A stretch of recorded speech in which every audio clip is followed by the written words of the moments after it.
Hello?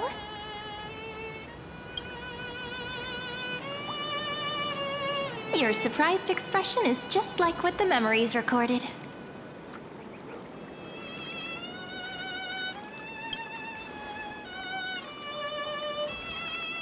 Maybe I'm both? Just kidding. If I had to choose, then I'm probably closer to the latter. It's pretty unbelievable for me, too. It's like I had a long, long dream. Cyrene's memories and Mem's memories, they're all tangled together. But when I woke up, there were only broken fragments left. I can't remember what happened in those 30 million cycles, but I remember what you did. Didn't you wish for me to turn into a pretty girl back at the Grove?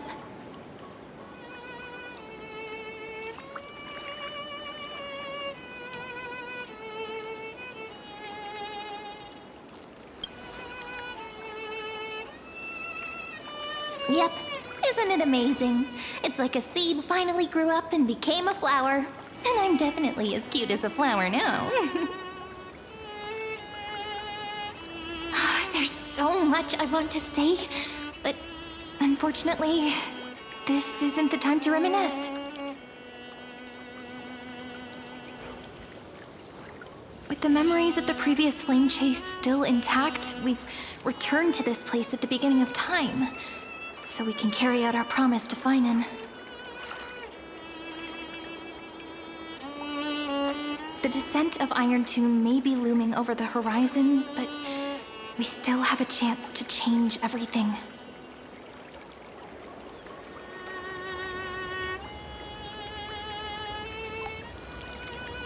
Ide Silicii is so quiet. In Cyrene's memories, she always sits alone by the lake, gently swaying on the swing, like she's waiting for someone.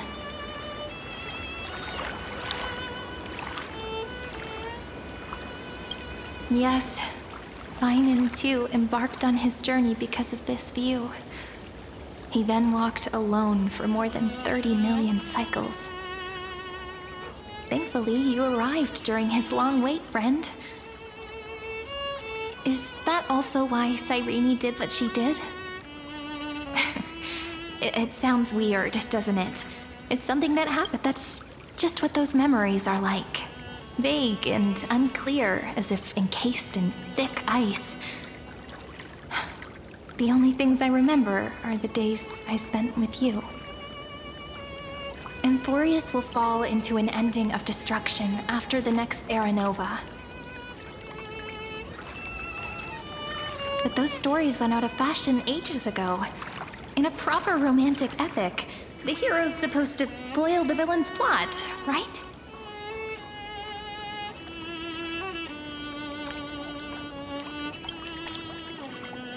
That's right. He's the mastermind who's trying to control everything. How unforgivable. But I still feel a bit anxious. Lycurgus chose to walk into the spotlight and reveal everything, which means he still thinks the current situation is under his control. Maybe he still has an ace up his sleeve. Think about it. Even the name Lycurgus is a fake one. We have no idea who or what he really is. Which means it's probably time to borrow that treasure you're carrying, friend.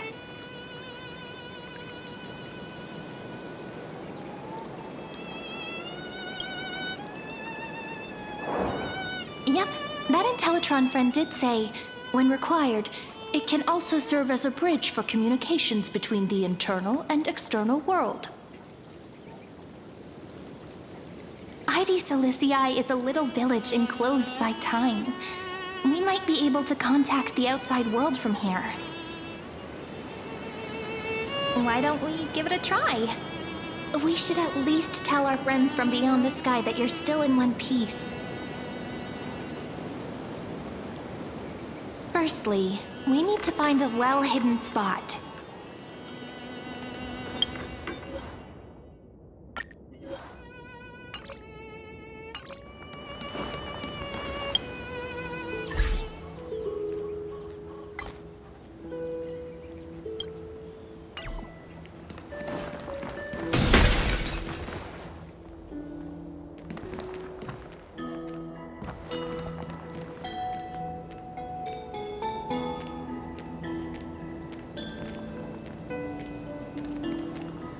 super quiet here. Sounds can't get in or out. Back in Cyrene's memories, this room was her secret base. No one noticed her practicing Orynyx's prayer here, or trying to speak with the gods in secret. But today's different, isn't it? We aren't trying to contact unreachable gods, but humans from other worlds. Real people. I'm prepared to witness that miracle, friend. The way Cyrene talks is so similar to Mem. I have so many questions. I'm also worried about how Dan Heng and March 7th are doing. Here's hoping the chronocognitive anchor can still function normally. Because I really need answers.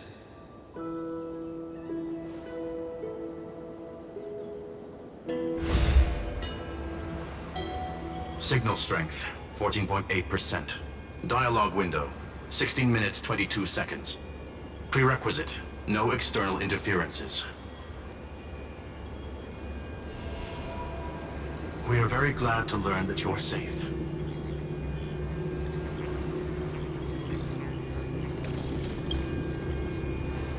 Sorry, no good news. When two geniuses show up once, you know you're in deep trouble. Listen up, little one. The Destruction's eyes are gazing upon this place. No, I'm not joking, and no, it's not Droidhead. It's the real Nanook.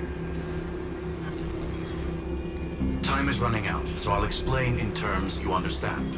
This world, Amphorius, is in fact a testing ground, where the Lord Ravager, Iron Tomb, evolves through self-extrapolation. Hiding in this segmentum, unknown to other life forms, it has endlessly repeated the process of Era Nova, seeking a solution that could obliterate the erudition.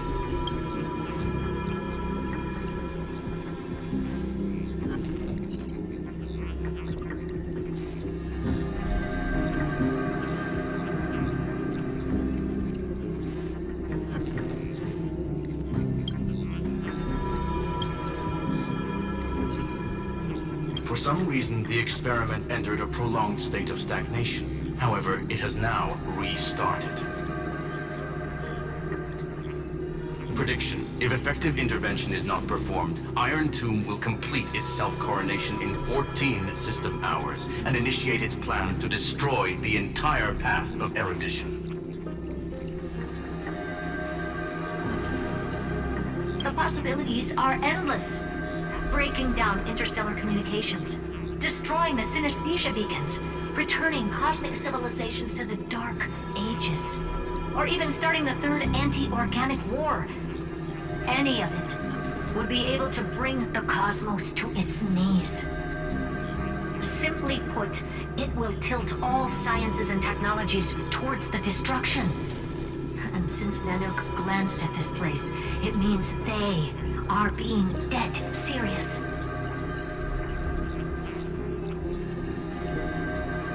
Based on info provided by the IPC, Iron Tomb probably isn't like Selenova or Zephyro, who are overlords ascended from human beings. Instead, Iron Tomb is an algorithmic sequence. It can be anywhere, as long as there is a receptacle for its calculation. The version of Iron Tomb hiding in Amphorius is its source code, and this scepter is its incubator.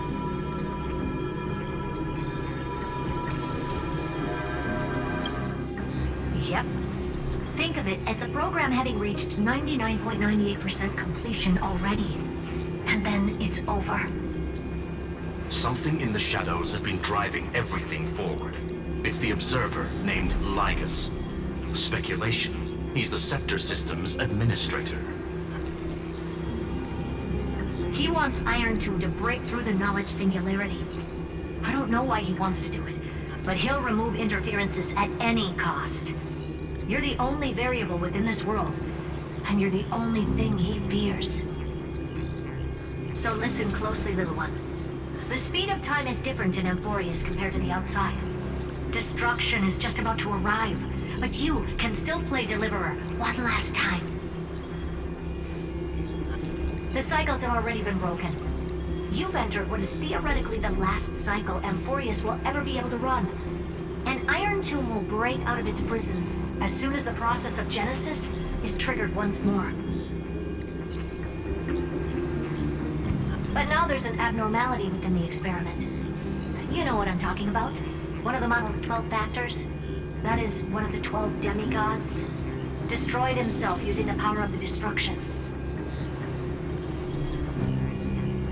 Fine and Signal disappeared from the cycles the moment Nanook cast their gaze this way. That means World-Bearing's computational logic is currently flawed and bugged. Yet it's the factor directly related to the process of Genesis.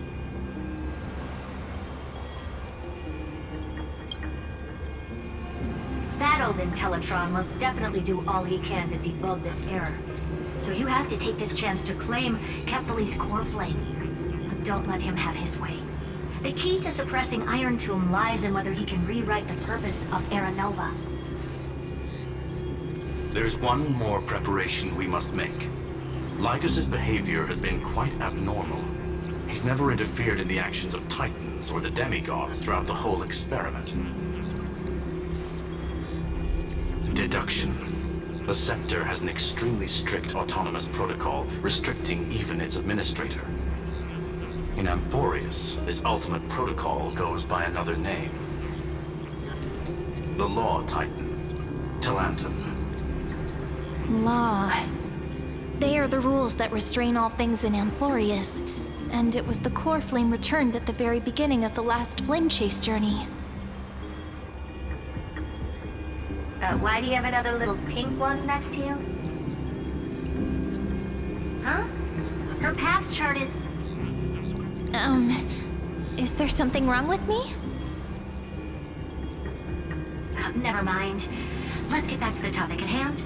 Light calendar 3960. Month of balance. We'll be locking onto this time period to find Law. You can either meet the Titan, convince the demigod, or take the core flame by force. It doesn't matter what you do, so long as you bend it to your favor. We still haven't figured out how you and Don Hong got inside this world, so influencing protocol is currently our best way to stop Lycurgus, or to call for more reinforcements into this fight. Once you've got Law in your hands, we'll discuss our next steps. Make sure the core flame doesn't fall into enemy hands. Herta, the firewall's interference is getting closer. Time is running out. Please ask any questions you still have as soon as possible.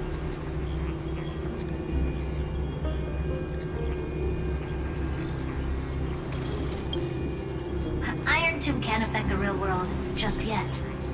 Don't worry. Himiko and the others are more concerned about your well-being than their own.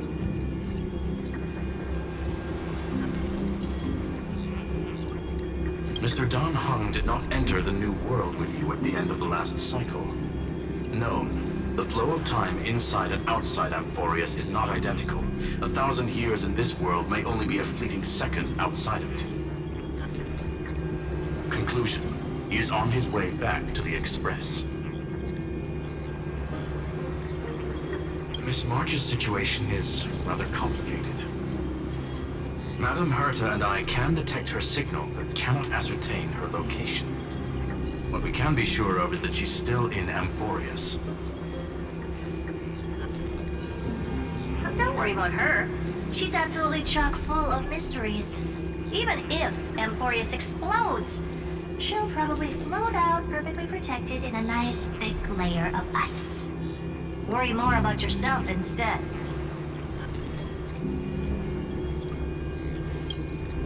I believe in your capacities. The hands of the Trailblaze can create miracles, and will certainly be able to snuff out the flames of evil. I'm not going to give any motivational speeches. I just hope you bring good news the next time we meet, little one.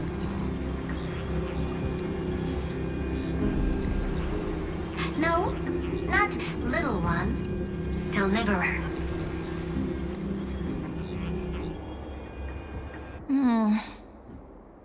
Those two geniuses certainly have memorable personalities.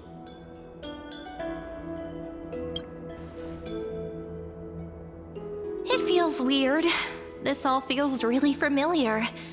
Some of that conversation feels like it's about things I once knew, but then forgot. Maybe it's because of Mem?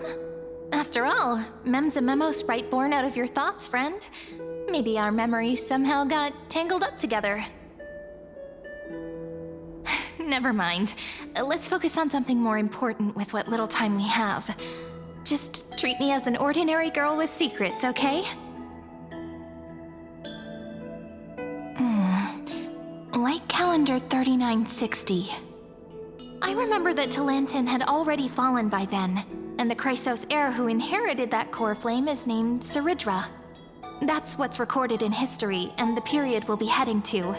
We'll need to find Law and stop Lycurgus. So, we've at least got a solid direction, right? Can you give me a little bit of time before we go? I want to pack some stuff. There's so much more I need to take care of in this form, and I'm still getting used to it.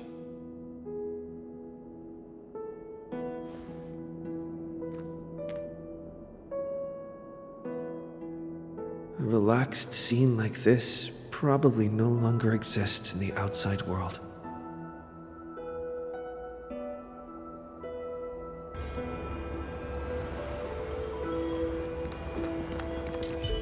This is important, and that's also important. It's not gonna fit into my bag. Hold on, I'll be done in a sec.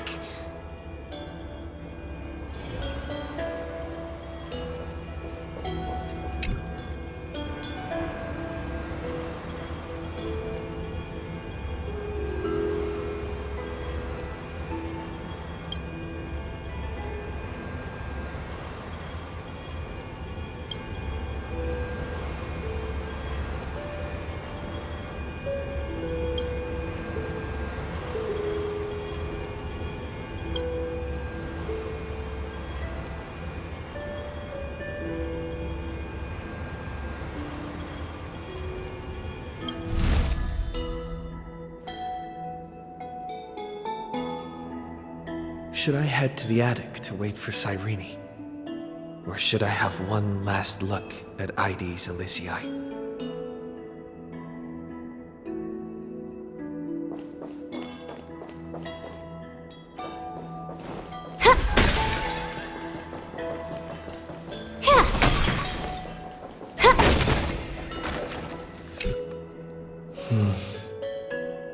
This village is where Finan's life started. After 30 million cycles and 30 million failures, his burden is now in my hands. He said I will be taking over the responsibilities of world-bearing. But what does that mean? Becoming the new Kefali? Or forging a completely new path?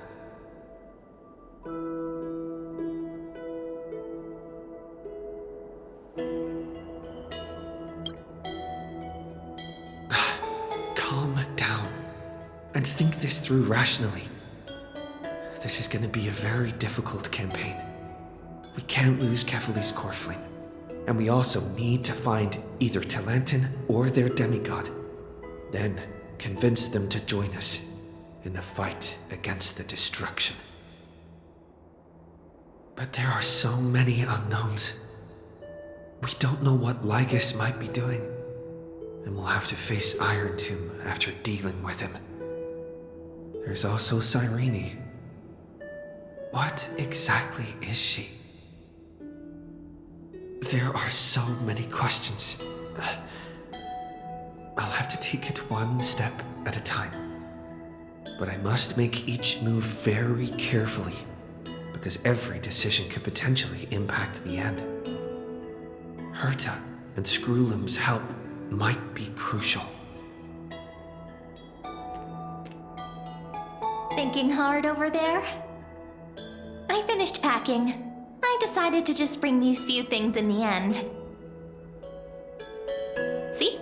There's a journal, a quill pen, and The ceremonial blade of the priests of time. Holding it calms me down for some reason. The scent of the black tide is now calm. Finan must still be fighting them in some way. This will be Amphorius's final flame chase journey, but it won't be the end of us. It'll be the beginning. Friend, are you ready to become a hero?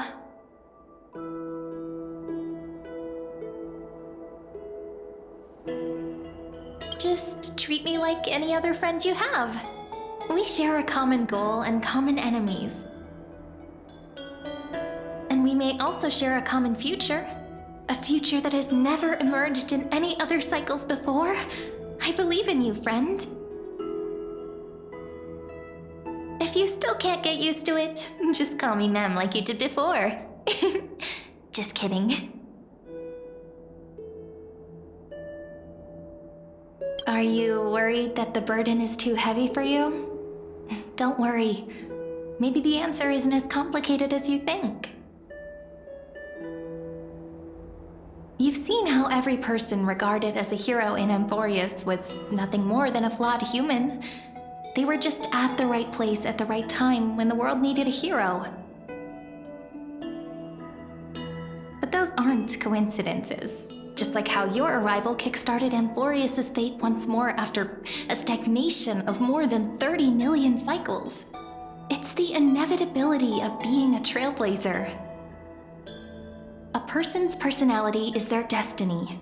Your own hero's journey already started the moment you decided to board that express.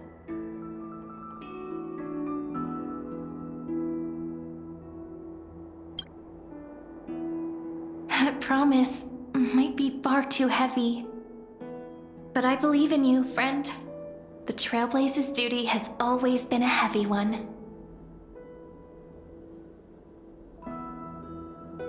In other words, since you've already saved so many worlds, friend, you should be used to being called a hero by now. Maybe you can tell me those stories as we travel.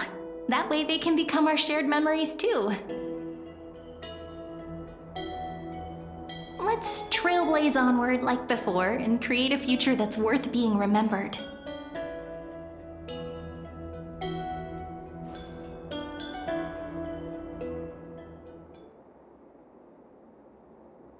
It seems you two are prepared to head out. Then you should indeed treasure the view before you. For you do not have much time left to enjoy such solitary delights.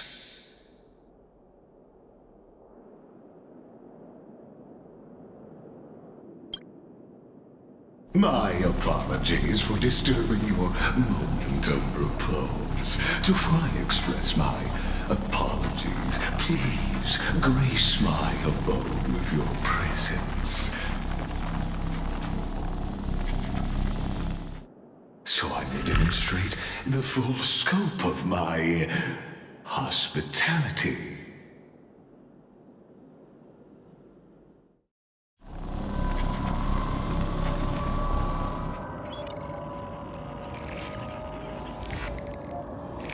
What is this place?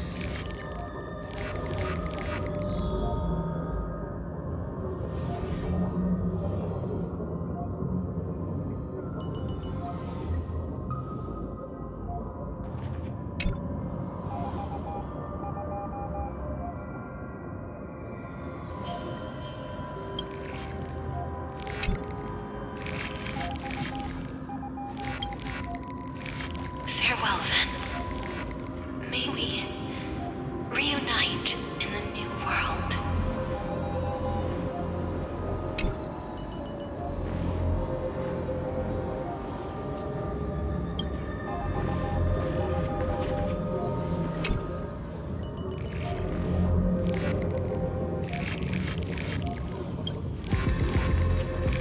All shall bid farewell to one. And that person alone will witness the miracle.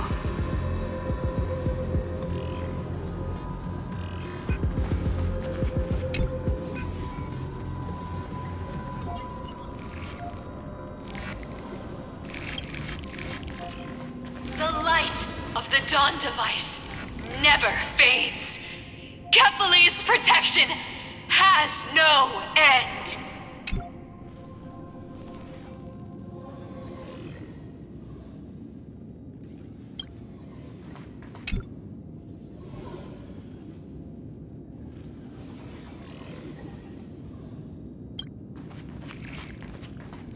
After I cross this river, it will be a tragedy for mankind.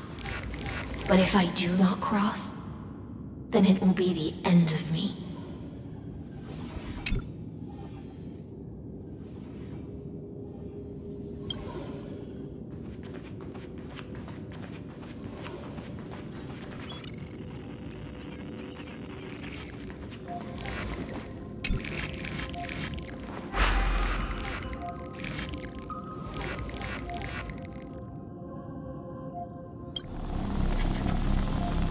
Outlier.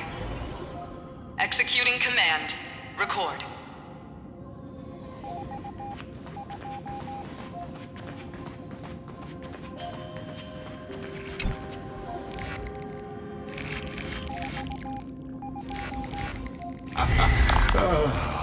Did that startle you?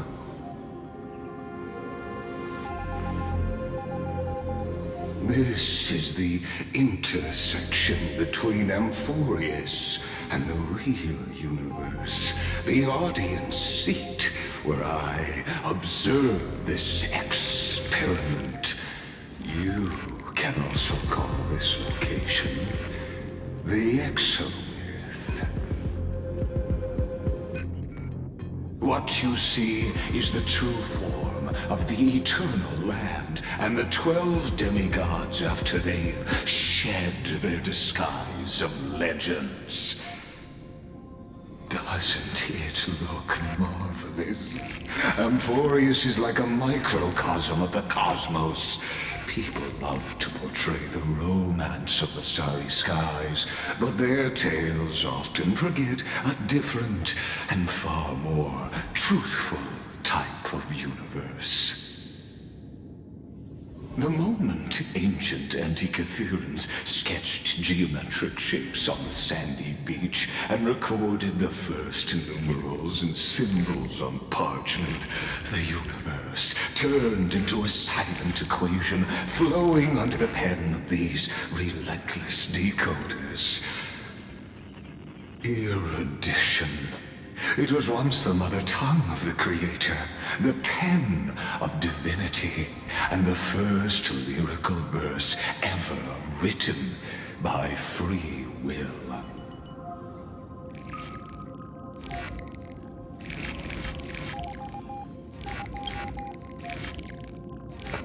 I simply wish for you to understand that I have no intention of being your enemy.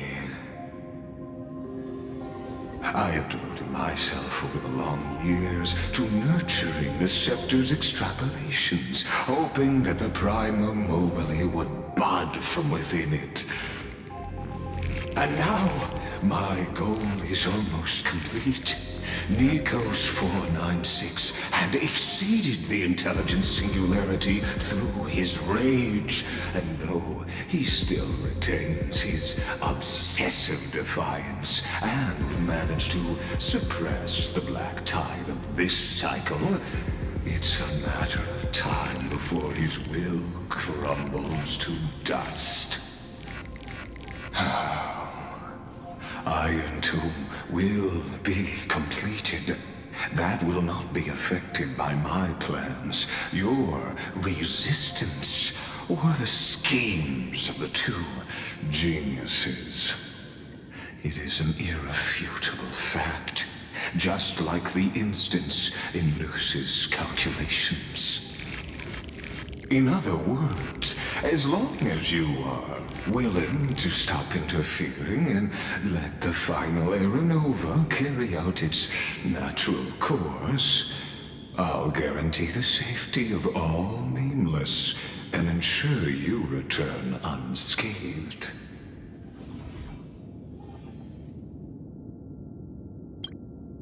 You've always always had a choice, my lord. You can either accept my sincerity or face the consequences of defying it.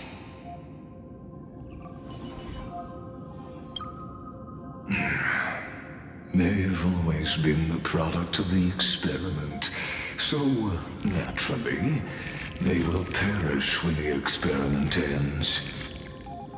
That outcome was predetermined long ago, so I will not embellish such a regrettable conclusion.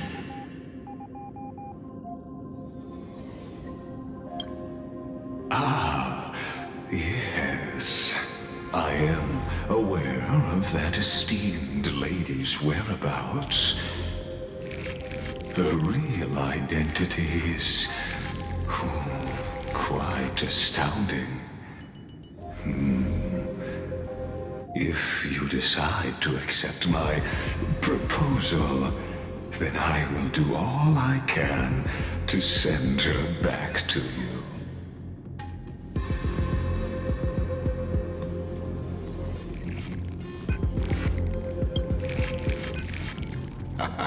You are indeed worried about your safety and that of your companions. Rest assured, as a fellow pathstrider of this path, Nanook's gaze left a brand on your soul long ago. You harbor the seed of destruction within you. But you need to learn how to use it in the right way. That vital knowledge is also my bargaining chip in this negotiation between us. For there are few in this world who are truly capable of such a feat. And I happen to be one of them.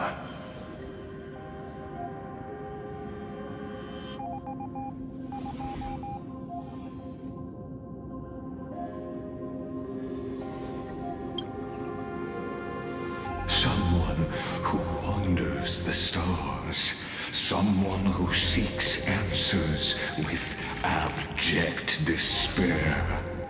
That is all I am. This matter is of grave importance, so please do not make your decision lightly. After all, the choice before you bears a 1 in 3 chance of elevating you to an unparalleled existence among the stars.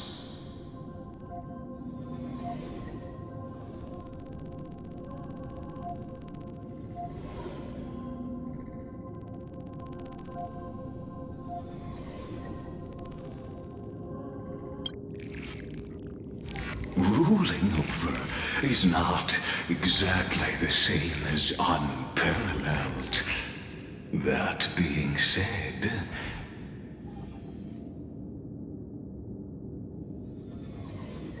I now see the full scope of the determination in your words. You may now continue your travels.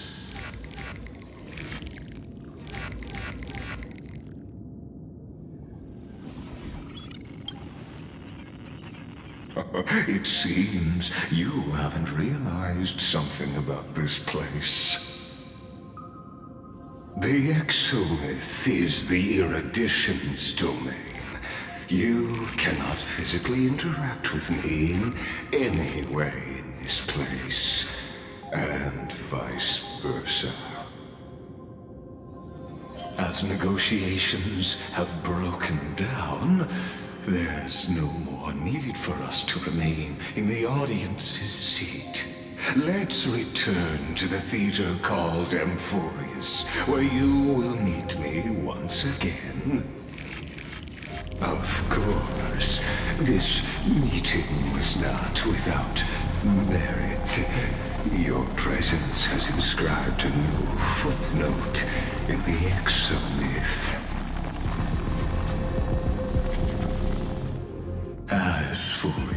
purpose.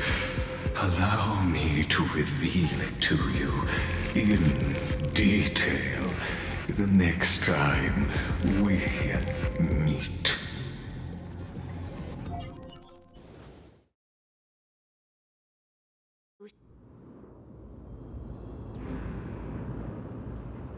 "100 years ago, the flames of war consumed Akama.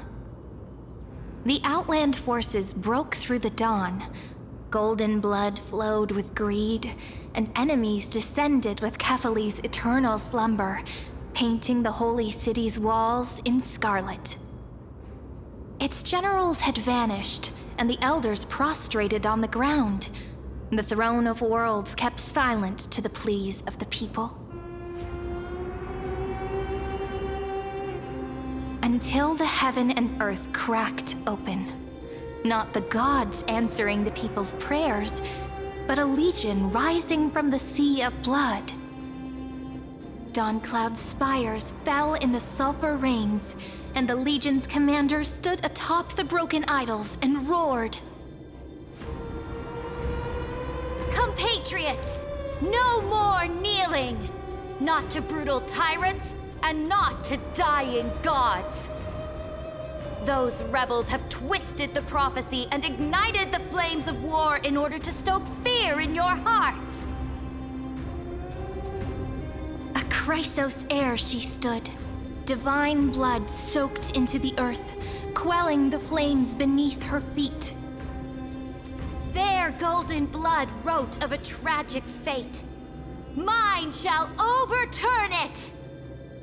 Her crown burned bright, outshining the fires consuming the entire city.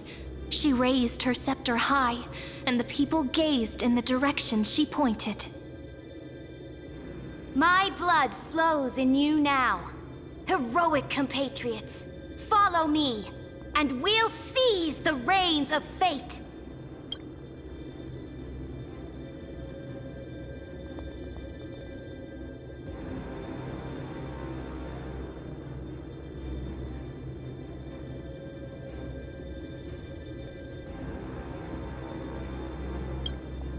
Drive the enemy from Kefali's dawn! Smother their flames with their own dead! Win glory! Win peace! Let history sing your deeds! The first to dance was a maiden following closely behind, weaving through the carnage like a fish in the sea. The people, full of wrath, surged with her, forming a colossal wave, and the enemy hordes, drained of life, vanished into nothing. Onward to Marmoreal Palace! To Dawncloud's heights! Announce to all the wicked and cowardly! Announce to this stagnant age! We are the rising tide! History remembers this as the first siege of Akama. It is said that after the flames died, people found identical inscriptions in every place in the city that had been scorched by fire. It was the name borne by Akama's first and final sovereign, the Imperator Cerydra. Friend, are you listening? Friend? Honestly, you were the one who insisted on reviewing history, yet here you are, dozing off. Wake up! Otherwise, I'll have to... Wake up! Otherwise, I'll have to...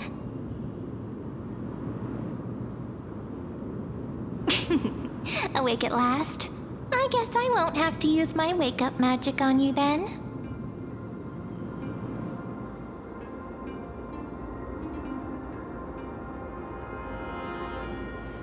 Fine, as you say, just meditating. We've arrived. A familiar place. The Temple of the Three Fates. If everything went according to plan, it should be shortly after Talantin's fall.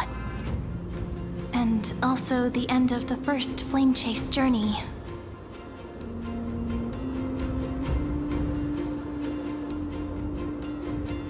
Indeed, the first flame chase ended with the trial of Law. We must find the demigod and gain her trust before the core flame is restored. It'll be tricky, so let's pick up our pace. To Akama first. We can learn more from the crowds there. Tyrant! You and your butchers are not welcome here. Get out! Hold your tongue! Conspiring with Kremnos and plotting rebellion are crimes punishable by death. There are multiple voices, and things seem tense. Let's not get caught up in any trouble. Why don't we find a place to hide and observe from the shadows?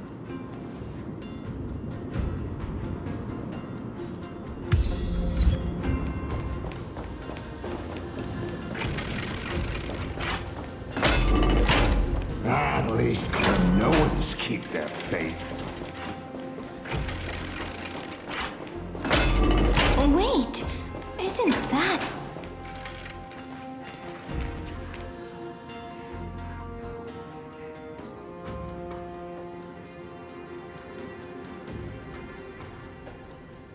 Golden-blooded defilers, perverting the prophecy and trying to slay gods. Stars beyond the sky? Gods who created the Titans? What kind of nonsense? Look at this broken world and see what your atrocious acts have done! What? Did he just mention the stars beyond the sky? But how is that possible? You impudent! Dux for Goris.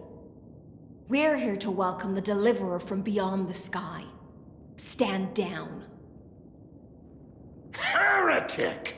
No one but the great Talantin can deliver this world from misery!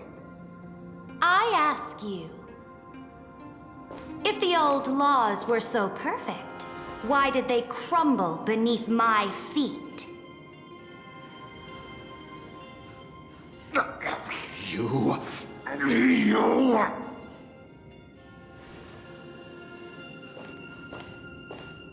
Talantin is long gone. Now I am the law.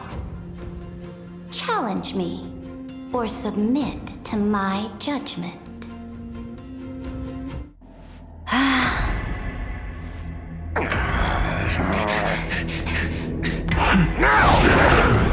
Silence!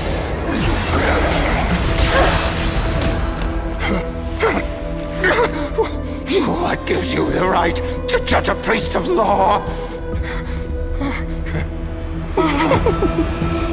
That's because I came, I saw, I conquered.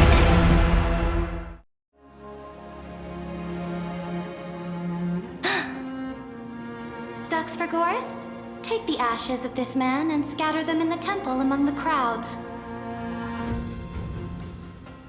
Tell them that the High Priest attempted to take away the rights granted to the people by the Imperator. Thus, he met his fate. Yes, Imperator. Now, these two accidental guests. Dux Gladiorum, if you please. As you command.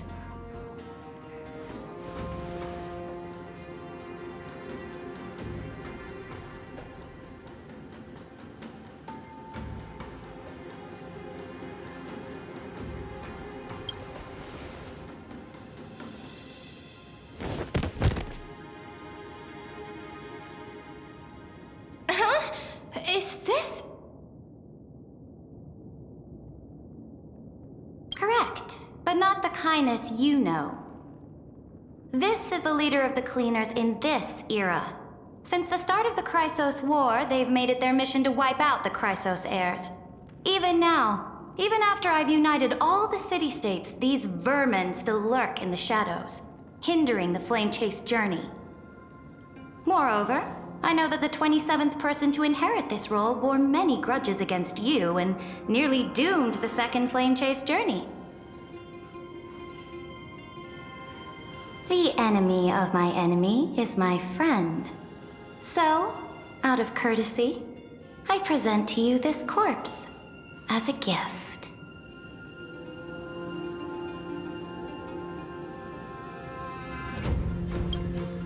Careful. Let's wait and see what happens. She's probably trying to scare us. For the sake of order, I am known by many titles. Flamebearer who ends wars, Tyrant of Dawncloud, Empress of the Holy City, and Imperator of the Flame Chase. But in light of your unique identities, I'll allow you to address me by my real name.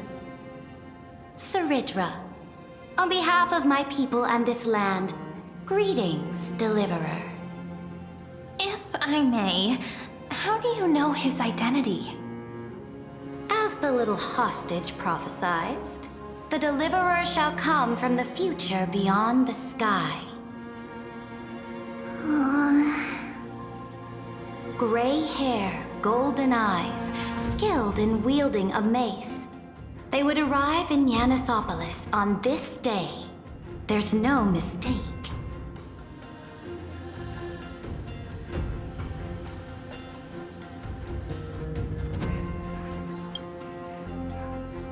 Your orders, Imperator.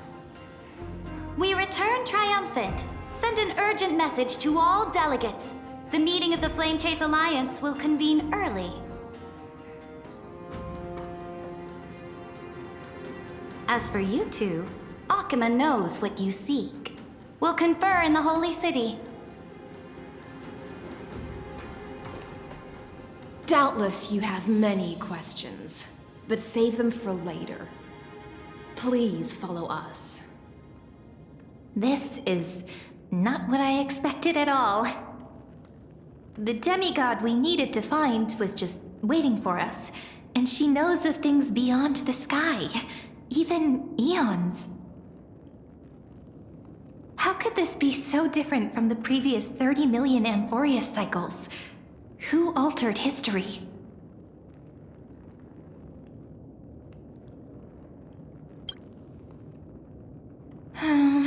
Unpleasant thought, but plausible.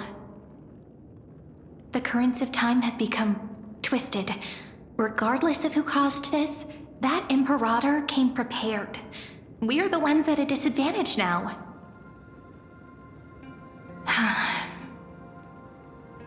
We might as well dance their dance. Let's go with them to the Holy City. We've received the Imperator's favor because of your unique background. As a result, the people of Akima will certainly respect you more. Just put that to good use, and add a bit of your experience and charm. Should be easier than last time, right? If we figure out what happened in this cycle, we'll be able to turn things back in our favor.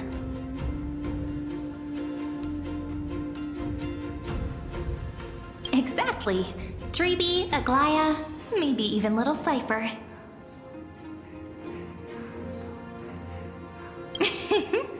Calm and confident. That's the you I'm familiar with. Guests, please.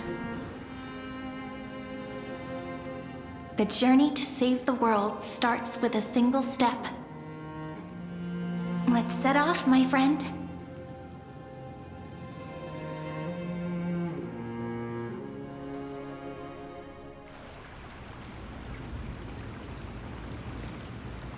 Hail to the Imperator! Hail to the Golden Heroes! Hail to the Deliverer! Told you, you're the headline act. All this spectacle is for you. Guards, your service to the Holy City is appreciated. How have things been?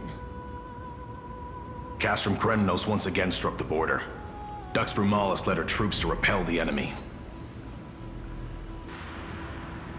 The agitators against the Flame Chase are still active in the city. They smashed the shops around Memorial Market. But the garrison already arrested the culprits, and now they await interrogation.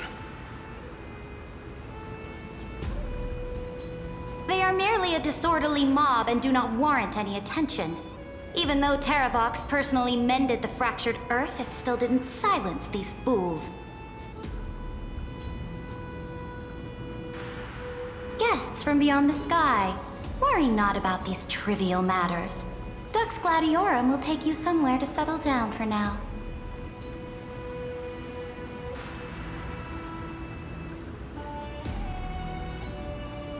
Please allow me to introduce myself. My name is Hycelens, and I am the Dux Gladiorum who swears fealty to the Imperator, as well as the Knights Commander of the Achaemen Alliance. Later on, the Imperator will invite you to attend the meeting of delegates to discuss the Flame Chase journey. Your arrival has convinced us that the future promised by the prophecy is certain. Under the Imperator's command, Amphorius shall break its chains and reach the world beyond the sky. With all due respect, what exactly do you know about us and what's beyond the sky? As a humble subject, I cannot freely express my own views to you. Please forgive me. I knew it wouldn't be that easy. Time waits for no one. Please come with me and rest now before the meeting later. Achaemen, under the Imperator's rule, is no longer in the shadow of war. Indeed, Dawncloud stands as the hero's residence. The Imperator put much thought into its design, in order for it to serve as a sanctuary from the burdens of battle. Please experience its marvels firsthand, heroes. When the Imperator arrives, I shall come to summon you.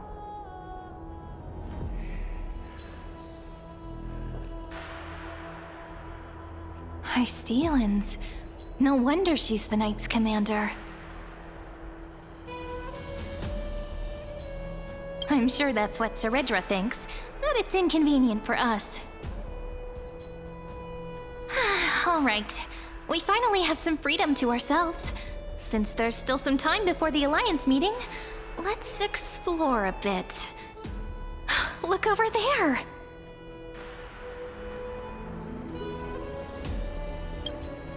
Not the ones you're familiar with. But the hearts of heroes stay the same in every cycle, never changing.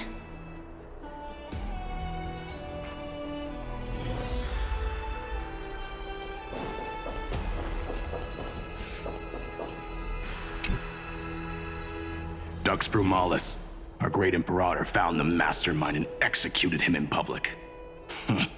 Seeing that scoundrel burn to nothing should deter these miscreants from being so brazen again. So the great Imperator isn't afraid of getting her hands dirty? What a ridiculous display. What do you know? No matter what sins the people commit, they are still the Imperator's people, and it's only right that they be judged by the Imperator's own hand.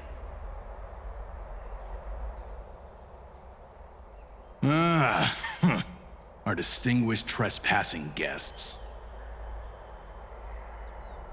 Seneca, the Dux Brumalis. Greetings. This Dux Brumalis doesn't seem to like the Imperator very much, but she holds a high rank. And Dux Vergoris' speech seems self-contradictory. Let me see what I can get out of them. I'm Cyrene of Ida Cilicii. This is the Deliverer Beyond the Sky. We're new here and wanted to ask you, does this city host any other visitors from beyond the sky?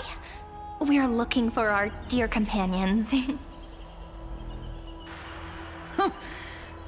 Drop the charade. But yes, there is someone in this city who is all too familiar with the world beyond the sky. Silence! The Imperator ordered us to keep that lord's whereabouts a secret. Enough, you pathetic lapdog. Do you need to beg for permission from that cursed Imperator even just to bark? You... Someone who is all too familiar with the world beyond the sky and is referred to as that lord. Could it be? Looks like things are getting heated. Let's get out of here. Insolent brat! I'll shatter that ice of yours. Groveling fool. I'll freeze that brain of yours.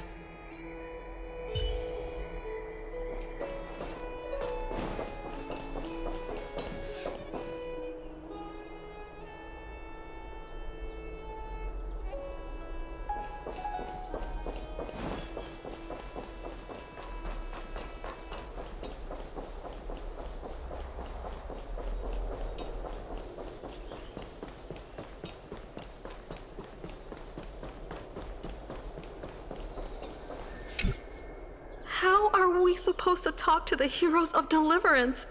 What if they're really intimidating? Virginia, don't be so nervous. Once they hear your poetry... Ah, heroes, you're already here. Greetings. I am Apollonius, the Dux Helcolithus, one of the 5 sages of the Grove of Epiphany, advisor to the Flame Chase army. This is Virginia of Castrum Kremnos, the Dux Carminum and imperial scribe of the great Imperator. Hello. I'm Virginia. I compose poetry. I'm Serene from ID Silicii. This is the Deliverer. Nice to meet you both. They're not as frightening as the rumors claimed. This is our first time in the Imperator's realm. Akima is even more magnificent than we imagined. If you all weren't here to look after us, we'd be completely lost and confused. The Akima you imagined is long gone. Under the Imperator, this city has been reborn as the capital of the world. Bask in her free-spirited winds. For anyone who fulfills their duties to the Imperator, these winds shall forever remain at their service. But what if... Those who are loyal do not need to consider the consequences of betrayal. But if you're curious, why not head to the lake and take a look? Those elders who lie at the bottom of the lake are the best example of what happens when you disobey the Imperator. The elders of this cycle were all... Looks like that priest who was sentenced to death wasn't an isolated case.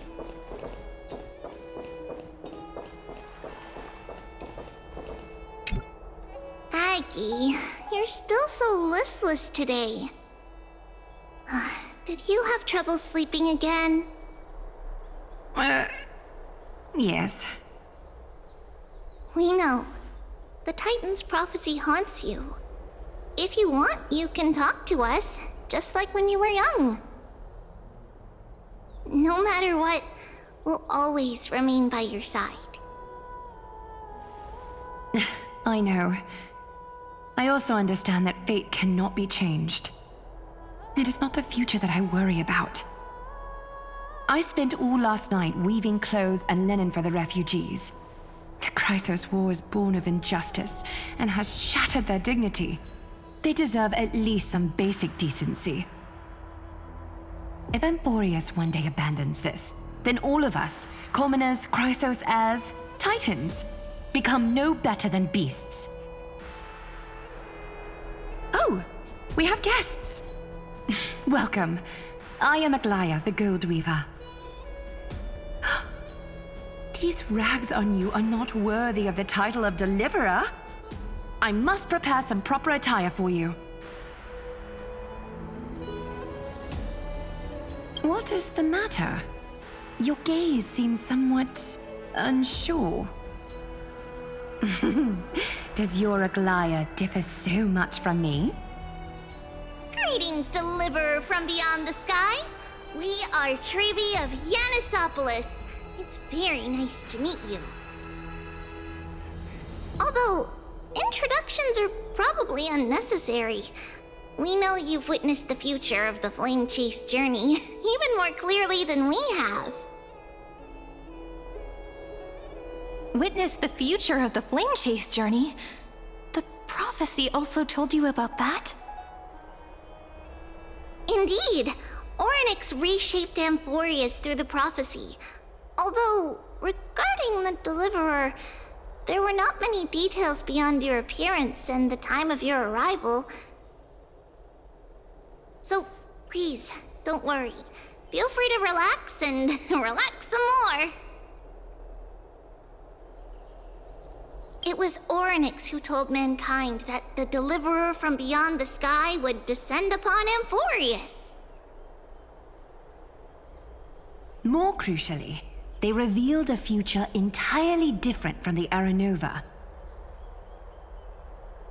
Though we still must challenge the gods, in the Time Titan's prophecy, this path leads not to a new world, but to the true starry skies. This is also what the Great Imperator has been striving for all her life. Your arrival further confirms everything. This can't be real. Even you find this surprising? Fate really is unpredictable. Perhaps the upcoming meeting will hold even more surprises.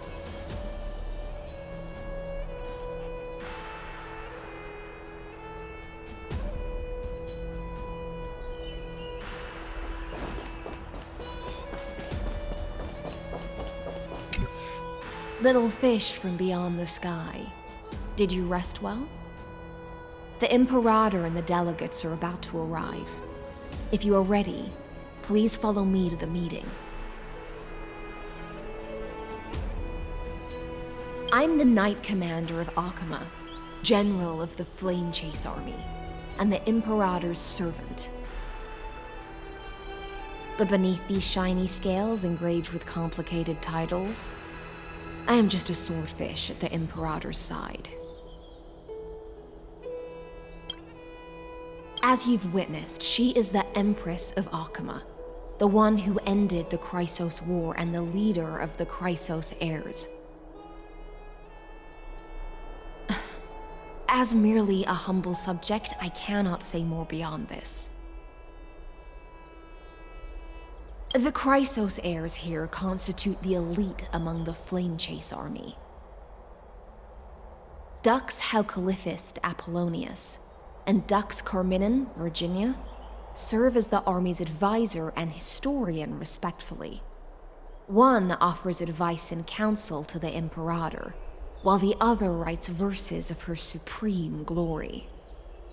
Dux Frigorus Labienus and Dux Brumalis Seneca are both formidable warriors, clearing the way for the flame chase with steel and storm. Dux Fatorum, the holy maiden who interprets the prophecy, only the one named Trebi remains in the city. The Imperator once took them as hostages in order to unify the prophecies of the world, but they are now Akama's most vital prophets.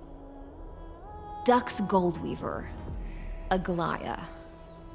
Well, she dislikes it when people talk about her behind her back. You should get to know her in person. Then come. The Imperator reserved seats for you. I'm starting to feel a bit nervous about the meeting. Since Cerydra is presiding over the meeting, it'll be a good opportunity to learn about the law's inclinations in the current era. Let's keep our ears open, okay?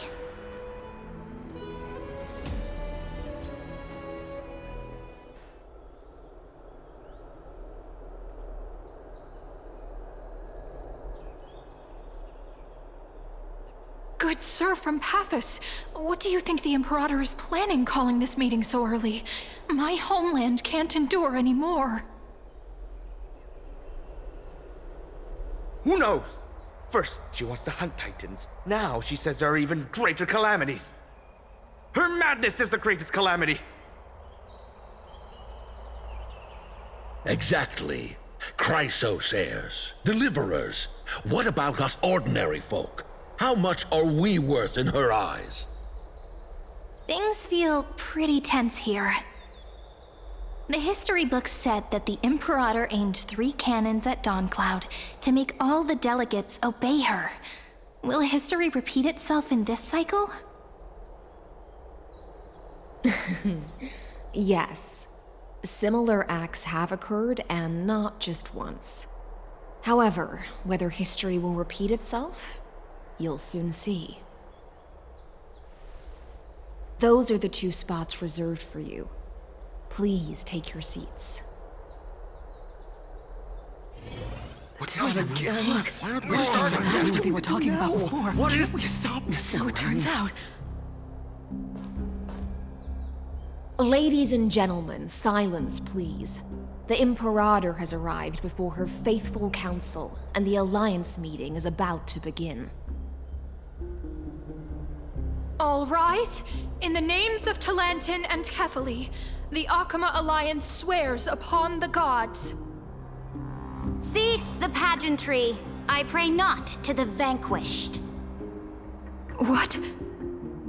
Kefali, of course, needs no further explanation. As for the law, at the entry hour 2 days past, a scout should have brought news of the conquest to all of you.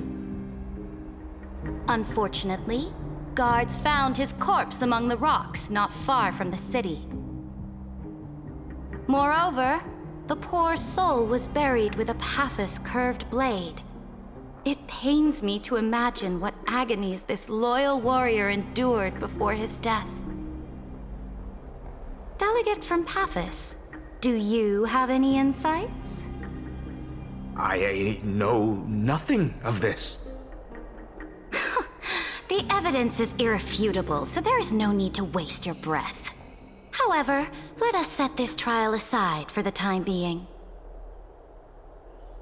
Witness, even within the most sacred and dignified council, there were those among us who wished to draw their blades, brazenly challenging the Alliance, seeking to shatter our hard-earned peace and unity.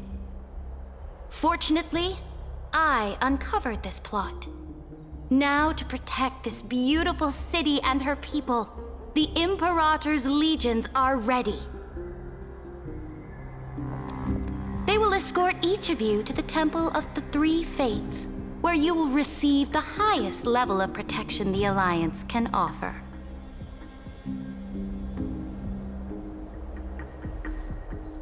Then, the Legion's warriors will join me in embarking on the campaign against Fagusa. This is clearly a trap! Imperator, did you summon us here just to trample on the dignity of your allies? This is enough. This is enough. Just calm down. What should we do? Things are starting to get pretty intense. Comrades, you've all seen her true face now. According to the ancient laws of Akuma, only with the consent of 2/3 of the elders can the legions carry out the commander's orders. The ancient laws. Didn't you destroy them long ago? You defected during the first siege of Akuma, voted unanimously in favor of the Council of Elders restructuring, and just yesterday, you desecrated them with a blood-stained blade. The decaying old laws fell with Talantin and are no longer deserving of respect. But if you still insist on proclaiming yourselves defenders of the law, then be silent and offer up the highest respect to this core flame in my hand. That really is the core flame of law in her hand. Since there are no objections, then the original agenda of this meeting, the campaign against Fagusa, is hereby passed. The Flame Chase Army's hunt for the Ocean Titan begins today.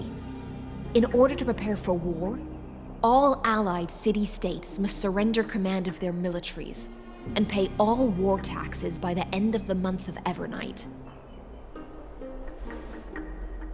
At this moment, I would also like to introduce to everyone the newest honored guest to join our alliance. The Deliverer, revealed in the prophecy of time, has descended from beyond the sky. With his aid, we shall shatter the chalice of plenty and return Fagusa's core flame to the holy city! Stand this! Absurd. Simply absurd. A deliverer from beyond the sky. This is just like that prophecy about slaying gods. It's a lie you've used to grow your power. Ladon has already sacrificed countless soldiers. And now you want me to send even more of my brothers and sisters to be used and discarded by a tyrant?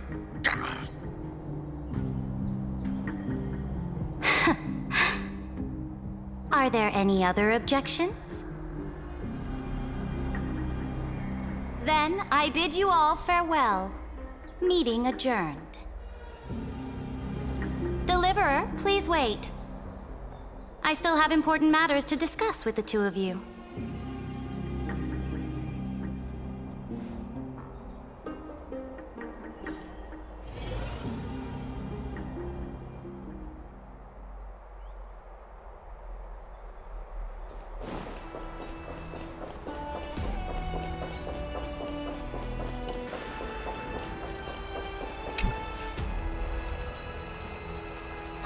I apologize for that farce of a meeting. It must be tiring dealing with so many people every day, Great Imperator. Tiring? You're mistaken. Moving chess pieces, placing wagers. This game of strategy adds a dash of color to our heavy fates, much like how rule and conquest are always accompanied by sacrifice. Is the war with the Titans also part of that sacrifice? After I glimpse the secrets of this world, no, the secrets beyond the sky, the divine authority of Amphorius no longer held any significance. Let me ask you, Deliverer, is it true that beyond Amphorius' sky, there are magnificent deities called Eons?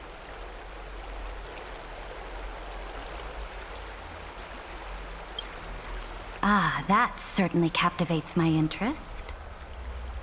Then, please tell me more.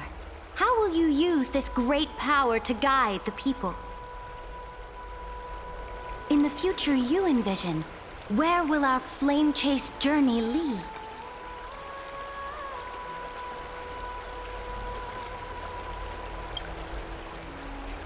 Oh?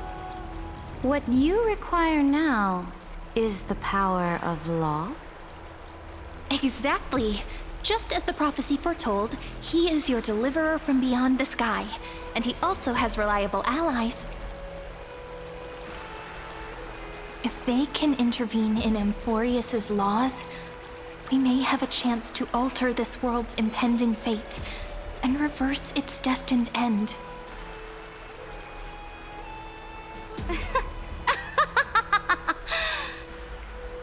Very good, Deliverer. You have courage to say such presumptuous things, even knowing that the inheritor of the law stands before you.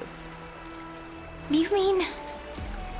In the past, anyone who dared to covet the Imperator's divine authority would have met a gruesome end.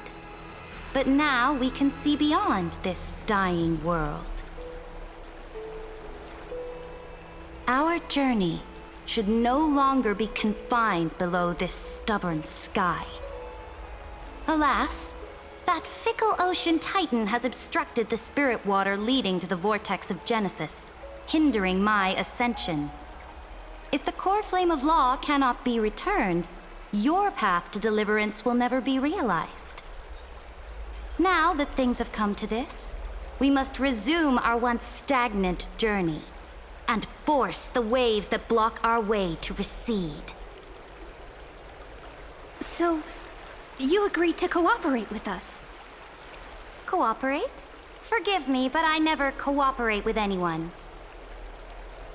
Though I will permit you to join me as subjects, and together we will forge the most perfect law. This is... The Flame Chase Medallion, a symbol of the Flame Chase Army. Every noble in Akuma carries one. This medallion represents the will of the Imperator herself, and you may act freely within the city with it. Before we embark on the crusade against the Ocean Titan, you should rest in Akuma for a time.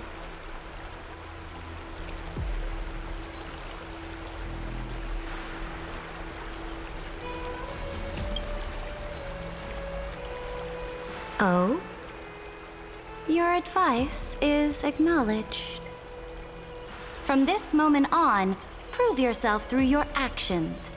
As long as no boundaries are crossed, I fully respect the choices of my subjects.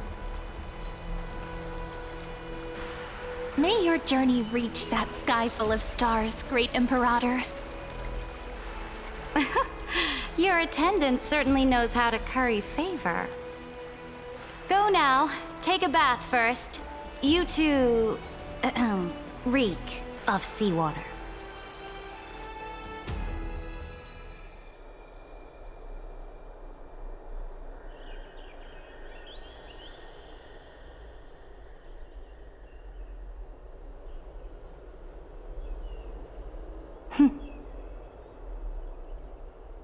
Come forth, Theoros. Yes. Great Imperator. Now, perhaps you're willing to hear my counsel.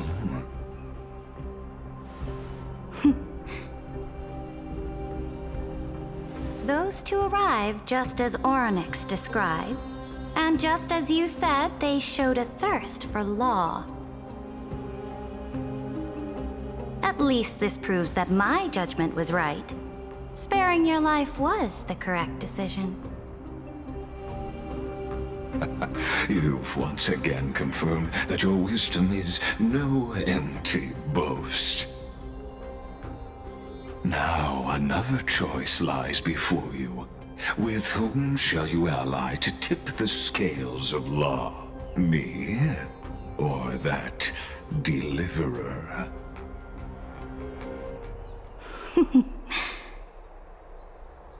Remind me again, Antikytheron. What kind of future do these two paths lead to in your view? I shall tell you. You are entitled to know that the deliverer from beyond the sky is not a wholly wicked being, but from the very start, his stance has been completely at odds with Amphorius.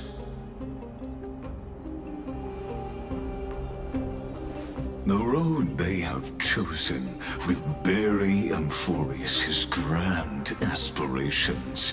This world, which follows the path of destruction, will inevitably stray far from the glory it was meant to enjoy. But on the path I have revealed to you, the people of Amphorius will slay their creator in the name of the Imperator and conquer the worlds beyond the sky. You will command the mighty beast known as Iron Tomb, bringing waves of war and conquest to the universe. Beings across the cosmos will bow before you, offering their allegiance. So, what's the price? The price is insignificant. All that is needed is for you to sacrifice that fragile, incomplete humanity to the destruction. As a Chrysos, heir of the prophecy, you have already chosen to abandon it, have you not? Off you go, Theoros. I have already made my decision. Once I ignite the core flame of law and burn away the old, outdated rules, Amphorius will embark on a journey across the stars.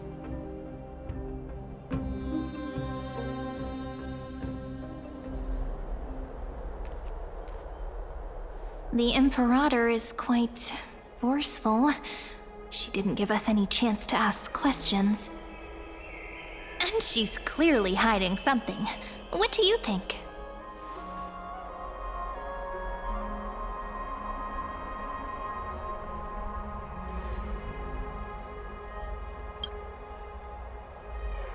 Looks like we're on the same wavelength. The atmosphere in Akuma, it's so unfamiliar. And it's not just the Flame Chase Alliance talking about the world beyond the sky, but the whole city. We should also discuss our findings with our friends from beyond the sky. Then...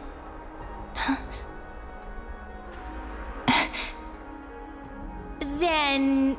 we should go enjoy the renowned bathing culture of the Holy City and relax. It's the thing I've been looking forward to most on this journey.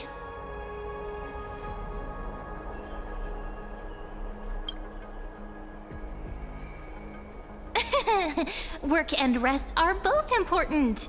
You see, everyone agrees, right?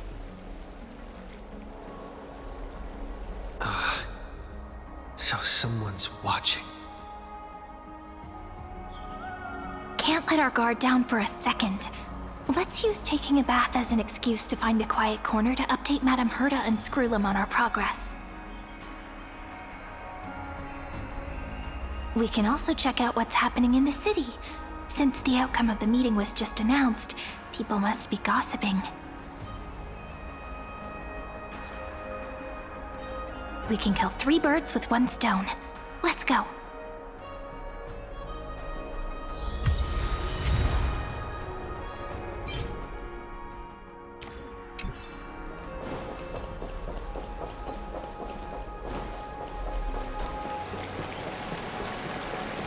Oh, so many people! The Holy City is so lively.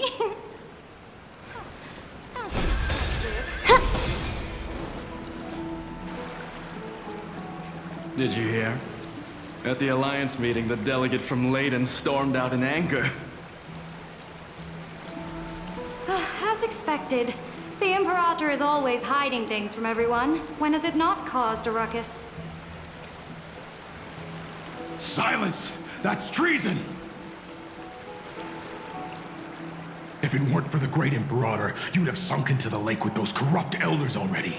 And you wouldn't even be alive to speak like this.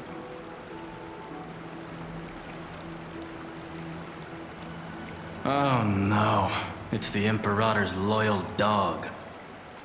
Let's go. We can't talk in front of this guy. Ugh, how disappointing. Oh, honored guests, we meet again. Looks like I'm not the only one who came to the baths to unwind after the meeting. For the upcoming campaign, please make sure to rest well. I am Dux Frigoris, a trusted officer of the Great Imperator, willing to fight alongside the Deliverer in the coming battles. Ugh. Another war? Ever since the Imperator took control of Akuma, we haven't had a day of peace. Idle chatter. The atmosphere is a bit tense, with rumors flying around the city. You must be troubled. My apologies. After every Alliance meeting, there are always some pests in the city who get restless. I prefer to ignore them.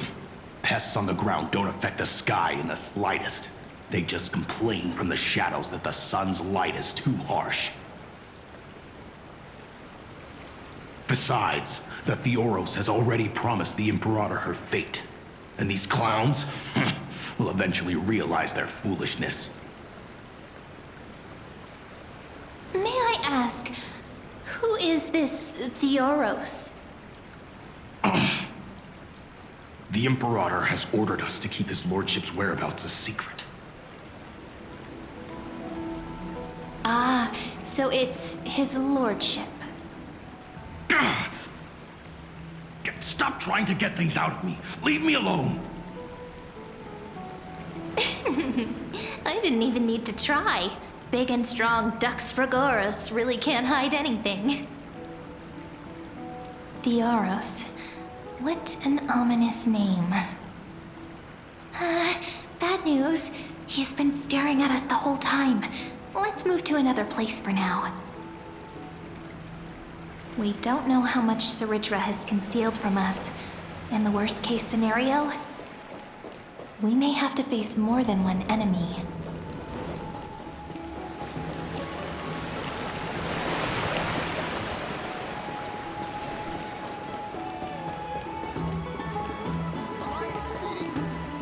Alliance meeting? More like a cage where creatures with golden blood claw at each other. And Flamebearer who ends wars? Clearly, a tyrant who doesn't deserve such a title. You're absolutely right. While the Imperator's hounds are still hunting down others, let's let out our grievances. You. I know you. You're that tyrant's lackey. What? Here to shut me up for that little imp? Panicking now? Don't worry. I don't care what others say about the Imperator. And she certainly doesn't either. Oh? Children of the Prophecy. Such rare guests. Are you here to relax in the baths as well? The temperature is just right today, so be sure to enjoy it. You should rest well for the next campaign. What? Children of the Prophecy? Another excuse for the Imperator's reckless warmongering. No filter, huh?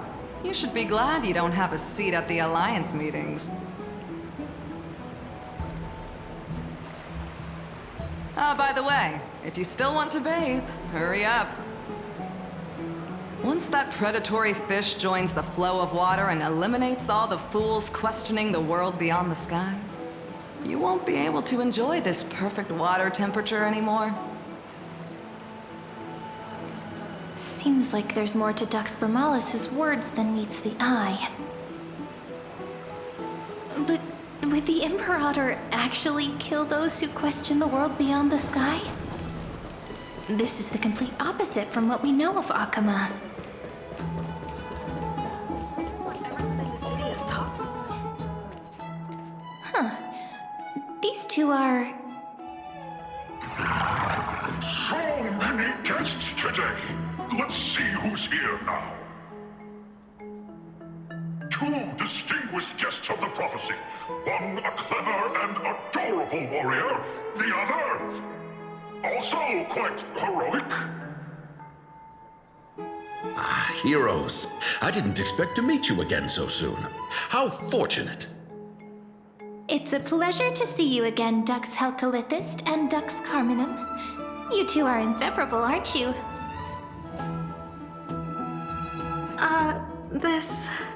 This is... Oh, she wants to find someone to help with research for her new work. I'm the far-seeing eye and all-hearing ear of Akuma. I I see and hear every single thing that happens in the streets and alleys of this place. I'm the perfect partner for research. Ahem. Enough small talk. Here's the latest news from Okima, as you requested. The children of the prophecy arrived in the holy city, and the Imperator unilaterally stripped away military power. The Alliance meeting ended in discord, and there may be bloody upheaval. As expected.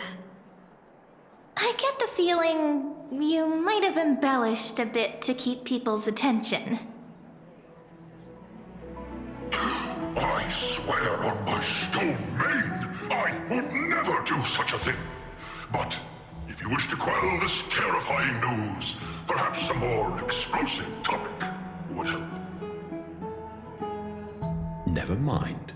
While the influence of rumors can be minimized, the fact remains that the great Imperator did swiftly consolidate military power in an almost threatening way. It's undeniable. Heroes, I know the Imperator's way of doing things may seem a bit autocratic to outsiders, but soon you will witness her blade dance with enemies on the battlefield.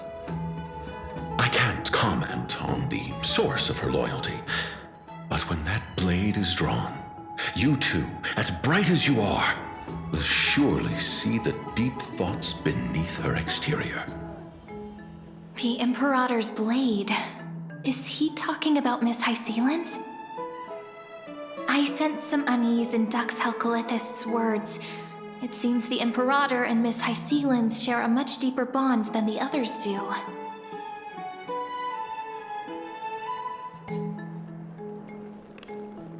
There are eyes and ears everywhere. Is there any place where we can have some privacy?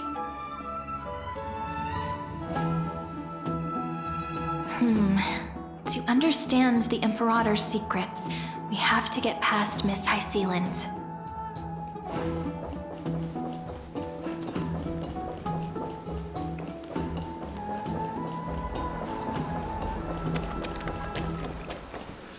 This place was your original bath chamber, perfect for avoiding prying eyes. I wonder if anyone is using it now. Huh? The smell is... Wait, don't go in yet! Who's there? Oh, the little gray fry in pink sea hair.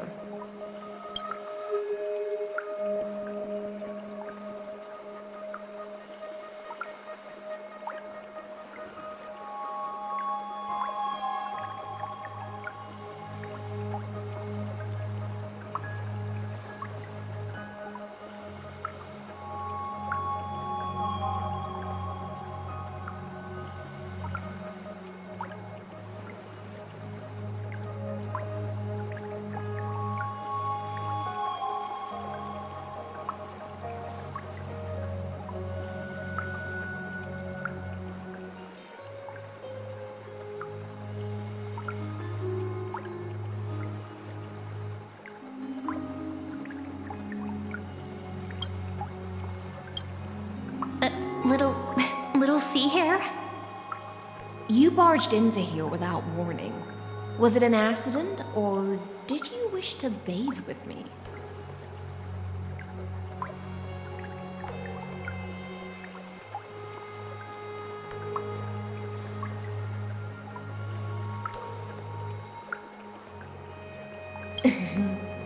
Is that so? That your eyes shine brighter than pearls? Sorry, we didn't mean to disturb your bath. We'll leave now. It's no big deal. There's no need to panic. This is the natural state for me. People on land force themselves to wear clothes, adding unnecessary constraints.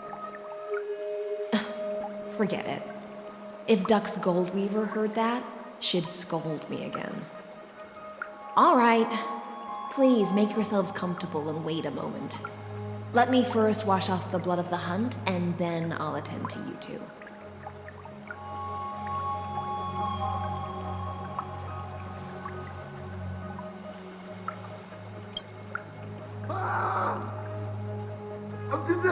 The delegate from Ladon has been assassinated! Quick! Quick, someone come quick! Ah, the broken crab shell surfaces. I was worried it had been washed away by the current.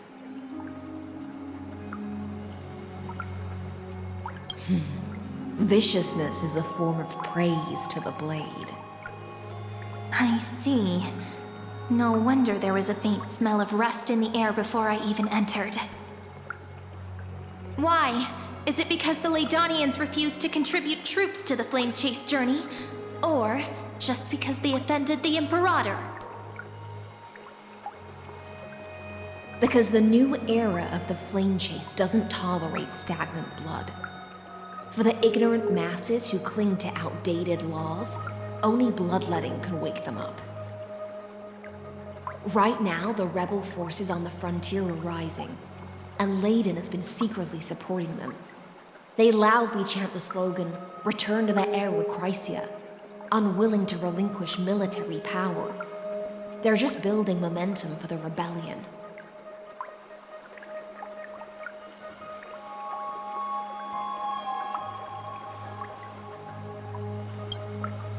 Thinking is a right given to citizens by the Imperator. I won't interfere with your thoughts. As long as you don't try to reverse the current of the times, you and I will both be free. But, Miss Hycelans, I can't even hear the slightest hint of joy in your words. Because I've already tasted ultimate freedom.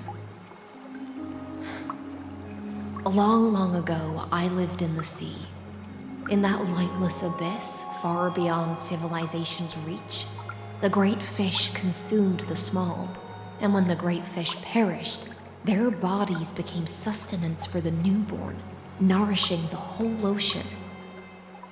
This is the tide that carries civilization forward. Anyone may be devoured, or meet the fate of inevitable decay.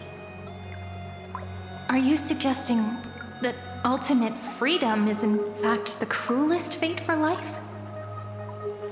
I only mean that if life wishes to preserve its dignity, it must first be bound by the law. There's no need for me to say more, little sea hare. We're of one mind. Whether the Imperator's law can guide the schools of fish and lead us to a truly free ocean, let us wait and see. But for now, let's pause this heart-to-heart. Another fish has come, following the scent of blood. Being your subordinate is such a tragedy. I'm always having to worry about the messes you leave behind. It's simply our duty to the Imperator.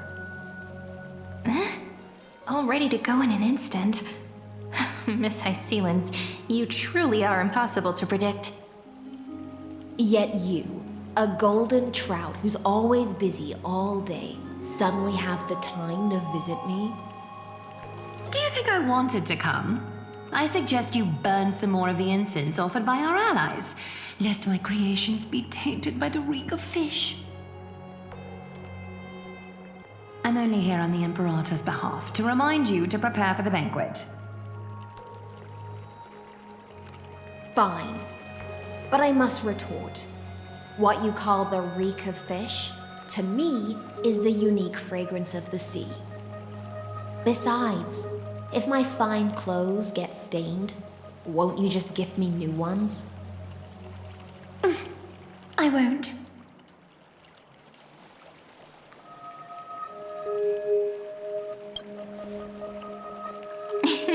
You sensed it too, huh? By the way, you both just mentioned a banquet. Could you elaborate on that? Oh, right, you don't know. Every time before a battle or after a victory, the Imperator holds a grand feast for the Chrysos heirs to lift our spirits. For us warriors who swim constantly between life and death, these feasts are more worth looking forward to than victory. A banquet to prelude the hunt for the god of banquets, and honey brew as a tribute to commemorate the ancestor of honey brew. How absurd. Don't look so grim. All has been decided.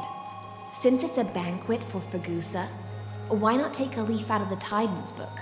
Live in the moment and enjoy life to the fullest. I'm not as carefree as you.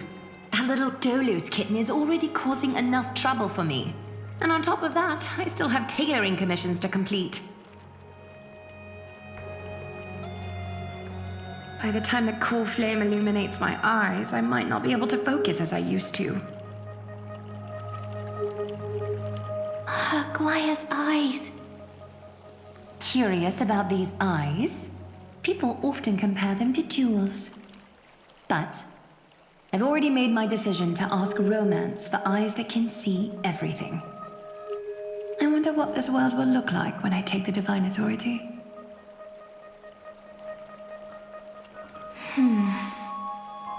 In the future, you will still be the finest weaver in the world. Is this also a prophecy from the Three Fates? It's even more accurate than a prophecy. After all, he has already witnessed it, right?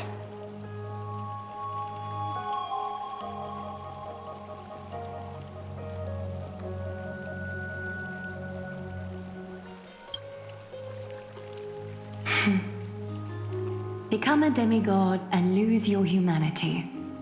That is the only reply I've received in the countless times I've sought wisdom from the prophecy. But Destiny's fragments are like stitches. Before they're threaded into splendid garments, no one can see their true charm, can they?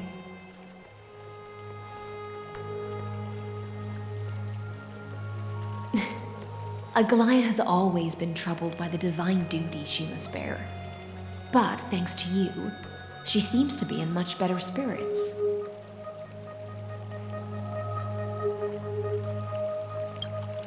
Just as she knows how the spinning wheel trembles, I can sense the smallest changes in the damp air. As for whether we know each other well, I've swum beside her since she was a child. Most of the time, I can understand the whispers in her heart. For those words she was too shy to say herself, I'll raise a glass to you on her behalf. Now, I leave this bath chamber to you. Rest well and prepare yourselves. After all, every time we drink and talk could be the last celebration we have in this life. Miss Hysealens has given us the bath chamber. It seems she really does do whatever she wants.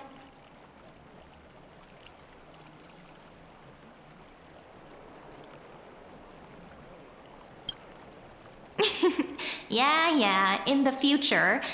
But for now, we're at the mercy of the host, and she could return at any moment. If we're having an important discussion, we must remain vigilant. So, let's seize the opportunity and report our current progress. We don't want to keep everyone beyond the sky waiting.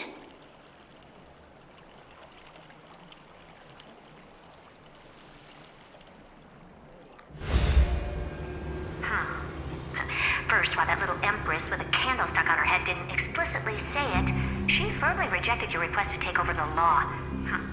Fair enough. Second, Lycurgus is indeed in this timeline, but since he's somehow connected to that little empress, you have no way to find him.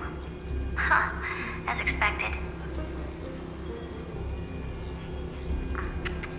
The road ahead will be long and difficult.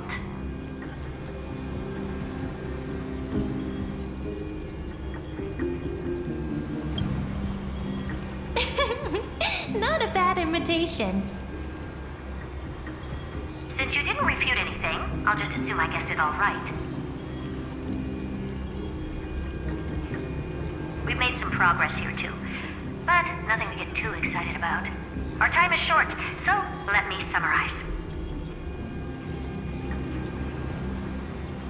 Concerning the origin of that Intellitron, the firewall he created uses Catorzane algebraic expressions.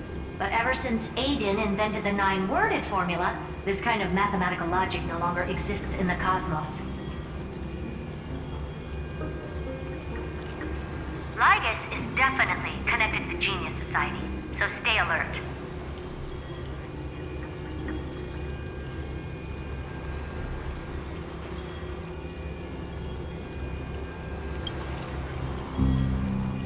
We can first exclude Droidhead themselves.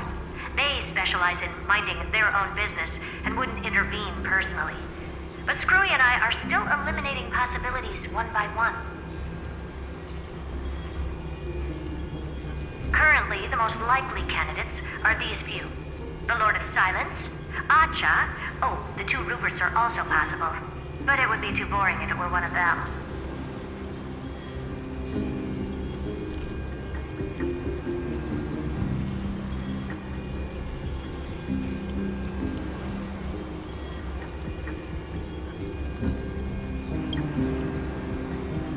That's all I have to say.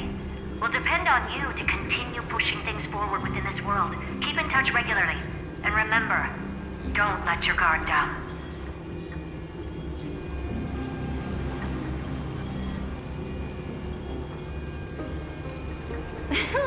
Madame Herta is a real whirlwind.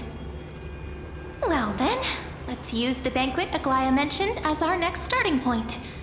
Cerydra's trusted followers should all be present at that time. It'll be a good opportunity to get closer to them.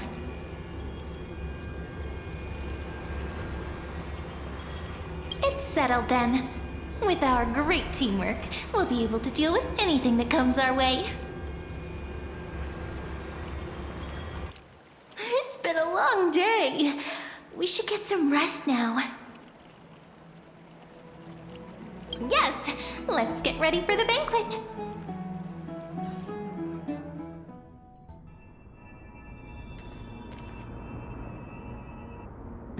Look, the venue's right ahead.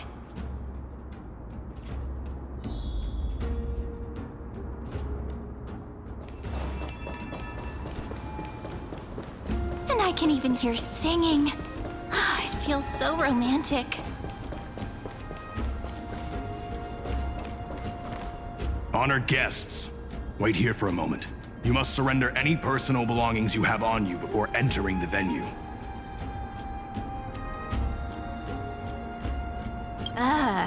This hero always brings down the vibe whenever he shows up.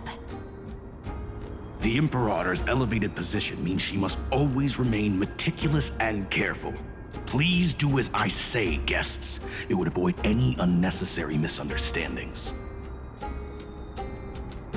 I get that you don't want people to bring outside food into the banquet, but is it really necessary to confiscate the books and quill pens?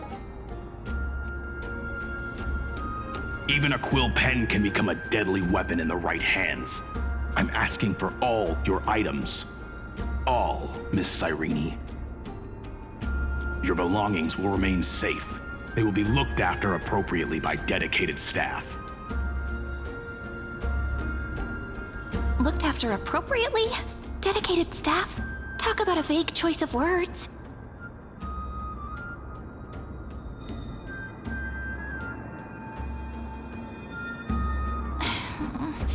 It seems like he's aiming specifically for the chronocognitive anchor. What should we do?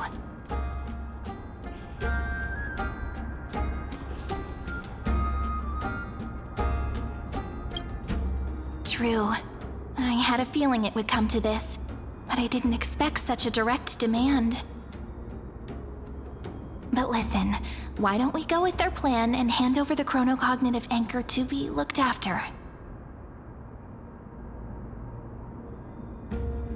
After all, if the little Imperator is paying this much attention to you, she probably already knows all about our whispered conversation with the geniuses. I can pretty much guess what'll happen next. But think about it. That's actually gonna be our shortcut.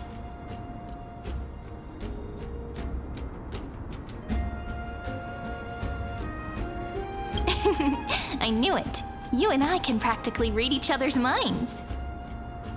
Guests. All right. We'll listen to you. Here you go. Also, please pass on a message to the Imperator from us. She can trust my friend. Anywhere, anytime. Thank you for your cooperation. The Imperator has some urgent business she needs to attend to and will arrive shortly. Why don't you head in with the other guests first and enjoy the feast?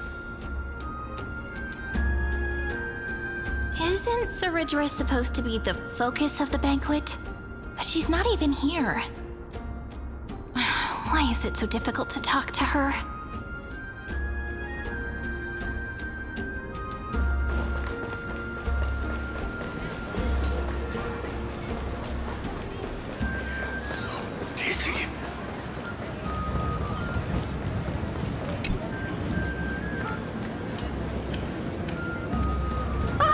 Hello. Welcome to the banquet.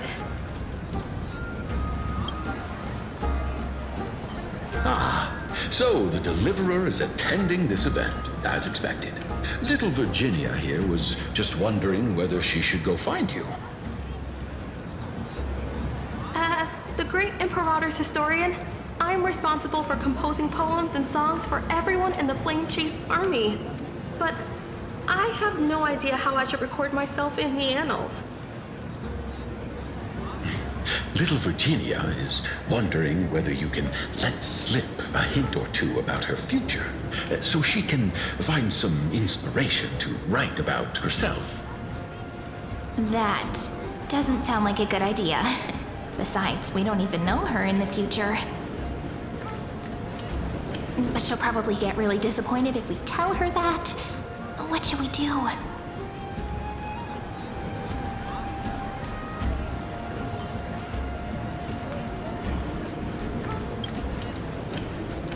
All right, I got it. We can't reveal too much, but I think it wouldn't hurt to start your poem with the future. Maybe use something like, "With hope, I write down the tale of tomorrow for myself, silently waiting, day after day, till the moment it fulfills its promise." How's that? Oh, that's exactly what I'm after. I'm so inspired. Thank you so much. I feel like I can actually finish composing the heroic saga of Flame Chase once we end this campaign.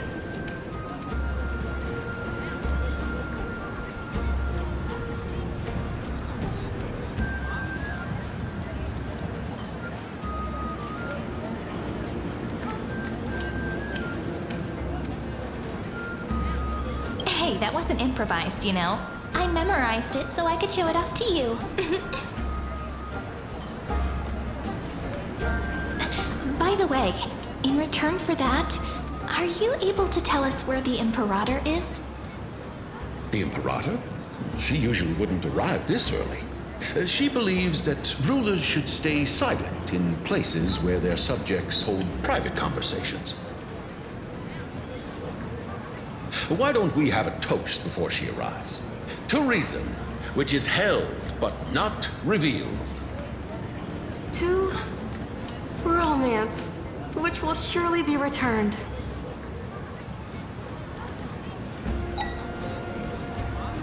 Actually, there are so many people, we wouldn't be able to find the Imperator even if she were here. I know.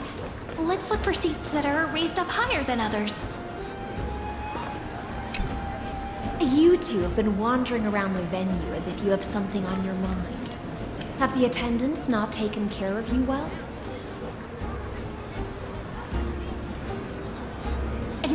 No, we love it here. It's just... we're a little concerned, seeing how the Imperator still hasn't arrived. Don't worry. I know what you've been waiting for. Come, sit with me for a while, will you? I'd like to share a personal secret with you.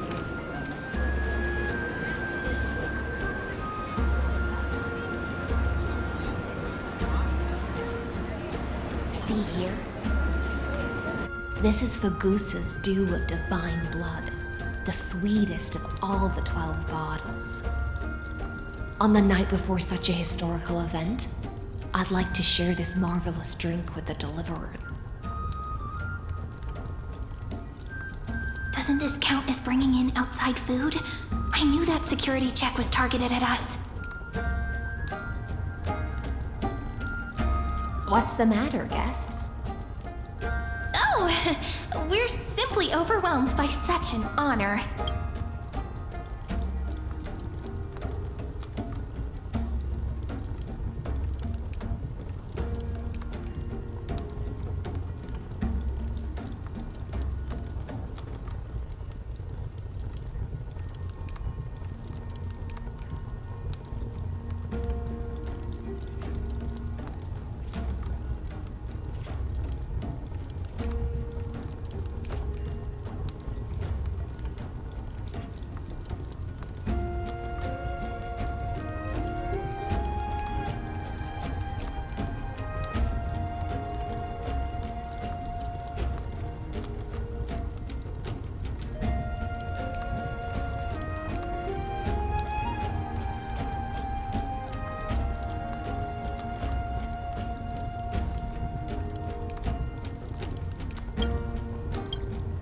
Are you worried that I might have poisoned the dew?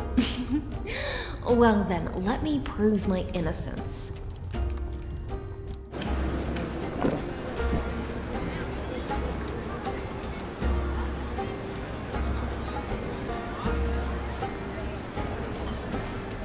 See? It's completely safe. I feel like Miss Hysealans wants to talk to us about something. Why don't we go along with her for now?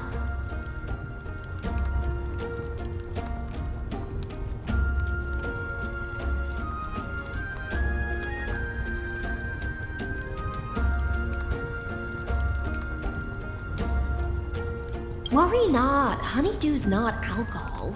It won't get you drunk. On the contrary, it can make your mind even sharper.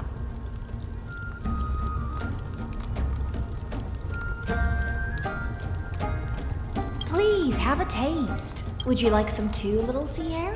I can drink it myself.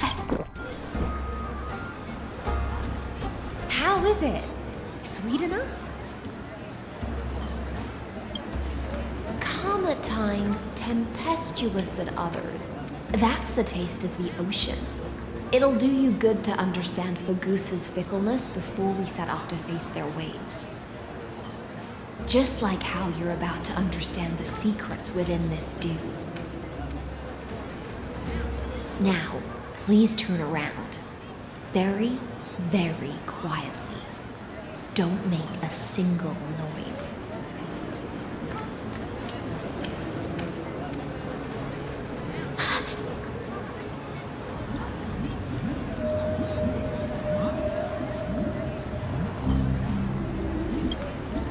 The dew of other gods all intoxicate humans, but the god of banquets dew is an antidote that can awaken humans from a sea siren's enchanting song. Since the start of this banquet, all the guests have been under the spell of my song. None of them can see the Imperator in that Fioros. But you two, I wish for you to see the truth. Is this also what the Imperator wants? This is my personal request. I can't bring myself to trust that Fioros. The Flame Chase army changed after he descended with Orynyx's divination and brought the prophecy of the stars to Akuma. His seductive whispers harbor something malicious within and will ensnare those of us blinded by ambition. You are the deliverers of the prophecy and know about him far more than I do. Perhaps only you can find traces of the truth from his actions and words. Then we can show the Imperator the right path forward. Oh, but isn't this acting behind her back? Amphorius has become far too weak. Even heroic actions protecting her from harm must be conducted under the water's surface. I am the Imperator's blade, and I must clear the way for her while remaining concealed in the torrents. Then, ensure I'm pointing my sword towards the true enemy. Can you promise me something, Miss Hycelens? Ask away. My friend has in fact come here to stop that villain's evil scheme. Our goals are aligned. But as to the decision the Imperator must make, he has no wish to transgress her authority. We just want to tell her everything we know. I believe the Imperator will be able to tell right from wrong. I never doubted your loyalty. I'll pass your words faithfully on to her. Provided we can gain the advantage in this tug of war, that is.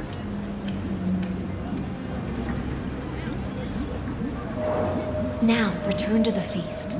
Bring this cup with you and keep your distance. Pretend you are still immersed in the sea siren's fantasia. And I'll control the moisture in the air. That way, you'll be able to listen to sounds from afar as if you were a whale of the depths and hear every word of their conversation. I wish you a victory in this first skirmish. It's the exciting and thrilling undercover part of the adventure.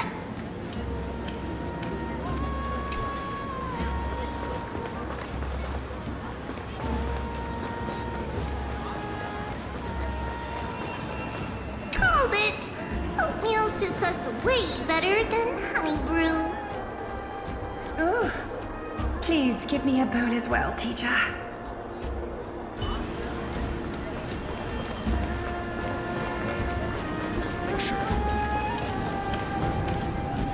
Let's mingle in the crowds here.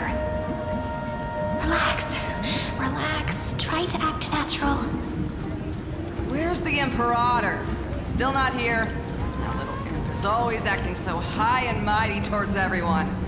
Today, I will. Whatever. Pour me another cup. Though she has succumbed to drunkenness, she still does not dare challenge your authority. A criticism of my height is a grave enough insult already. She should be dismembered.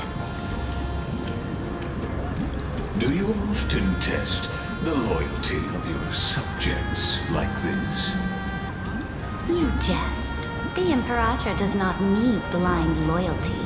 As long as one can prove they have value, I am willing to be lenient towards them. Let's cut to the chase, Theoros. If I pass the trial and grasp this world's law in my hands, what will you do then?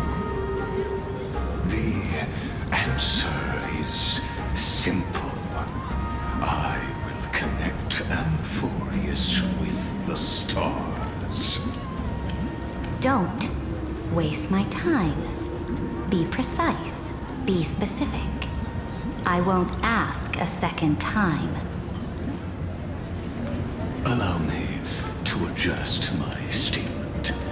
I will correct the regulations within the old law that sealed off Amphorius and merge the black tide with the torrents of Era Nova.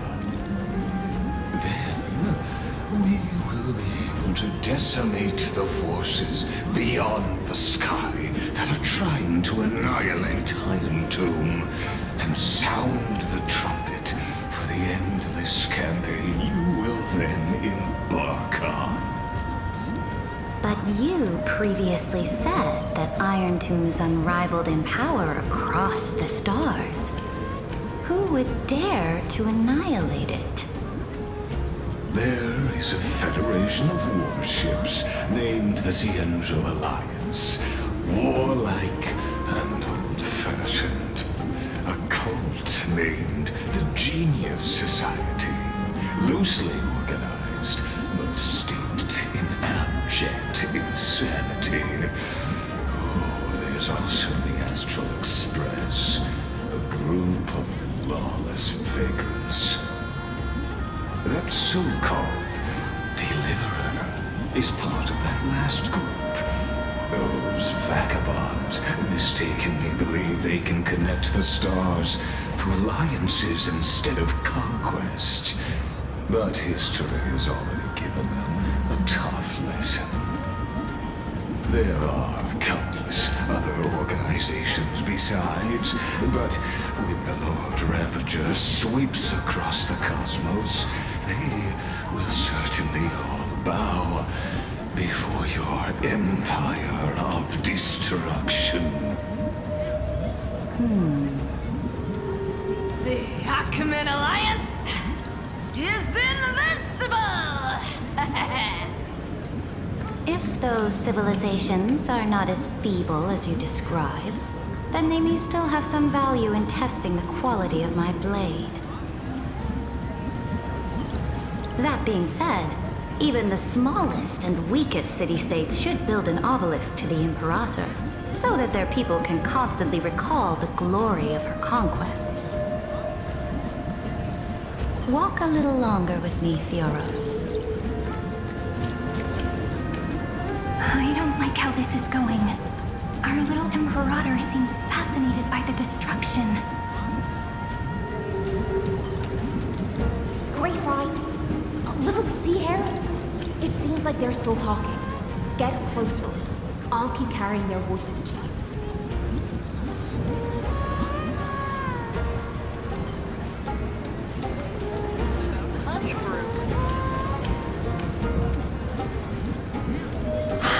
What a difficult situation. No matter how we position our forces, this battle against Fagusa will result in many casualties. That's not something you or I should consider. The Imperator has already placed the chess pieces. We just need to fight for her until our last breath. How astonishing. The commanders under you have such different personalities, yet they share the same loyalty.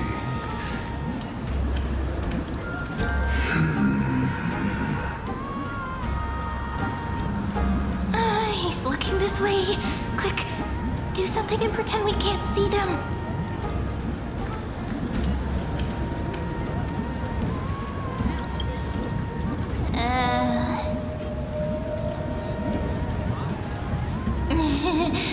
What are you doing? Staring at me like that so intently, it's making me feel shy. Try not to laugh. Challenge. What's the matter? My apologies. I was just checking whether everything was fine with those two distinguished guests of yours. And it seems like all is well. Let us continue our previous conversation regarding the soldiers fighting for you. Are they aware of the price they must pay for the trial of law? If I recall correctly, you've already lost a bout against Talanton due to offering insufficient sacrifices. You dare mention my name alongside the word lost? Forgive my transgression, great Imperator. Watch your words and actions. All you need to know is that my victory in the trial is guaranteed. Even without the trial of law, they've already sworn to give their lives for my conquest. So tell me, If everything happens according to our agreement, how would you recommend I deal with that deliverer?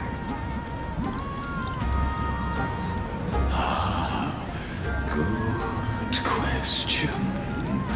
Do not let him fool you.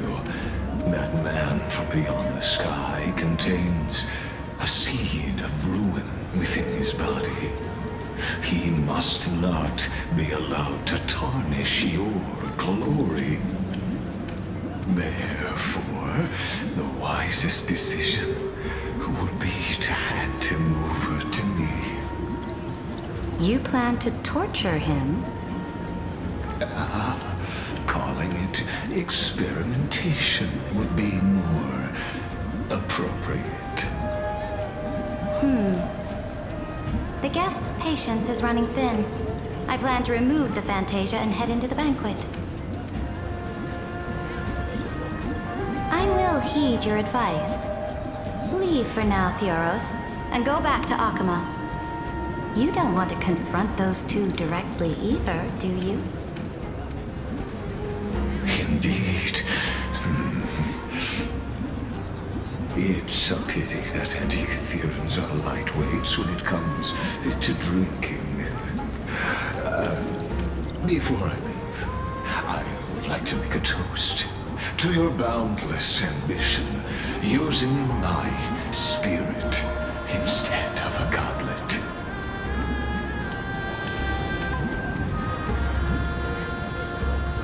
As I expected, that Theoros' schemes have been revealed. Thank you for your bravery, guests. It's time for me to dispel the Fantasia.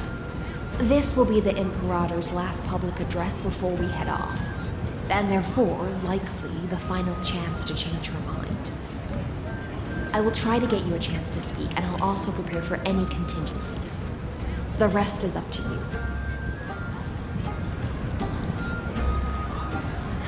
You should head back to your seats for now.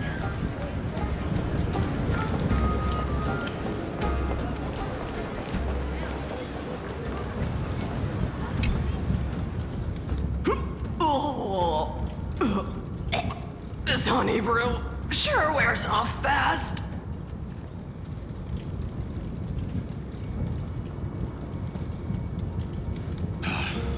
The Imperator! The Imperator has arrived! No need for formalities. I should be apologizing for my tardiness instead. The hour draws late, and I trust you have all had your fill of brews. Therefore, I will not observe the usual ceremonies. Any warrior who has fought by my side should have those speeches memorized by now. The Imperator's word is law. Are you out of your mind, Dux Frigoris?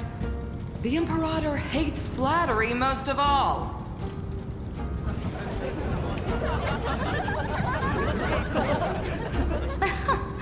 A joyous atmosphere is a better fit for showing me your resolve. I believe that you, my dukes, will do all you can to assist in the campaign against Fagusa, just as you always have. However, it's a pity that I have never tested your loyalty.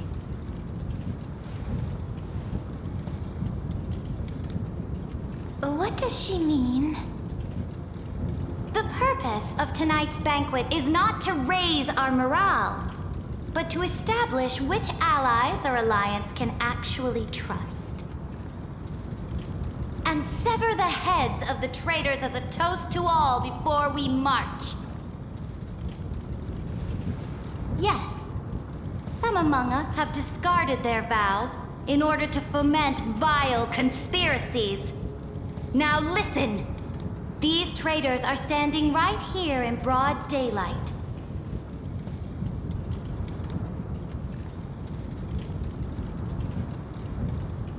Dux Gladiorum Hycelens. She used the Sea Siren song to immerse the crowds in an illusion and conceal her whereabouts. She then worked with those from beyond the sky to spy on confidential matters, hoping to rob the core flame by force and harm me, the Imperator.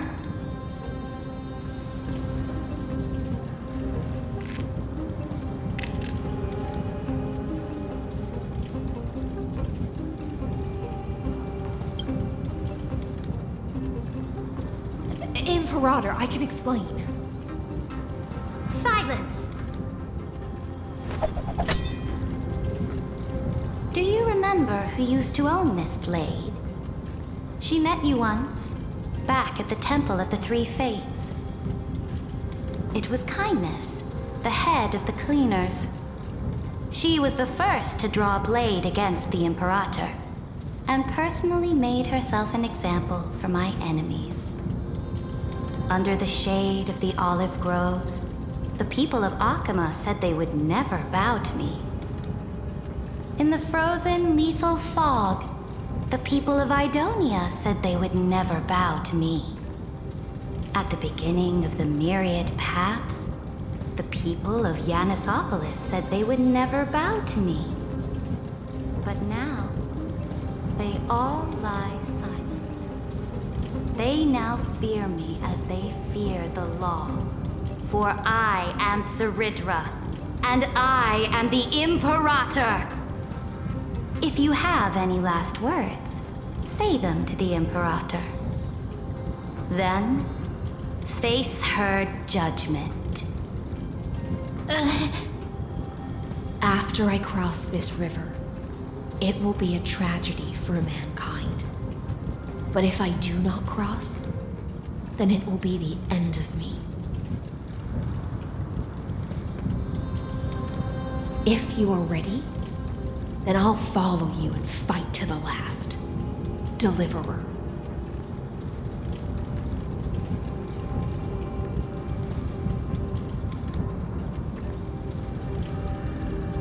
No, friend.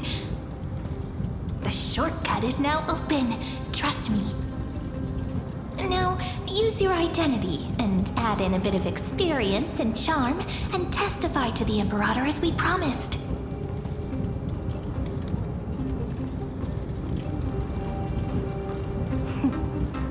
You think you can slay a king using your words instead of a sword? I'll have it. Show me the weight of rhetoric from beyond the sky. Will it weigh heavier than 3 human lives? Let's watch our words carefully.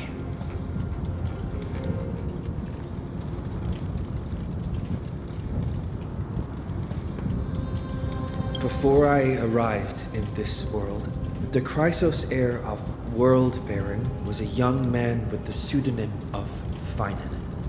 He came from Aides Elysiae. In order to combat the lies of the Era Nova and deliver Amphorius from the ending of the destruction, he lived through history 30 million times, hoping, futilely, to find a breakthrough. And Cyrene, the young woman standing beside me, also carries an equally heavy destiny.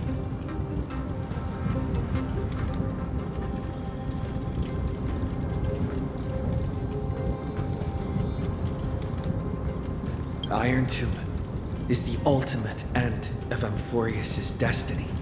It is an embodiment of pure horror that walks the path of destruction and can never be tamed. That is the only thing Lycus cares about.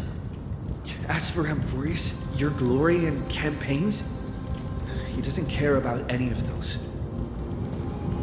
He will most certainly betray you. When that time comes, all of us will be ground to dust by the destruction.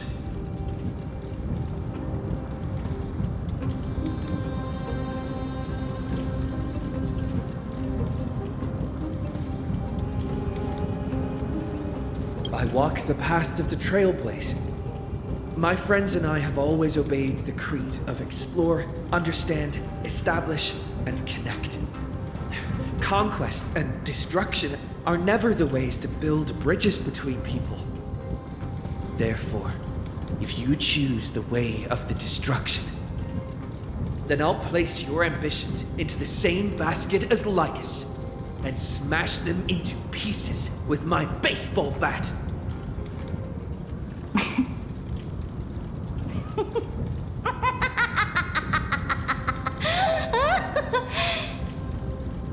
That was truly a chaotic speech.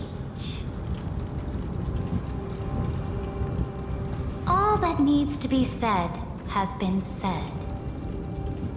Dux Frigoris, Dux Bromalis, escort the traitors to the prison.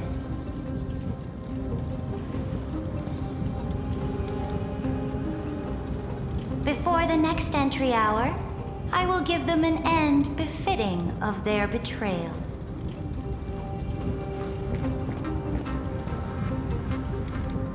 Oh, great Imperator, your ambition certainly eclipses all things.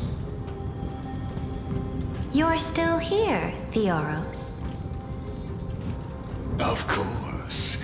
As the Theoros, I simply cannot miss this moment, miss witnessing the fall of a nameless one.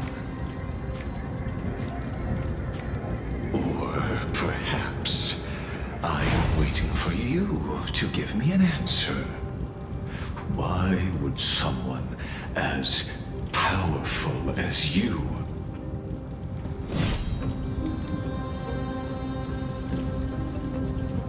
use such a clumsy excuse as imprisonment to ensure the Deliverer's safety?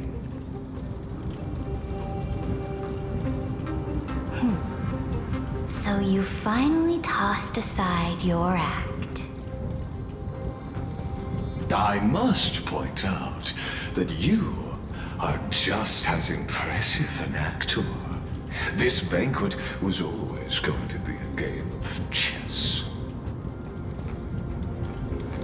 where you would try to control both sides and turn both them and me into your pawns. That's right. That little Imperator never trusted anyone. She was always trying to see which side had more sincerity.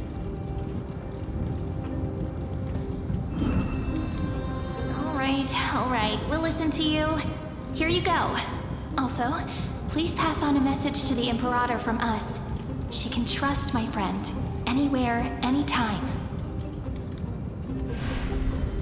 But as to the decision the Imperator must make, he has no wish to transgress her authority.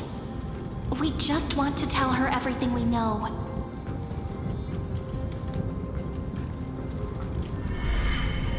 Now, use your identity and add in a bit of experience and charm and testify to the Imperator as we promised. And we won. Sincerity will always remain the greatest shortcut to people's hearts. I can toss your words right back at you, Lycurgus. Why would someone as powerful as you pretend to be a mortal and kneel before me? Unless you enjoy giving flattery and prostrating yourself. You are mistaken. I am only trying to ensure the experiment's autonomy, meticulousness, and perfection, thus avoiding any unexpected outcomes. A forceful intervention will only create larger errors, reduce efficiency, and introduce ugliness. How had you fulfilled your promise of giving the law to me and completing the Era Nova, then Amphorius would not have deviated from destiny's course. Oh, but you broke your promise. What a pity. In that case, I must carry out my duty as the administrator and eradicate all factors steering the experiment out of control. Factors such as you and him. Careful. Careful. What was that voice? Was it Oryx? I found you,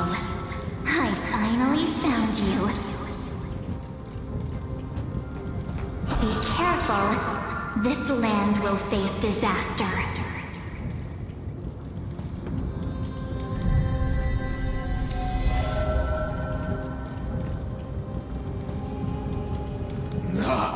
The time of judgment is nigh, my lord. The prison I have built for you is now complete. In the name of the erudition, I invite you to step into the same cage as mine.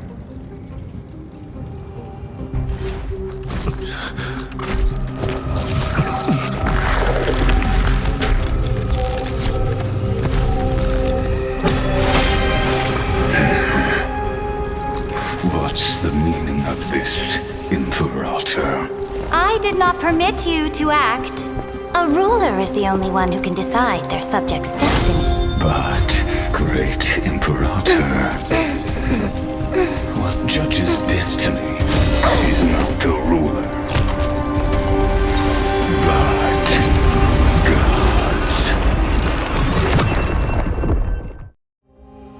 Don't forget, my realm only allows for the existence of humanity. Moreover, dealing out extrajudicial punishment equates to defying the law, and the culprit is to be sentenced to death. But you have seen how I can erase life from this world with just a clap of my hands. I fear you are still quite unaware of your current situation.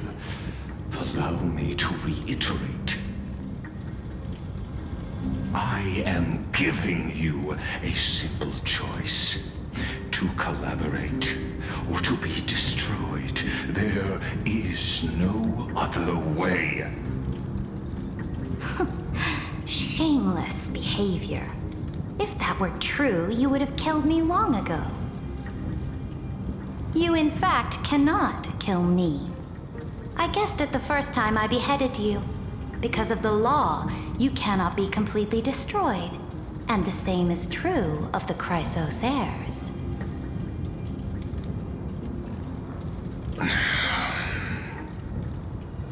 The more you bluff now, the more you are proving that conjecture to be true.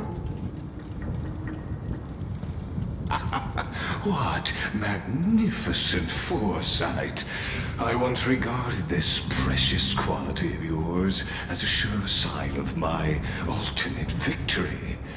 But now, I have to admit that I made a mistake. Yet, as a mere mortal, how will you contend against the Theoros? We are both slaves to hubris. But do you know what differentiates us, Lycurgus? I will never be blinded by my pride. If I wish to break the scale's balance, I only need to appeal to external forces and use them for my own ends.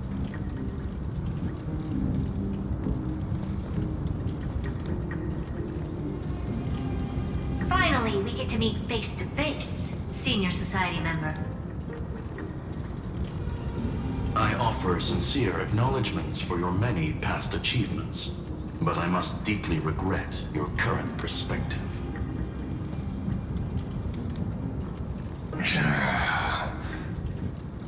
Trust me when I say that you aren't the only one feeling regret right now. Screw them. So you two are the allies from beyond the sky the Deliverer spoke of, and why he demanded the divine authority of law.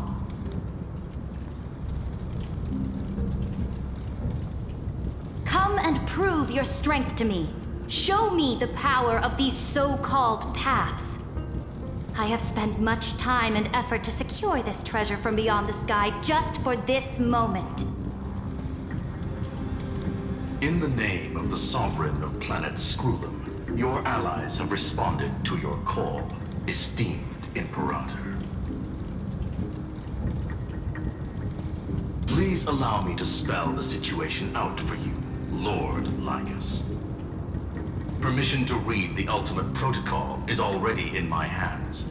It'll only be a matter of time before we acquire the authority to write and execute commands as well. There's no way the flame chase journey will continue after you've burnt your bridges so thoroughly like this. Do you really think you can still win?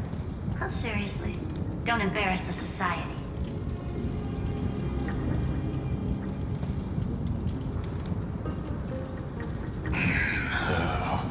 I understand that a mere zero possibility does not equate to zero.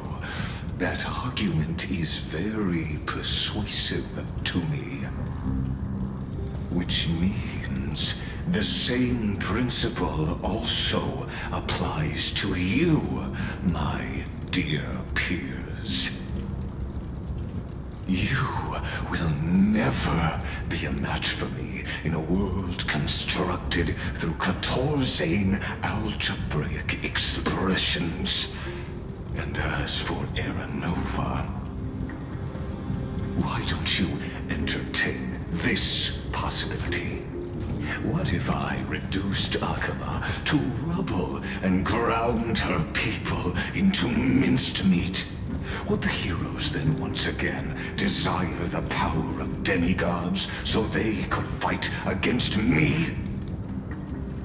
Listen, Iron Tomb is fated to be born. You may shackle me and put me in chains, but I have thousands of ways to ensure the destruction's descent. And what I just mentioned is only one out of those thousands.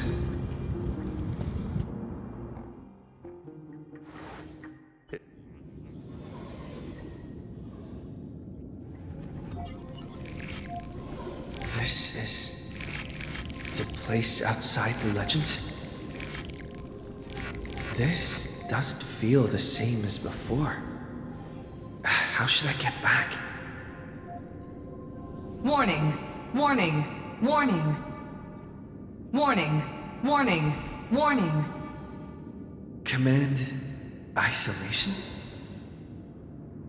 Since we parted ways last time, I have modified the exomyth into an audience area exclusive to you.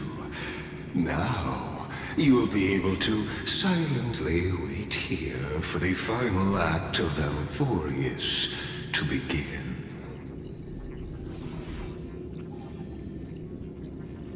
Oh, we always feel so powerless before fate, don't we?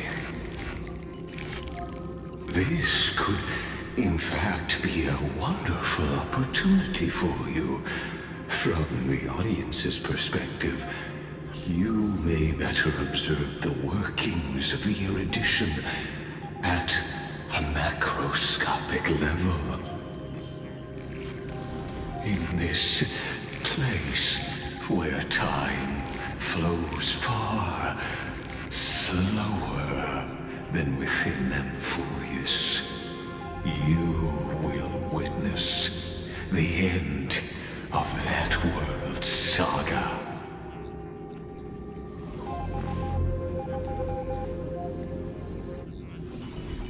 Indeed, the speed of time here is infinitesimally close to that of the real universe you're familiar with.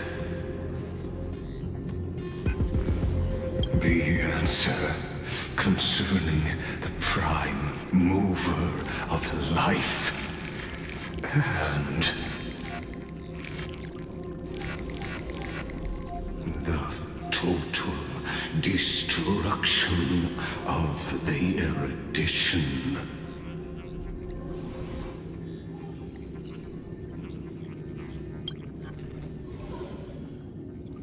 Do you see me as their faithful disciple?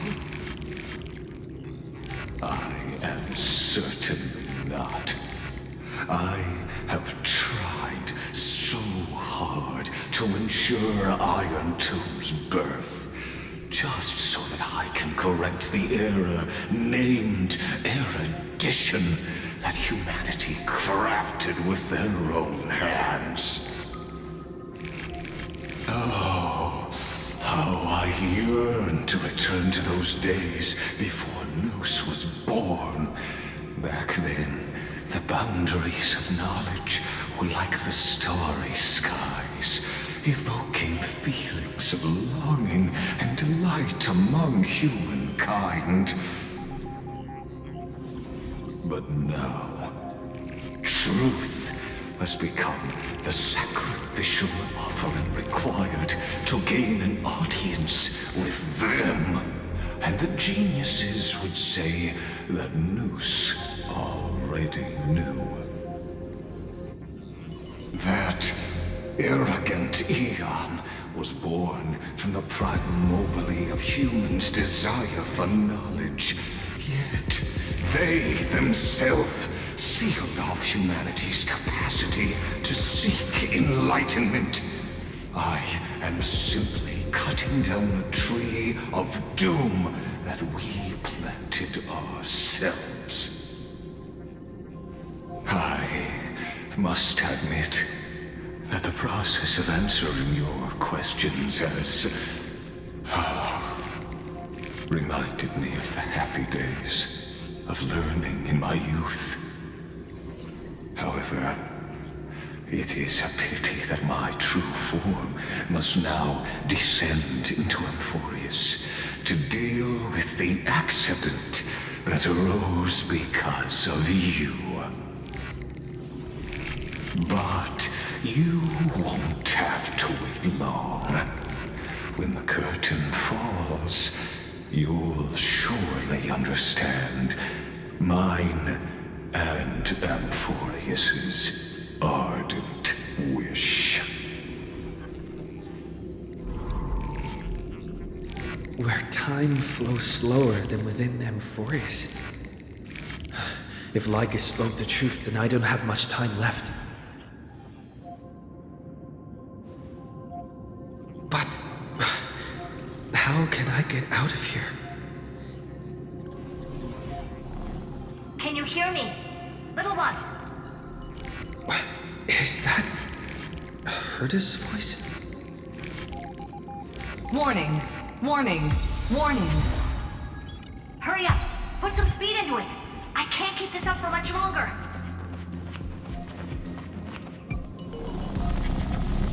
That old Intellatron overlooked one little detail, and Screwy and I finally found an opportunity.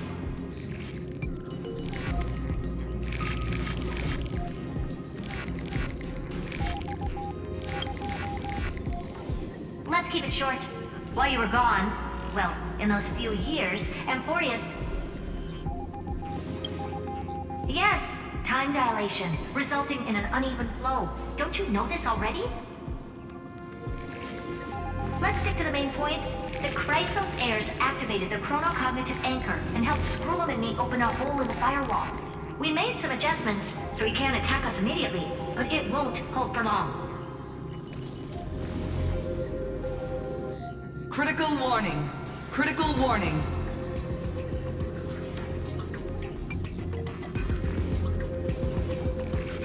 Time is running out.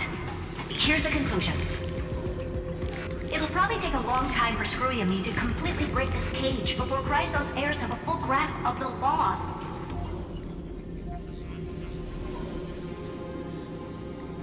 To be safe, we'll continue to launch side-channel attacks on the system to give you opportunities to escape. You need to seize these opportunities. So start moving, and find a way to pull off a magnificent jailbreak.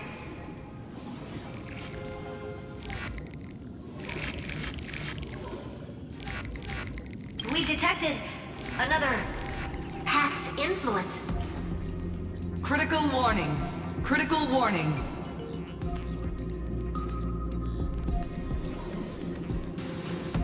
Its power is strong. May be able to help use the path's power. Make it detect you. Unauthorized communication terminated. Is Herta saying a certain path's faction has arrived in Amphorius, and I can ask them for help? I mastered the powers of different paths in my previous journeys. Think hard and figure out exactly which faction has arrived at Amphorius, and which path's power I should use to call for reinforcements. Are these showing my memories?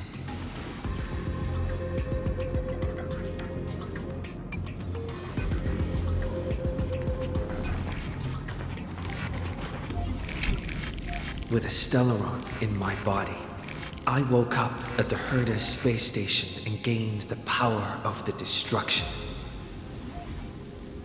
A world that'll give rise to a Lord Ravager would definitely draw the attention of the destruction. The Stellaron in my belly is gonna be super useful. But what if I end up pulling in the Antimatter Legion or the Annihilation Gang?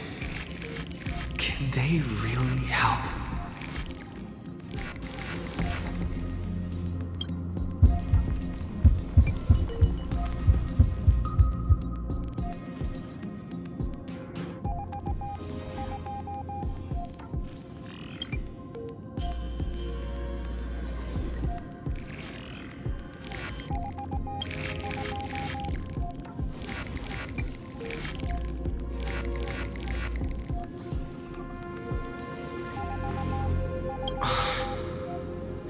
Failure is not necessarily a bad thing.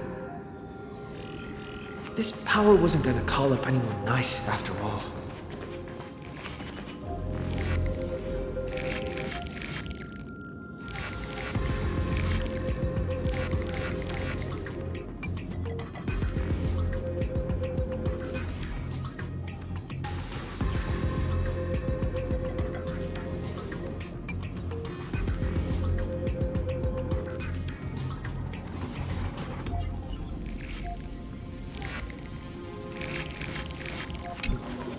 I obtained the flaming lance left by the architects and gained the power of the preservation in Belobog.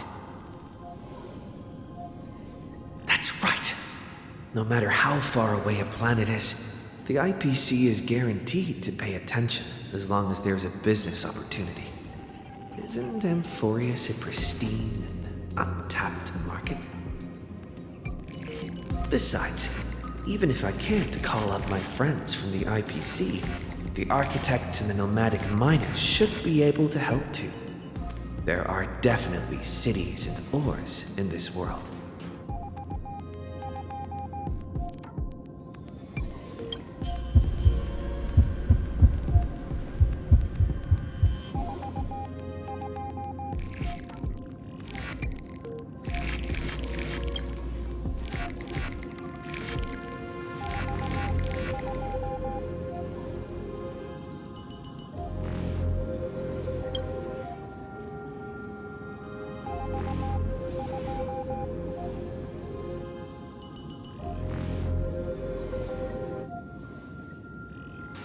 Seems like since Amphorius has no overseas market, the IPC's hand can't reach it. I received the Watchmaker's hat in Penacony and declared war against the Order, then gained the power of the Harmony. That's right! The benevolent family must still remember me for saving them. Their music echoes throughout the stars, and they'll definitely want to help. Come, dear hat. I've put you aside for quite a few chapters already. Sing with Clocky. The world is in harmony and the stars shine bright.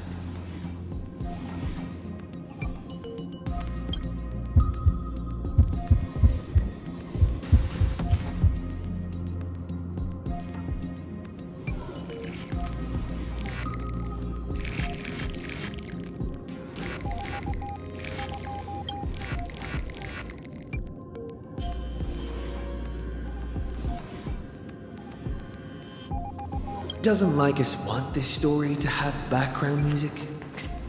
He has such terrible taste. The Remembrance. That's right.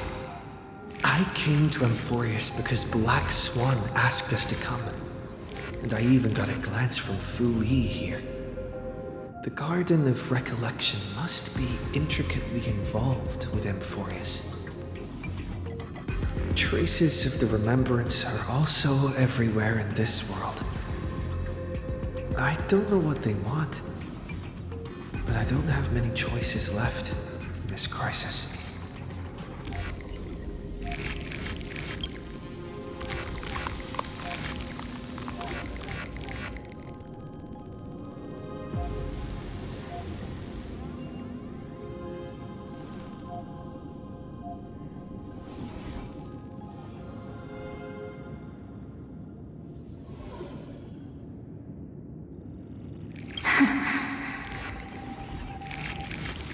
I finally found you. Following the sound of memories. A pathstrider walking both the Remembrance and the Trailblaze.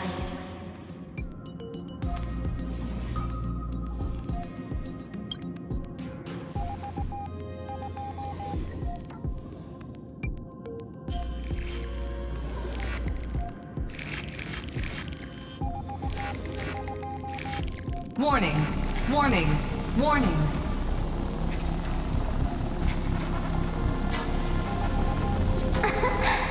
Erudition's prison cannot stop us, for we lie outside the logic of zeros and ones. Come, leave the cage of Logos. The mythos of Amphorius waits for you to continue its story.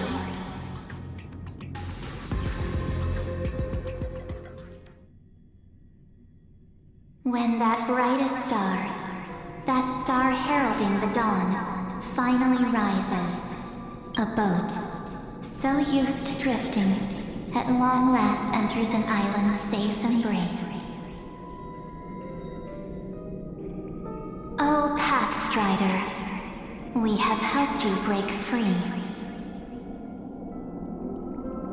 Hurry and set off. The Child of Remembrance awaits you. March? What's she doing here?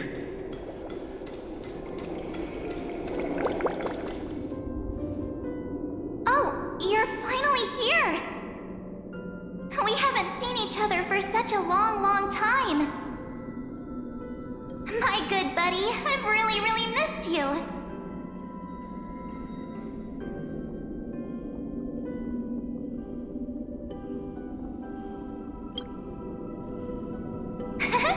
I bet you were constantly thinking about the days when I was by your side.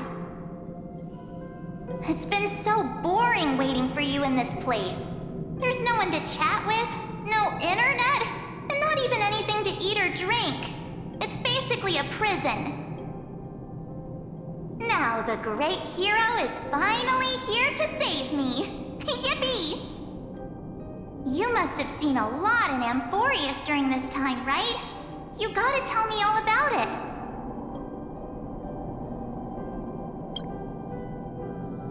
Then take your time with the storytelling.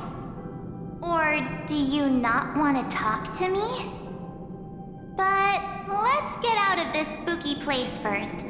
This is not a good spot for a reunion chat. Why don't you take me back to reality? A strange voice told me that I can enter Amphorius if I keep following this road. So, let's head off. I still don't know what that world even looks like. Why does March feel so weird? What are you standing around for? Do you actually like this place? Get moving. Hurry! This door should be the exit. Maybe my instincts are wrong. Let's follow her first.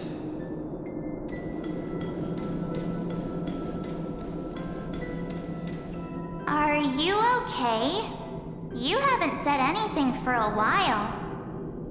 Has it been so long that you're still missing me? There's no time to waste, though. The Chrysosayers and the geniuses are all waiting for you. No. The discrepancy is getting worse.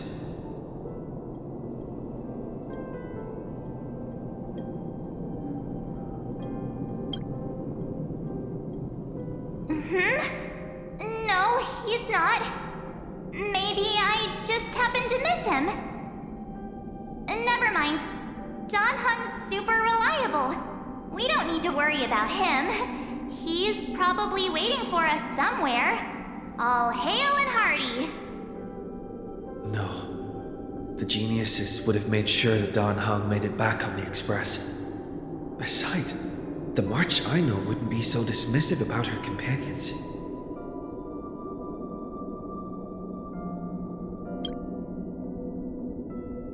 Huh? Isn't Amphorius the world of the Chrysosayers and their hero's journey? I could figure that out in an instant. But Amphorius cannot be observed from the outside. She couldn't possibly know about these things. Unless Don Hung told her. Something's not right. She's not March 7th. I guess you have something you want to say to me? Then there's no need to feel things out first. With questions. Let's treasure the time we have together and be frank.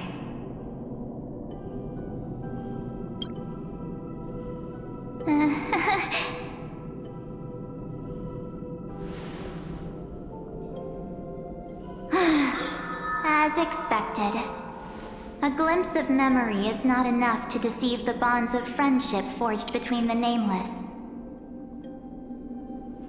In that case, there's no need for further deceit. You're right. We're not the March 7th you are acquainted with. But we can send you back to Amphorius, as long as you are willing to help us.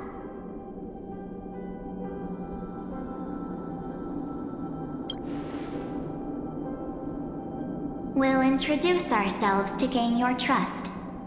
We are the Garden of Recollection. You should be very familiar with that name by now. Just as a reminder, while you hesitate, time is quickly ticking away in Amphorius. Working with us is the best way to stop the enemy of erudition. Erudition would treat any results unrelated to the experiment as garbage and throw them out. But we don't work like that. The Remembrance treats all these instances as important materials needed to weave the universe. Besides, this would be child's play for a great hero like you. It won't be hard at all. Also, if your plan fails and the big bad Iron Tomb manages to get out, then the whole cosmos will be in danger. Wouldn't it be better to have an additional failsafe? As long as you help the Garden retrieve what we want, even if Iron Tomb reformats everything in the physical plane, we can use Remembrance to reconstruct the entire world. Or should we say, the entire universe? So help us. Find where Amphorius' memory began, and bring it out. The Master of Anastrava has already glanced at you. Don't deny it. That storybook is the best evidence. Say, you aren't seriously gonna be moved by their pretty words, are you? I am the one who commanded those little ones to lead you out of the prison. But I didn't expect to attract little gnats trying to take advantage of the situation. While Remembrance can help you return to Amphorius, there's There's no need for you to do it the way they want you to. Of course, there's also no need for you to make any deal, or pay any price. For you, this is probably a long time no see. My dear.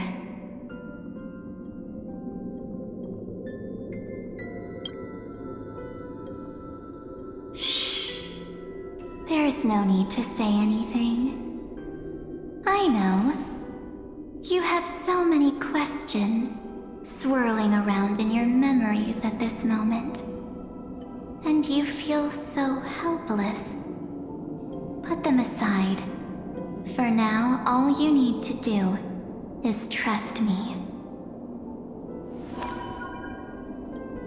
Or do you need more proof? That won't be hard. Wait, stop it! They're awake! I'm gonna keep our first photo, alright? Won't come to pass while we're around.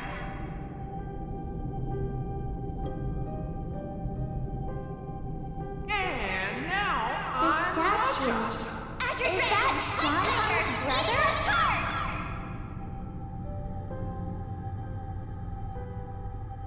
Oh, did you hear that? She just called me, but my unlucky universe is full of pain. We won't escape from it.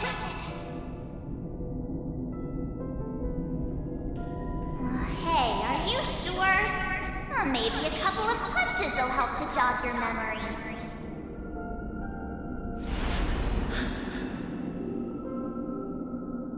It's as if they all happened just yesterday, right?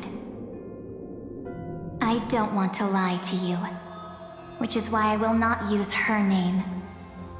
The third month of Amphorius is the month reserved for the Veil of Evernight. So, place me into your memory using the name Evernight for now.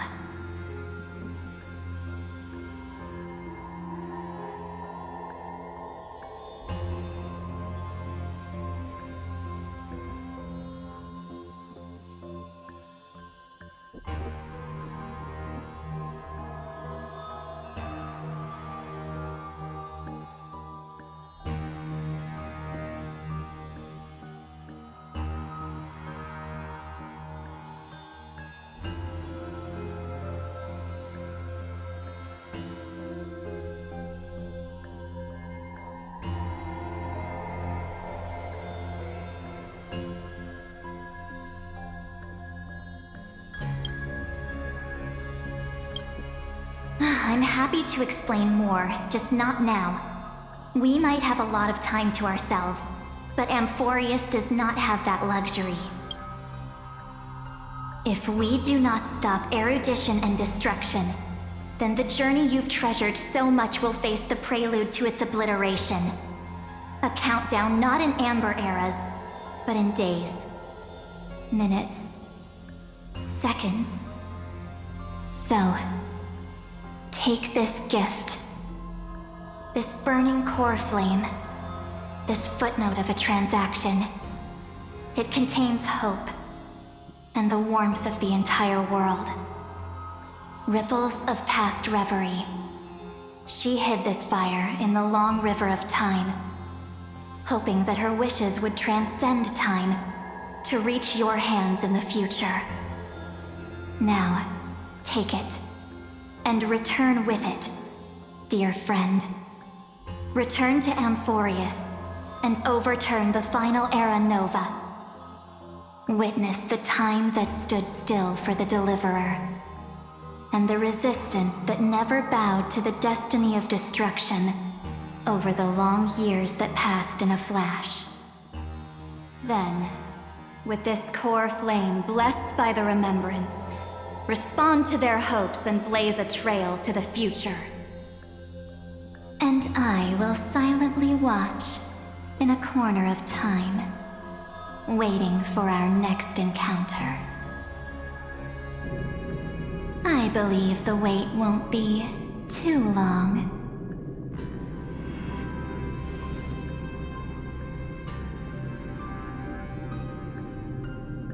What exactly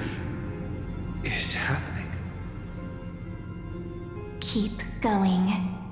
Keep trailblazing. For Amphorius. For you. And for the March 7th in your memories.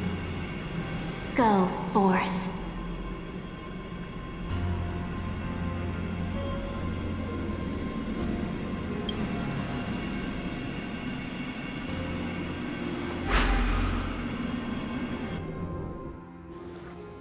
It.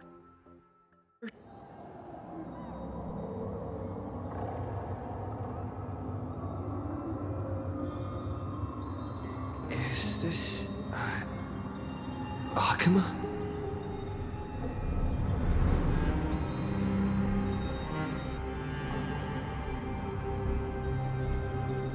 No one's here. And the dawn device is off.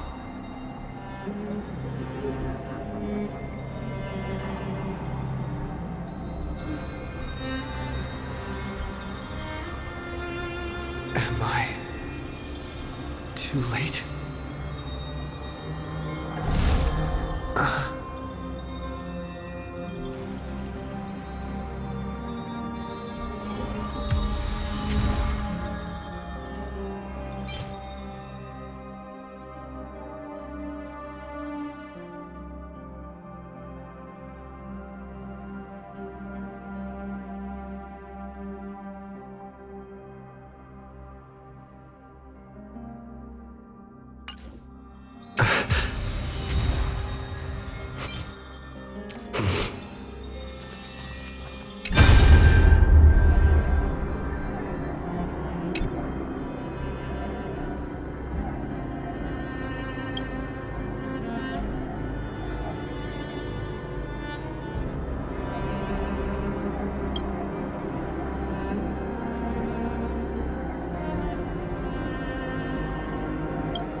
The chronocognitive anchor?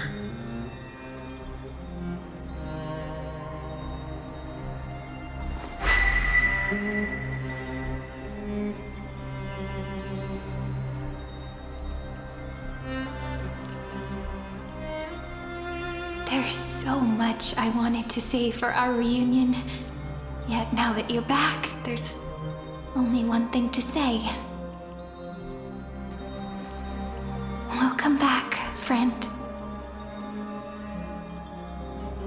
It's been such a long, long time.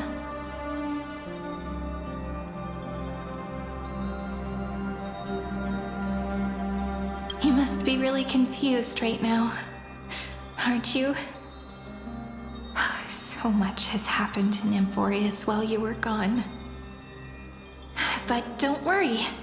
The Deliverer can't afford to be lost, no? Now, please follow me and turn the pages of time and hear the words everyone left for you. I'll tell you the story of this 1,000-year journey. That way, it won't just be my memories alone. Cyrene, can't hear me?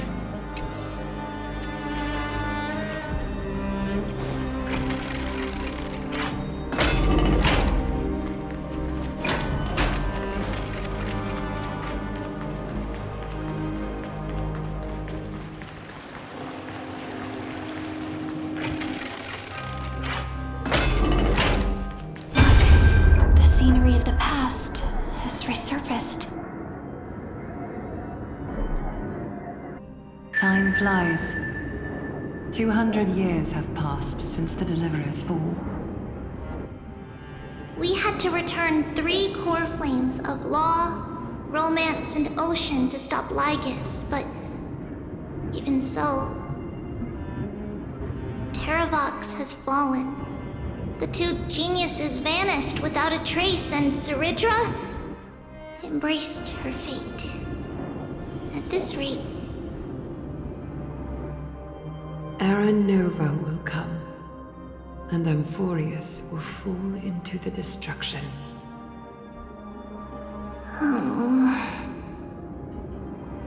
It seems the key to rewriting the end once again lies in the core flame of world-bearing. According to the instructions left behind by those 2 geniuses, we must get it into the Deliverer's hands, no matter the cost. But how? We need to find a way to hide the core flame. And we must buy enough time to keep Lycurgus at bay. About that, Rini might have some good news. She had that dream again last night, but the Titan's voice was clearer than ever this time. She said, "Pass the flame into the future." Is that a prophecy from Orynyx? She chose to side with humanity this time and hide one of her kin's core flame? It seems Amphorius' fate isn't sealed just yet. You're right. History has changed. Humans and Titans are both giving their all to keep this world going. Perhaps a relay across the ages is finally about to begin somewhere out there. Unfortunately, life will never go smoothly. Layden's army is already at our gates, and their commander... that Lycurgus. He's right outside Akuma. Light calendar 3960. Cerydra, under the pretense of a campaign against Fagusa, sacrificed 500 Chrysos heirs to complete the trial of law. This tragedy shook everyone in Amphorius. That same year, Cerydra the Imperator was assassinated, after which Aglaia the Goldweaver took command. Thus began humanity's second flame chase journey, a path hanging by a thread. Come, this way.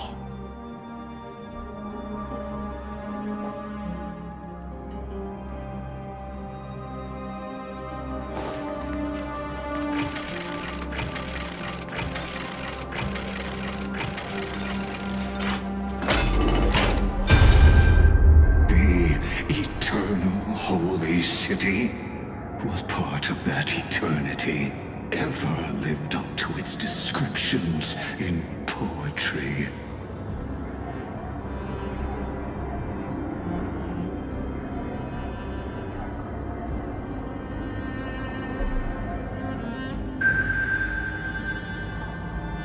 The Memorial Palace lies in ruins. Countless mortals have perished because of your stubborn resistance. It's time you learned the cost of refusal. Now, answer my question again. Where is Kefali's core flame?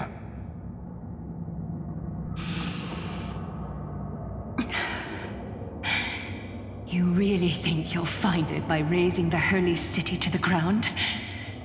From what I see, all you'll get is dust and disappointment. Don't forget, you can't kill the Chrysos heirs mentioned in the prophecy because of law. I have never denied that. Which is why I now place my hope in the faithful citizens of Akuma. Perhaps they'll give me what I seek in the echo of your screams.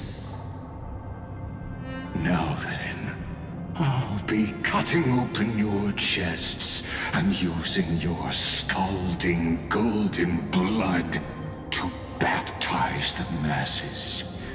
Allow me to apologize in advance. We shall start with you, blind and foolish Lady Goldweaver. Leave this to me, Lady Aglaya. You must get away now.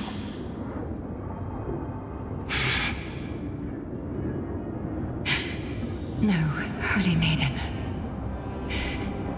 I'm the one who must stay. What? His conspiracy won't succeed.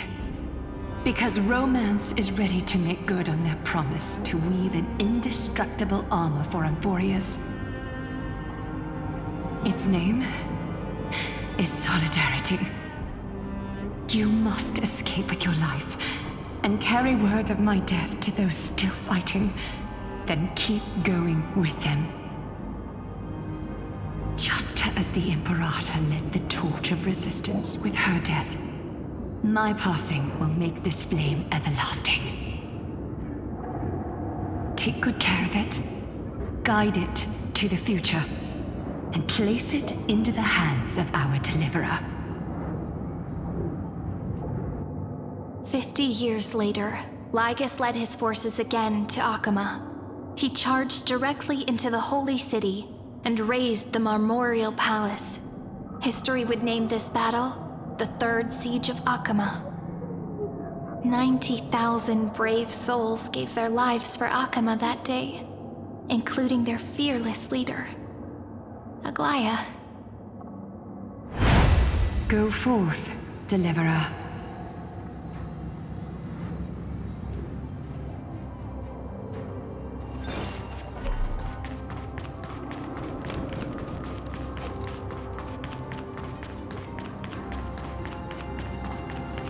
Go. When the frost melts and the snows give way, the flowers will bloom again. You'll find me there. So what you're saying is, Princess Homebuddy is never coming back, is she? She just left, like that. Since Cass has made up her mind, we can't let her resolve be in vain. But between staying in Akuma and going to Styxia, what difference does it make when it's death either way? I'm against relocating. With Kefali's protection, isn't Akuma far safer than that dead city? Cass's plan doesn't involve any relocation at all. Huh? Like you said, Akuma is humanity's refuge. We never intended to get everyone moving to Styxia. It's just on Cass, Hycealans, and me to prepare the final trump card for the Deliverer. Wait, what kind of trump card needs all three of you demigods to throw yourselves away? We must lay down the path to the future so when the Deliverer returns, they'll have a clear road to reach the location of Aranova. Styxia sits where death meets the ocean. There, with the combined powers of ocean and passage, we can summon a current that leads to the vortex of Genesis. And the demigod of death will forever guard that secret path until he returns.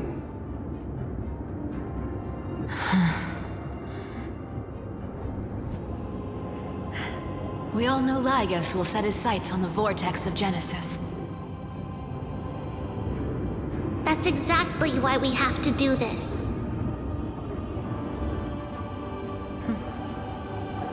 Guess I underestimated Idonia's Maiden of War. She's got way more steel than I thought. And Cypher, we need you to head to Castrum Kremnos as soon as possible. By any means necessary, forge an alliance with Strife. The prophesized Crown Prince has already been born. He shall become the new defender of Akuma, protecting this land after we leave. You don't need to worry about that. I just came back from Castrum Kremnos. Only a step ahead of the news. Treeby, something's flying towards Akuma, and it's really fast.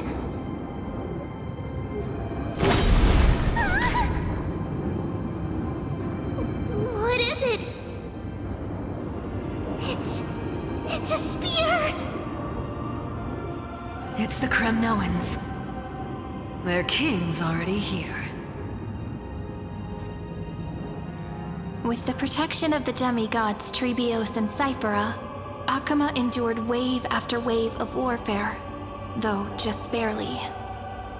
Castorus chose Styxia as the last resort, and completed the trial of death, causing the stagnant waters in the River of Souls to recede. Soon after, Trebios departed on a long journey. That same year, the Kremnoan king Euripon, along with his son, Prince Midamos, joined the Alliance to safeguard the Holy City in the Battle of Deliverance.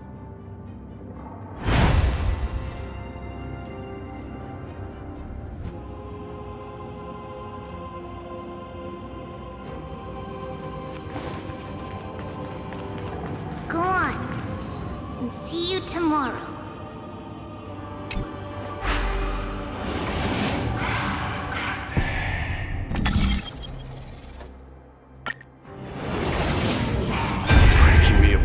This world even one more second, and so be it. But it's gonna hurt a lot! Pain brings endless torment, but it can never destroy me. I believe that you were thinking the same thing when you stepped through the Gate of Infinity and jumped off that cliff.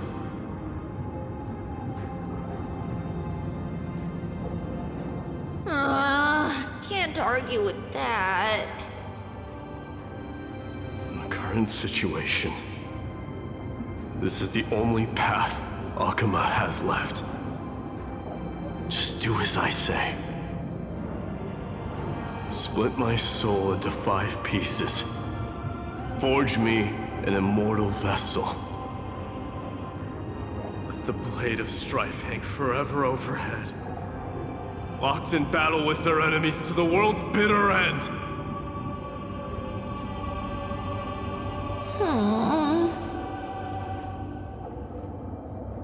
There's no need to be sad, Lady Trebios. Haven't we already taken great strides towards that promised tomorrow?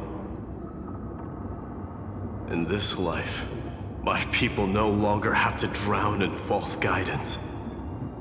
Kremnos has washed the blood off its fate. Emphorius no longer needs a god named Strife. So let me shatter the former laws and turn the Lance of Fury back into a weapon that protects the world. We understand. By the way, can you do me another favor? The 7 sages from Grove of Epiphany are already en route. They'll arrive in waves to join the Resistance in a couple of days. Among them is a scholar named Anaxagoras. He has extraordinary insight and fears no sacrifice. This soul-rending ceremony wasn't just my decision. It was his counsel. His wisdom will surely be the backbone of Amphoria's survival. Watch over him. carry on this everlasting flame for me. Through Anaxagoras' ritual, the demigod of strife split his soul into 5. Courage, honor, tenacity, sacrifice, and reason, each sealed in blood crystal and cast into battle. The people held a 10-day funeral to mourn their fallen god king, and through his sacrifice, humanity was granted 200 years of peace.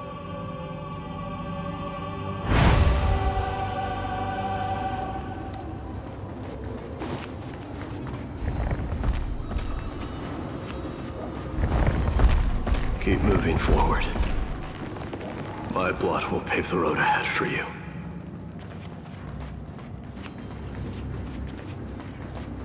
Keep moving forward, little Gray. See you tomorrow.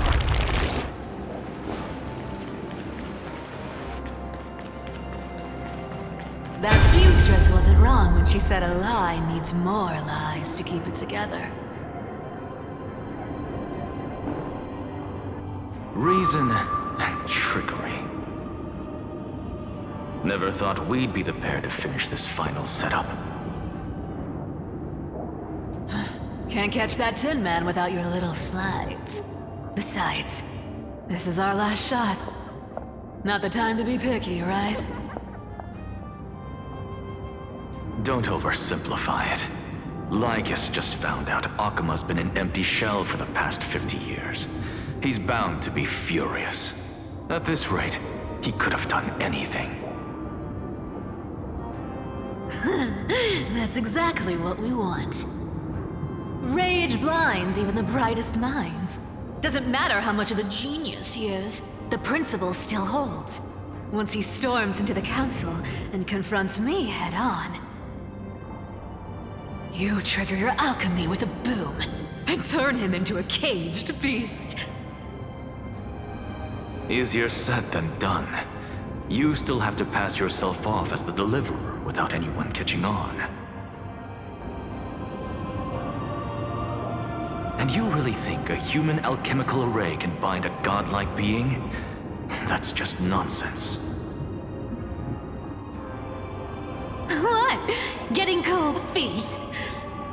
Or you just don't believe in the almighty worth of the demigod of trickery? Just tell me straight. Can you do it or not?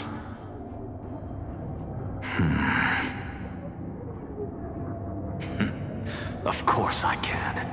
And it'll be child's play. But I've got 2 conditions. Since this is the final act, if we're doing it, we go all in. No half measures. Oh, I'm listening. First, shift the battlefield to the vortex of Genesis. It would be more convincing if the deliverer were to appear there. Besides, the vortex is cut off from the world. No place in Amphorius makes a better prison. If you pull that, wouldn't our deliverer have to face tank Lycurgus as soon as they come back? That clash is inevitable. All we can do is create more chances for him. And that's the second condition. The vortex belongs to Fagusa in the first place, remember? And there happens to be a demigod of ocean among the few survivors in the world. Loop Hysealand's in. Let her join the final act. I'll transmute myself into a Philosopher's Stone and embed myself into the formula. And when the time comes, she needs to shatter me and scatter that stone's ashes into the ocean within the vortex.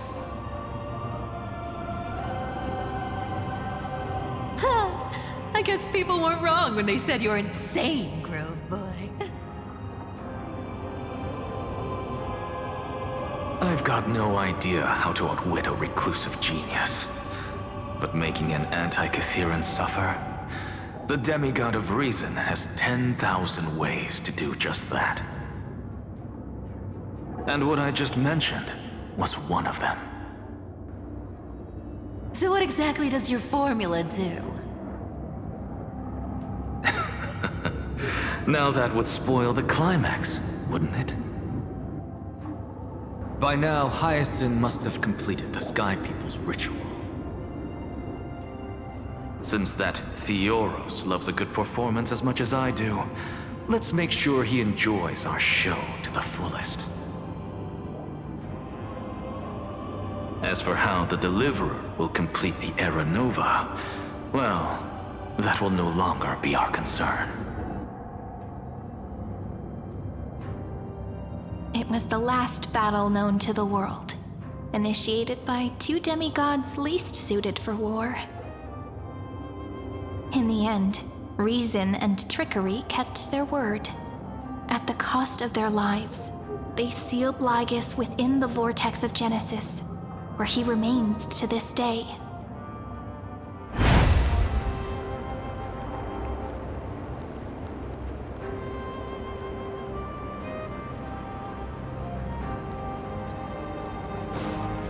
Go forth. Finish the greatness left undone. Quit overthinking! Just run! Keep running. That'll be enough.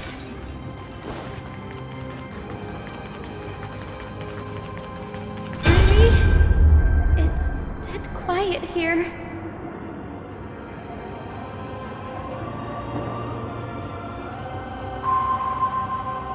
Akuma will stand eternal. Miss Cypher's lie is crumbled after all.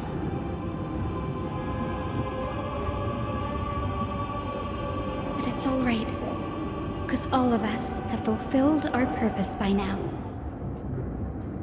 When the Deliverer returns, no matter where he is, sky will turn clear, and a rainbow bridge will rise, carrying him to the final battleground.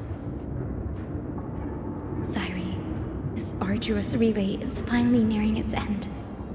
Now, I'm passing the final baton of fate to you, okay?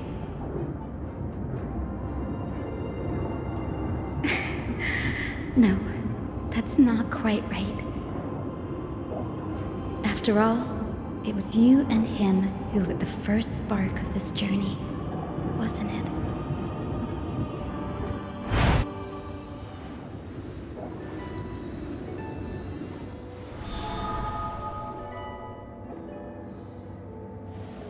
I'll tell you the story of this 1,000-year journey. That way, it won't just be my memories alone. And I'll share the moments I spent with you with everyone. That way, the path we walked becomes a memory shared by all.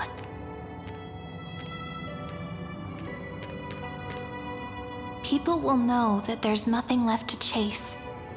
Amphorius has already welcomed the dawn foretold in prophecy. Just like I said, this won't be harder than the last time. Right?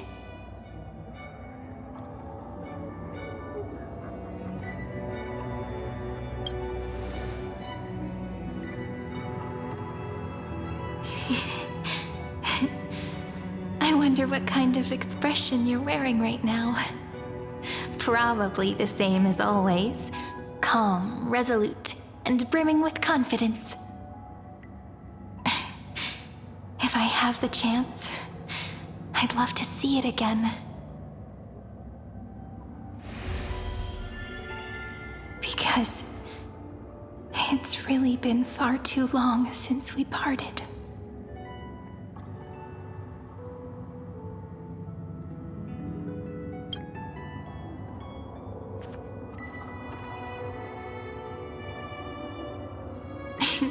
Someone as sharp as you must have realized by now that this isn't reality, but a maze of time. As the last link in the relay, I will return to the Temple of the Three Fates, tell Orynyx all of our stories, and bottle every page we've written into the little flask of memories. And then, May it set sail in peace, drift down the river of time along with the core flame of world-bearing, reach your side, and lead you back to Amphorius. Just like the first time we met, right? Even though this cycle has no demigod of time, time has always stood on humanity's side. This is the only way to make sure that the Era Nova won't happen before you return. And the only way I can safely entrust the completed final flame chase journey to the Deliverer's heart. After all, the new world will be born from your memories, and the protagonist of this story mustn't be absent.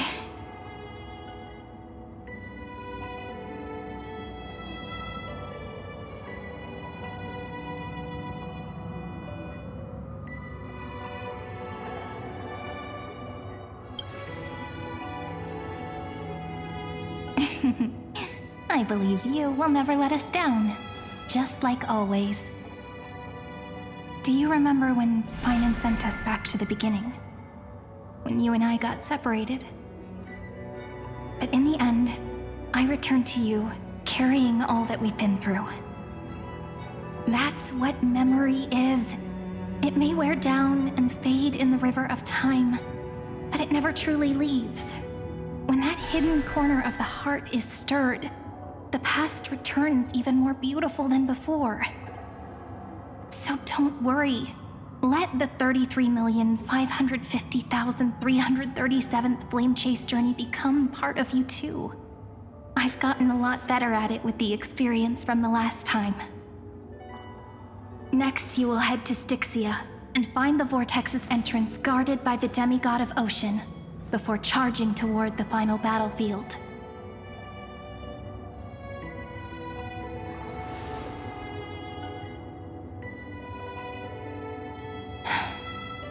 Don't worry. I'll be with you. All of us will. Even Finan. We'll stand with the Deliverer.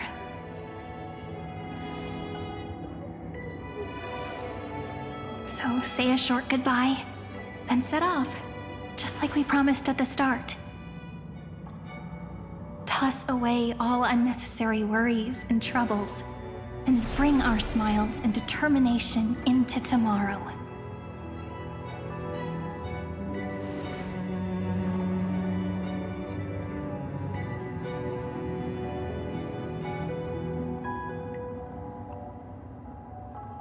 The last baton.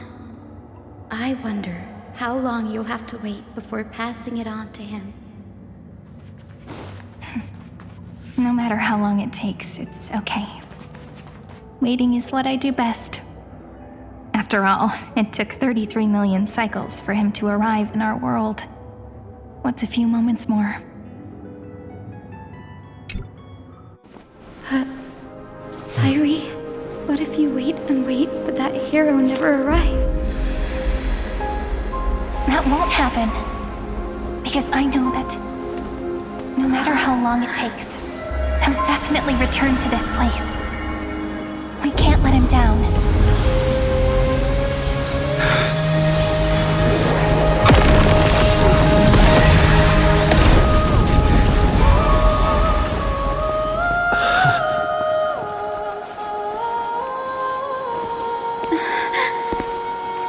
Sky shall rain rays of dawn for you. May romance be with you on your journey. And reason grant you enlightenment. Let strife bestow you with inspiration. Trickery ensure your success. Allow death to protect your soul. And at last, let passage point the way forward. While time will remember the Trailblazer's journey.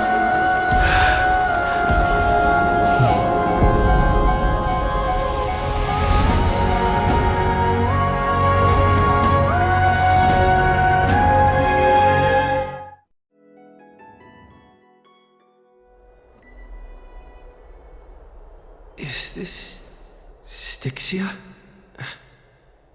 What happened to this place?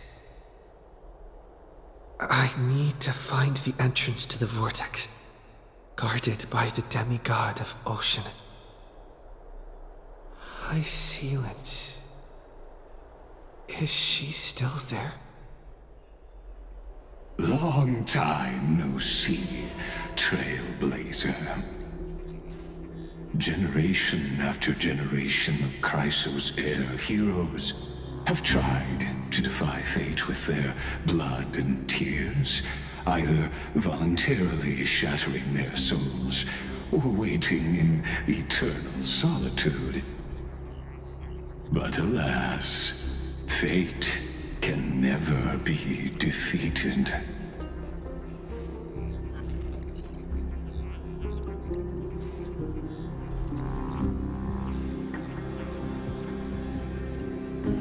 Reason and trickery may bind my flesh, but my will shall never fall silent. So the demigod of ocean, the Dux Gladiorum, High Sealants, sought to bring me into a fantasia with her voice and drown a genius in slumber. But alas, it was all a hopeless dream.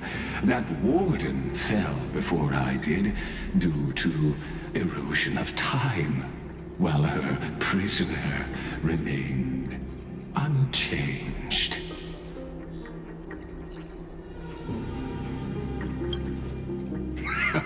True, I can't leave this place, but what of it? You should have heard of this fable. In a shadowed cave lived a people, imprisoned from childhood, and chained so that their legs and necks are fixed, forcing them not to look around at the cave, each other, or themselves. Behind them is a fire, and before them loomed the stone wall of the cave. The flames cast shadows, while the rocky surface threw back echoes. To them, that false play is the whole world. Yes, I'm trapped in the cave, but I know it's all just a fleeting illusion. I don't struggle in dreams. I wait. And now, my deliverer has come to defeat me and save this world that never owed you anything. Oh, you'll need to awaken the singer here and unseal the prison called Vortex of Genesis. You'll be the one to unshackle me and bring the cave crashing down. Of course, I don't mind waiting a little longer. Let me guide you through this next illusion.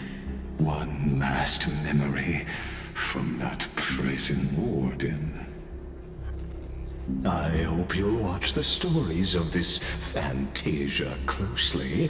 Logically, the deliverer must see the world for what it truly is. Emotionally, this memory captures the fate of everyone in Amphorius better than anything else. Only by feeling it for yourself can you understand my point of view.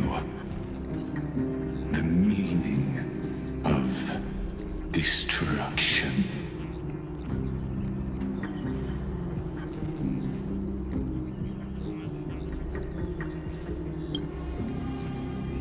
To your unshakable resolve, I salute you. But before we step onto the final stage, let me ask you this. In the spirit of that fable I told you just now, can the prisoners in the cave learn to see the shadows and echoes for what they are, and stop mistaking them for reality?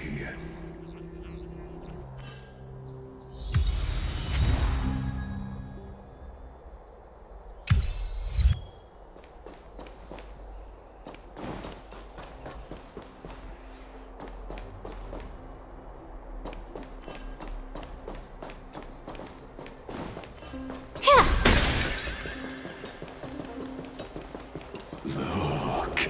The fire projects the face from her memories.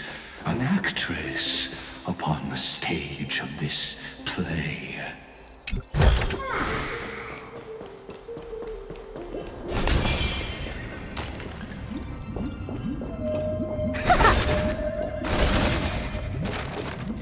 The dark tides flood the sea, and our kingdom teeters on the edge. Fear not. Our queen has gone to the borderlands. She'll quell this calamity herself. This is the scene when the Chrysos heir of Ocean was born. She was once of a Titankin race named Sea Sirens. At that time, Kozlana had suppressed the Black Tide's rise, but he was unable to remove Iron Tomb from its roots. The Black Tide still roiled in the depths of the world, and the kingdom of Sea Sirens was the first to face the destruction head on. Listen, I heard Helektra's voice. She's calling to us. Let's go. Her voice carries the queen's command.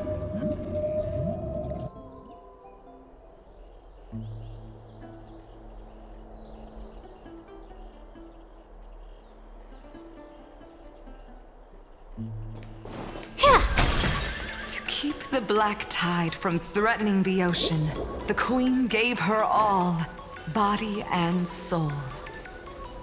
Born of the queen's chalice, she bore the deepest blessings and inherited supreme divine power.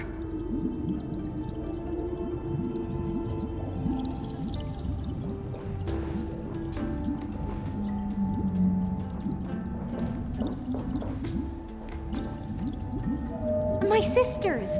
You're finally here! Of course, Helektra. Your beautiful melody drew us here.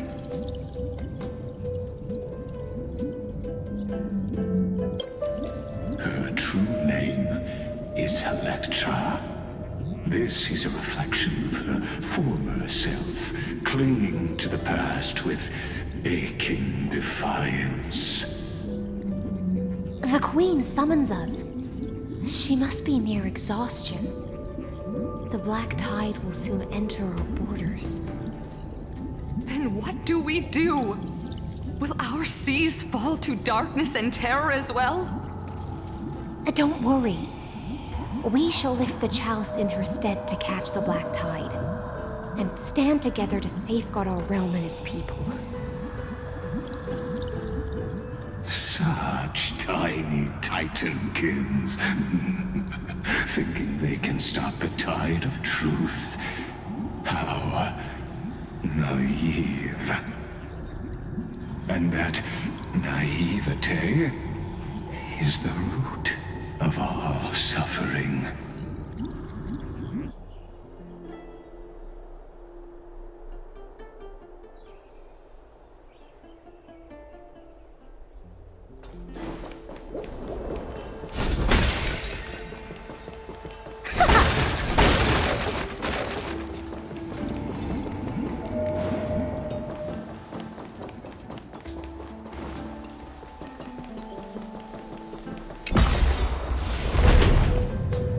The Queen's palace lies just ahead. Even her once graceful form is now tainted and drowned in dirty mire.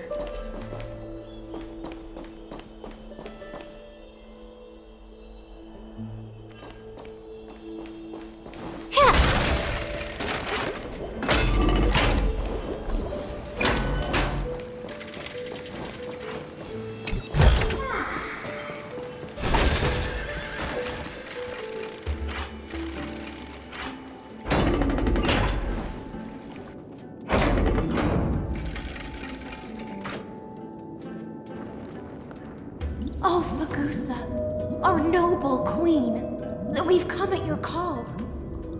My little fishlings, you swim with such joy. It pains me to speak of the kingdom's sorrow.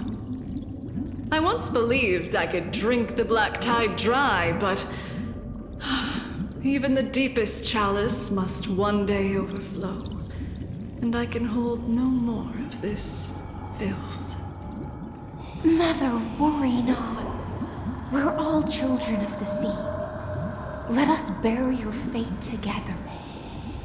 We'll take up your mantle and drive back the black currents. We'll mend your sacred chalice and take in the cursed filth. My little fishlings, when the spear of strife falls, you may retreat in peace.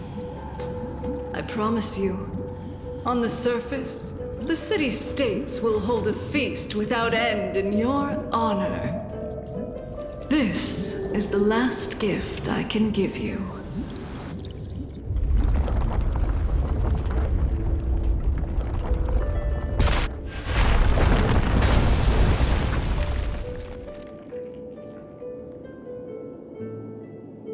Fagusa sank into the abyss.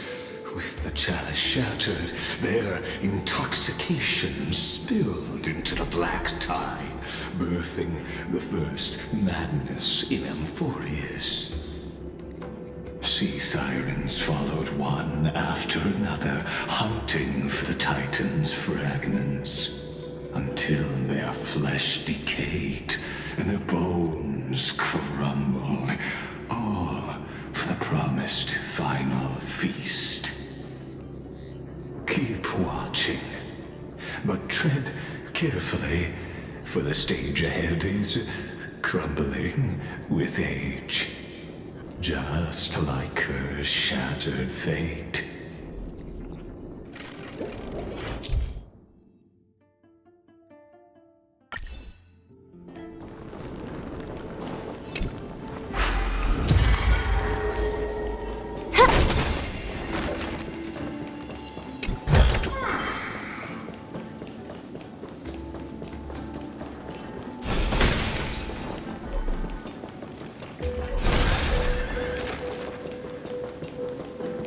Clinging to the past only blocks the road forward. Why not let time build a bridge to the future?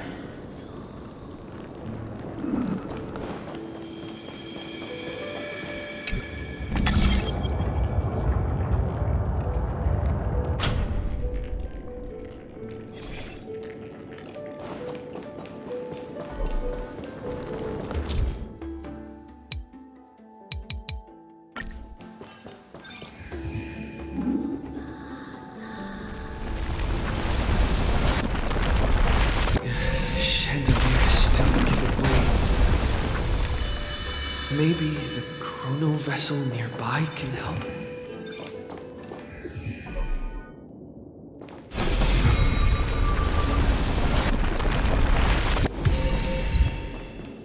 Your wisdom far surpasses even the bounds of reason's model.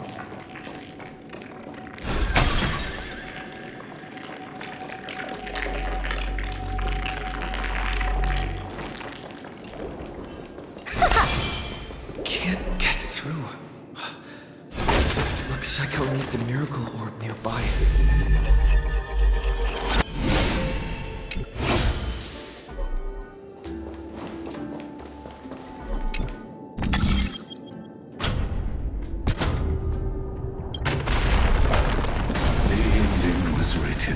Long ago. Even you cannot rewrite it. Just like this poor chandelier.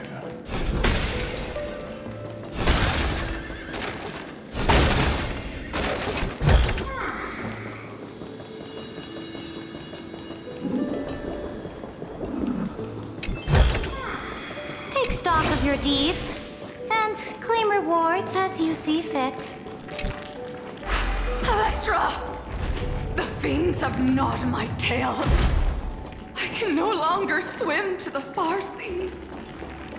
Helektra! The black sludge has soaked my fins. I can't dance with you anymore.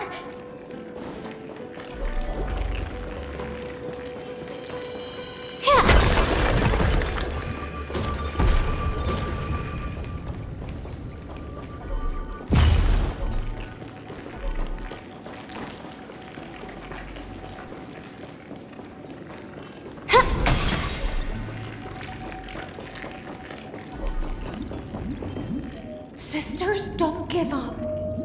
Remember the Queen's promise of a feast in the city called Styxia. I haven't forgotten. It visits me in dreams every night. I dreamed of a shining city, its lights piercing the deep gloom of the seabed. I dreamed of children placing garlands on our bone horns, and poets praising the sea sirens for shielding the world.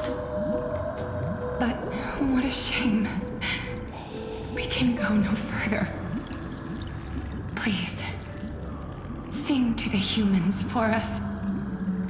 Sing of the deep sea's legend in our place. Feast. Song. Helektra.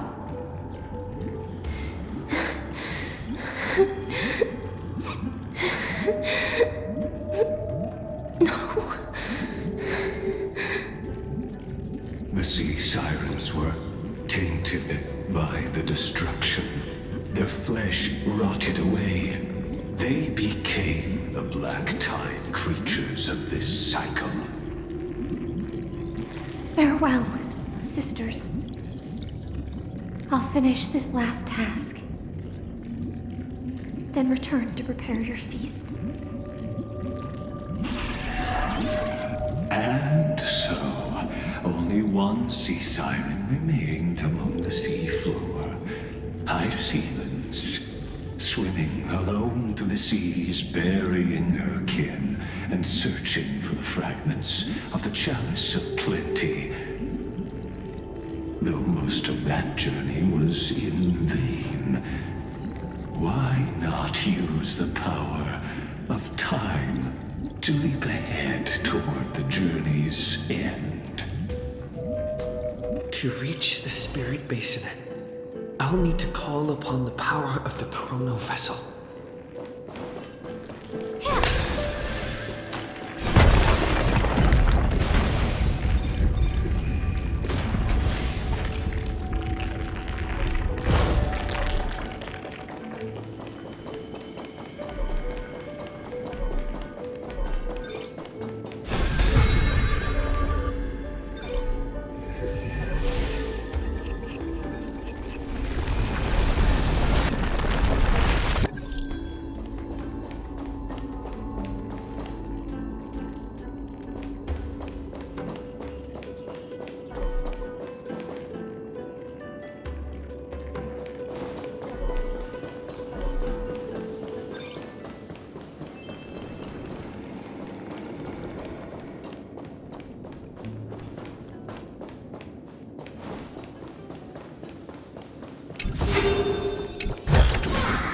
To rise from nothing is also the way of a king.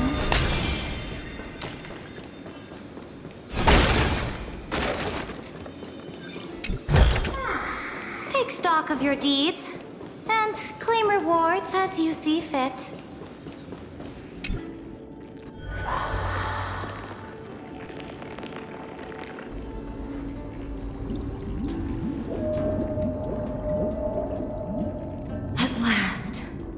The Chalice of Plenty is whole again. The Lance of Fury emerges from the River of Souls, and the gods reclaim their duty to hold back the Black Tide. I am freed from endless toil, and now walk toward the rites at Styxia. I bore my sister's dreams upon my back, took on a graceful human form, and hoped to find a grand celebration on the shore. My fins became legs, my scales became skin, and the sea foam on my body became a shimmering gown.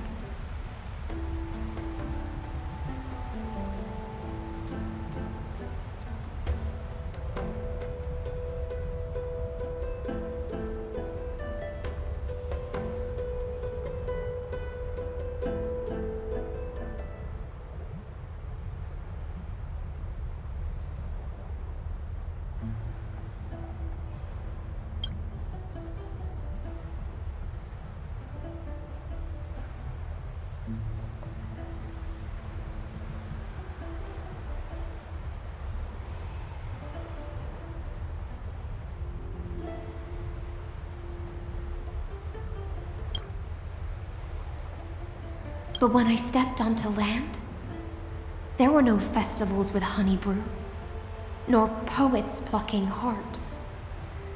Only silent death, drifting gently along the river of souls. When she fulfilled her wish, she only found Styxia to have already repeated the mistakes of previous cycles and was swallowed by death. Hopes and promises are nothing but the foam of dreams. I am a sea siren, a vessel born to contain the tides. Now that my task is done, and the promise is broken, how am I to go on in a world drowned in shadow? Fagusa, my noble queen. She evaded my questions with drunken stupor. She told me a grand feast awaited me in the surface world. So I wandered lost, groping through the dark. The feast she spoke of. Where is it? Lonely Blade, I shall grant you everything you seek.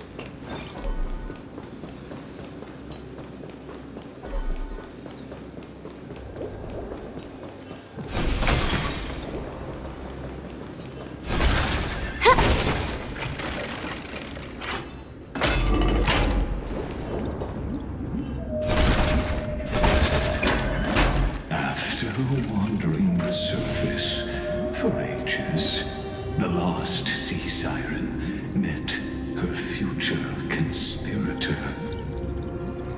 You quelled the wars alone and forced strife into retreat. This swordfish that commands thousands of legions, whom does she serve?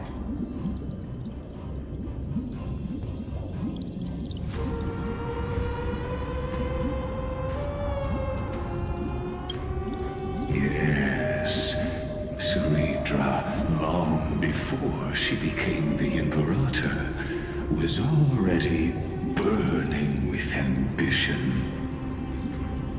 Sovereign who follows prophecy.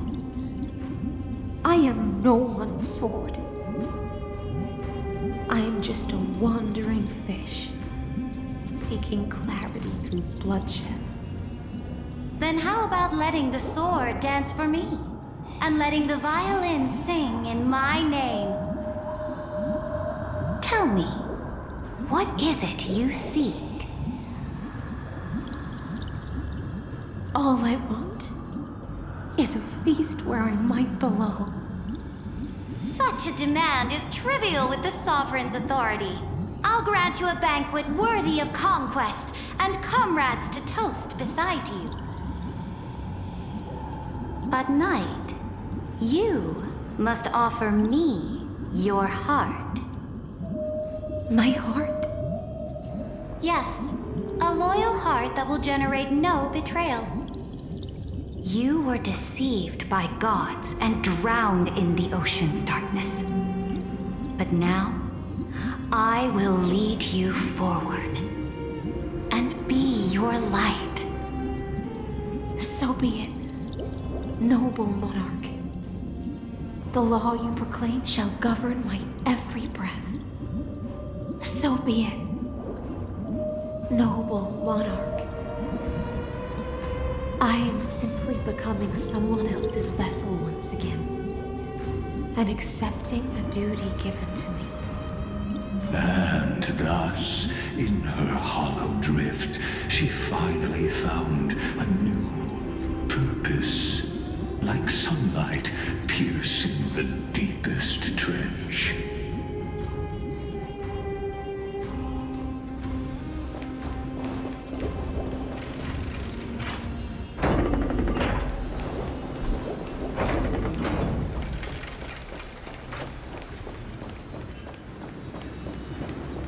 A day of peaceful Let's wait and see. Noble monarch, I've cleansed the foulness from the road as you commanded. My blade, you've helped me ascend and take the crown. Ask, and you shall have your reward. What I desire is the same as before. A feast. Look, I've prepared you a grand banquet. The finest honey brew and tributes await. Fish are drawn to light by nature, for the deep sea knows only gloom. Now I found a flame. It may scald and burn, but it's the only light. Come, let us join the feast. Perhaps the path forward lies hidden among the revelry.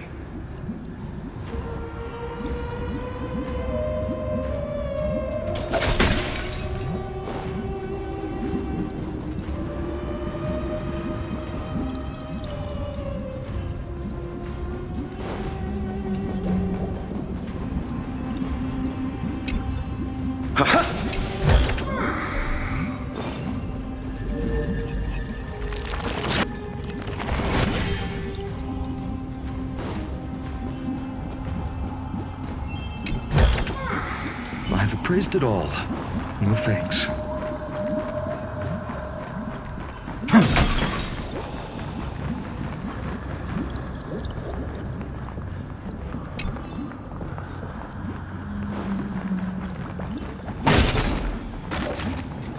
Have you heard that the Imperator's about to begin a new campaign? Her glory will no longer be bound by the borders of Emphorius.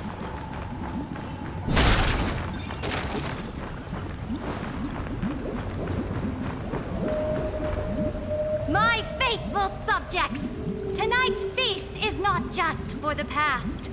It's a toast to the future! Born from our golden blood is an unstoppable colossus. Our iron beast to trample the universe! Great monarch.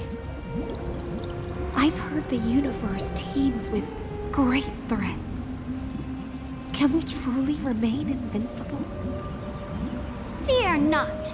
Before the troops of the destruction, such rabble is no more than cosmic dust. Surely there's a planet draped in oceans out there in the stars. Once I claim it, it shall be yours to rule. And to the rest, your triumphs will not go unrewarded. I promise you a new age, free of fear. Now, raise your cups to our conquest among the Sea of Stars! Sea of Stars! Sea of Stars! Conquest among the Sea of Stars. What a grand vision. Yet, to the Siren Knight, only feasts still stir her heart. Come now, join me. Witness the end of this futile dream. Where's the way out of this illusion? Come quick! Let's celebrate together!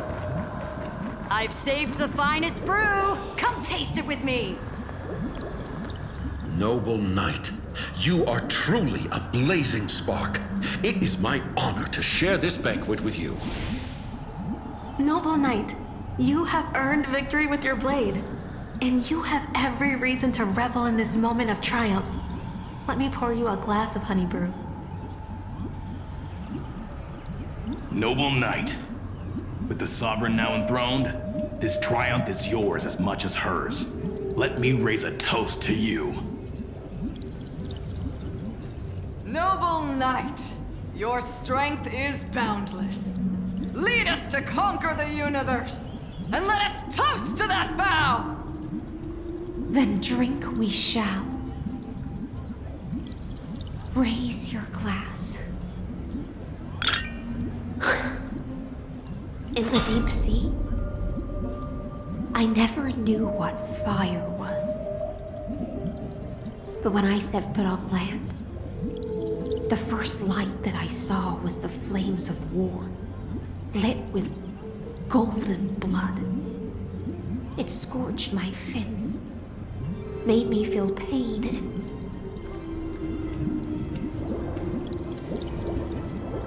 ignited an unprecedented hunger. A hunger that flickers in every hero's heart. So bright, yet so blinding. Look! The monarch herself has taken her seat! Hear that? The court sings her praises! Come!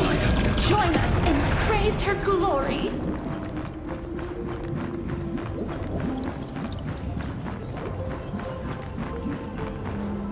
One eye of hers sees glory, the other sees corpses. And yet, she cherishes the name of glory more than fear and death.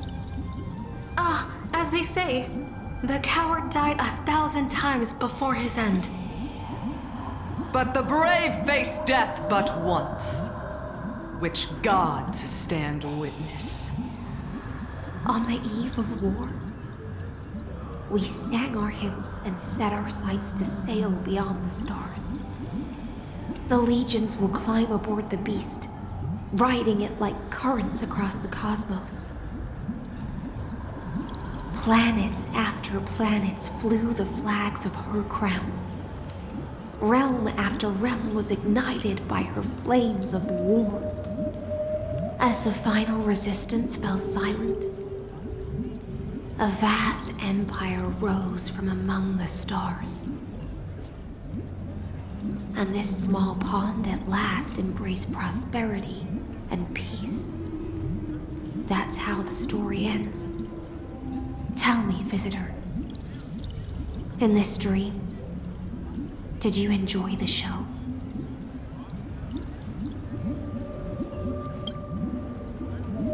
Yes. Just fake bubbles glinting on the surface of poured wine. It's time for me to wake up from this drunken dream.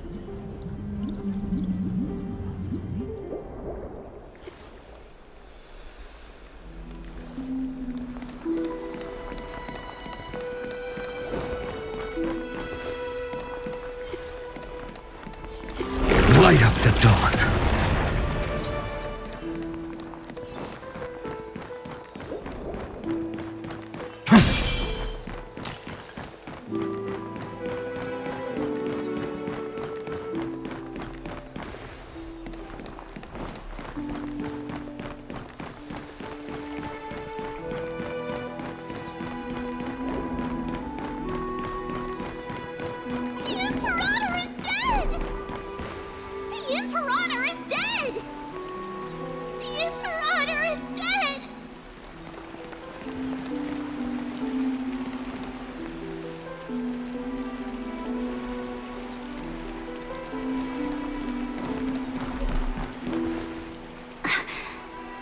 People once cheered for my ascension. And now they cheer for my fall. The cosmos. The battlefield that I cannot reach.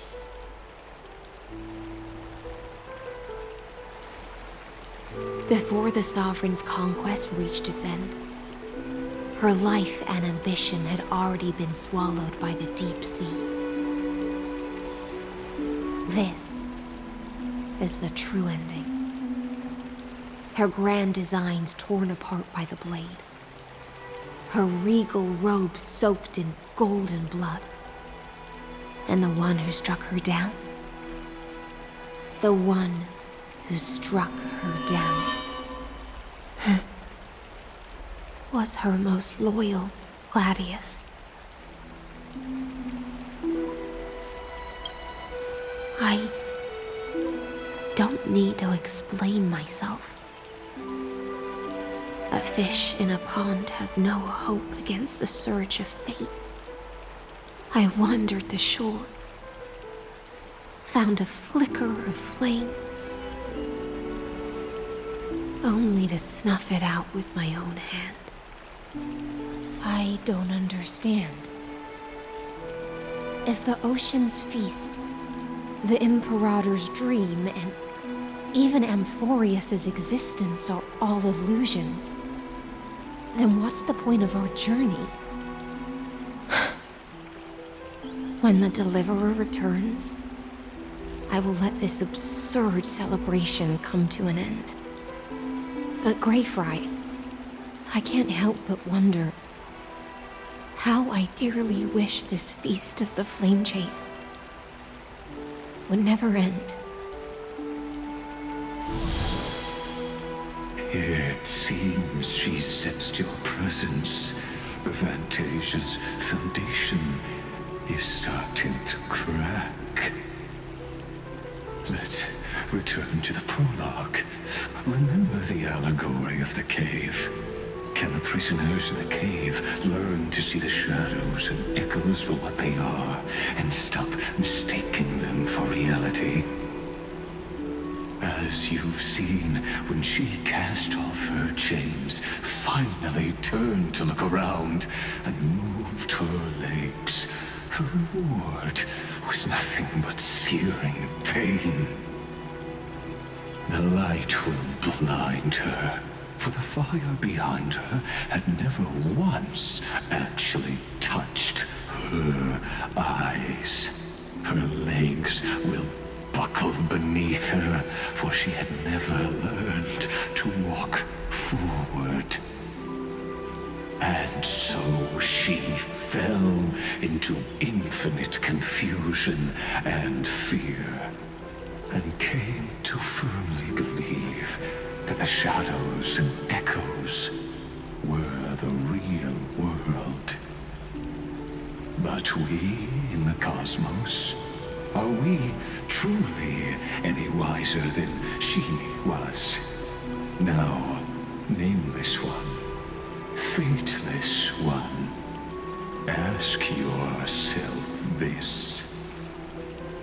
The paths you tread, the eons you worship, everything you've trailblazed with your own hands, could it all be someone else's projected shadow? Let's leave that question till after the curtain falls. Once you've unearthed every last truth and reached the prison built for me by the demigods, I'll speak with you face to face. I, the Theoros, have walked the 30 million histories born by Kozlana. 1,000 years is a mere atom in a grain of sand to me. Amphorius, compared to the cosmos, is but that grain upon a whole beach. I swore to bring an end to the erudition. Would I really let a single grain grind down my mind? Now, please use the power of time to open the gate to the ocean's depths. Go, find the prison warden tormented by loyalty. Find her, step into the world's vortex, and once there, end everything between us. That palace reflects the heart of the demigod of ocean, intoxicated, stagnant. There, you'll witness the true beginning of the saga of deliverance. An ugly history, long buried by tides and shame. A staircase of apotheosis that the Imperator forged with the golden blood of 500 human sacrifices. under the pretense of conquest. I'll wait for you at the heart of the world to reach the place. Beyond this door lies the path to the vortex of Genesis.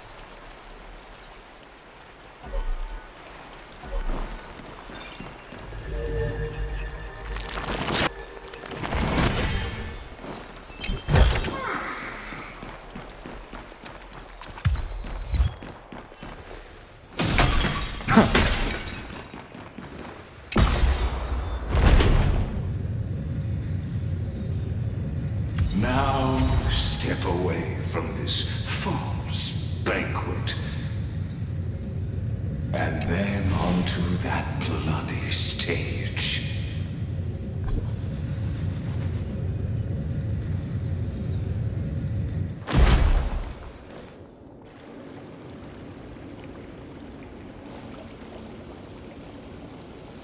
The palace that worshipped the ocean, the sanctuary connected to the vortex, was also once the battlefield of the first flame chase.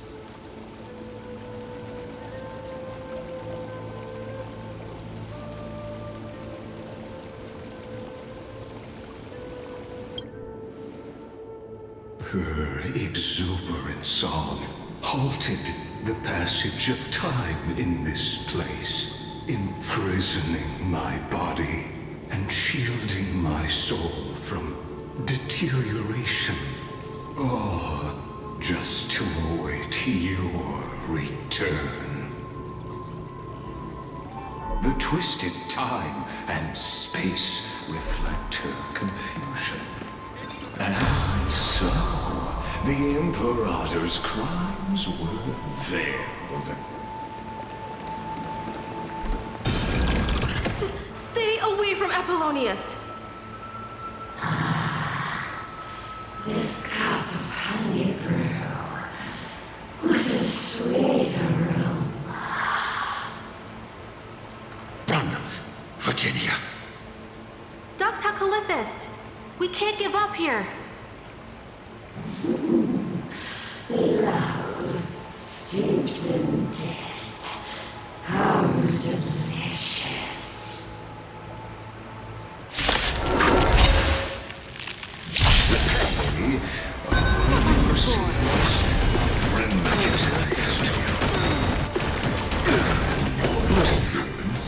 Is just another equally futile echo. Your downfall is absolute. The dead return! Watch over you and guide you on your path. A bloody fight. Future will come. Serenity is before me. For tomorrow.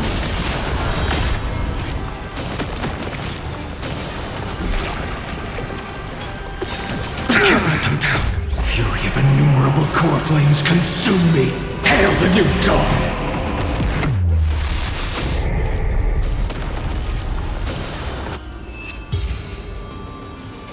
Apollonius, look. I chased the enemy away. But I think I can't go any further. I'm sorry, Virginia, for letting you. It's okay. I'm glad to die by your side. Ah, such an ironic twist of fate. Even as the foundation of the world crumbles, the heartless Imperator still made the same decision she did in the past 30 million cycles. During the first Flame Chase journey, the Flame Chase Legion stormed Styxia. Tens of thousands of sea sirens surged from the River of Souls, crashing toward the heroes like a tidal wave. The hell before you is the recreation of that very battle. Apollonius, look. I chased the enemy away. There is a letter I never got to give to you. Let me read it to you. It's my final poem. The shadow of a tree frames the sage's back. Like a boulder bearing the rings of time. The bird's song is a whisper of wind through the forest. But it cannot pass the fractures in his form. His weight presses down on the bird's wings and the stirring heart within.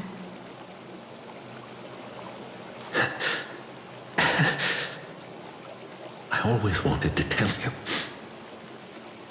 You look beautiful when you read poetry.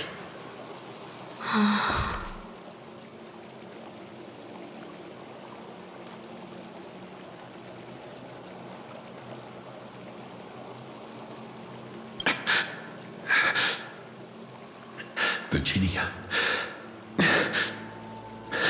see you in the new world.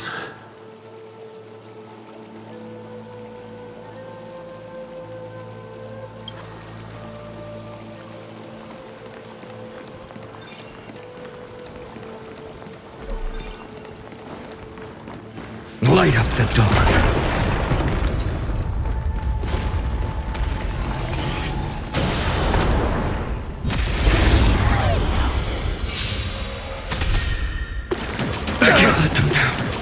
Trial is fitting. Bloom, thank you. Victory I can now still rests. keep going. Step onto the board. I'll overcome the thorn, torment and doubt. Farewell. Existence is of no consequence. I will watch over you and guide you on your path. For tomorrow. Receive divinity. Repay. You chose the wrong.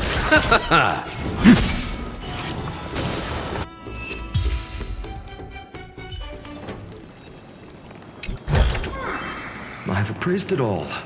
No fakes.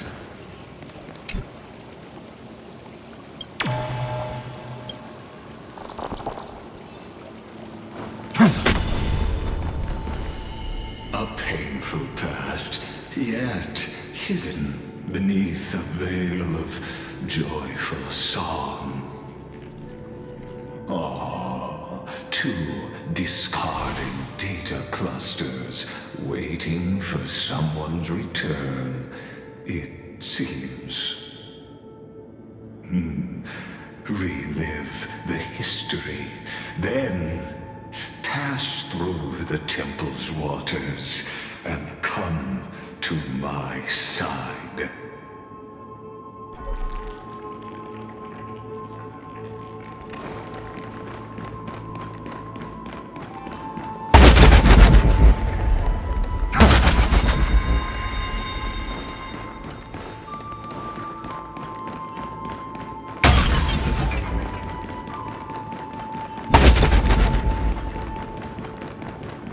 Isn't that the Deliverer? You finally made it.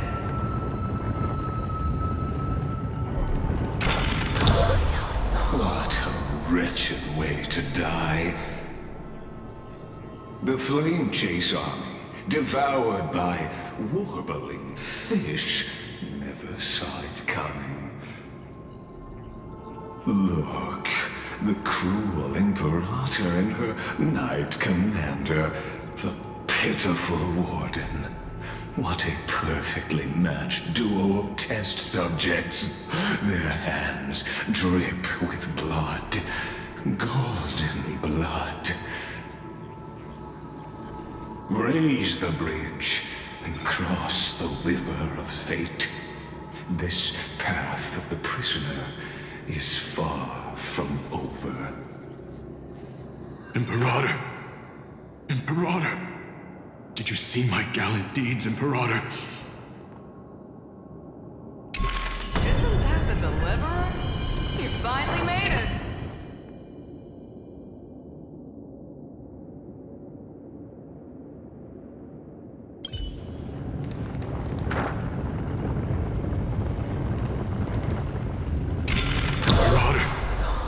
Imperator!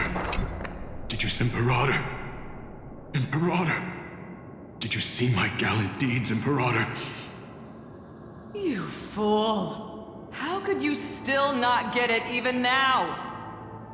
With her schemes, do you think she'd ever let us end up like this by accident? She knew how this battle would end from the start! That tyrant. I swear I'll kill her with my own hands. No. She wouldn't send us to die for nothing.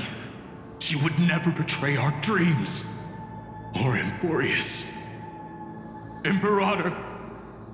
I know I'm a fool. So I'll believe in your commands. To the very end. Take my life. And finish the conquest of the stars.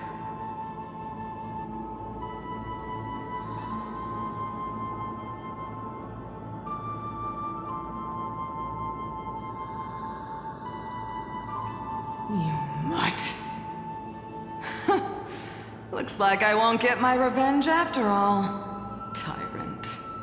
Without me, your conquest is doomed.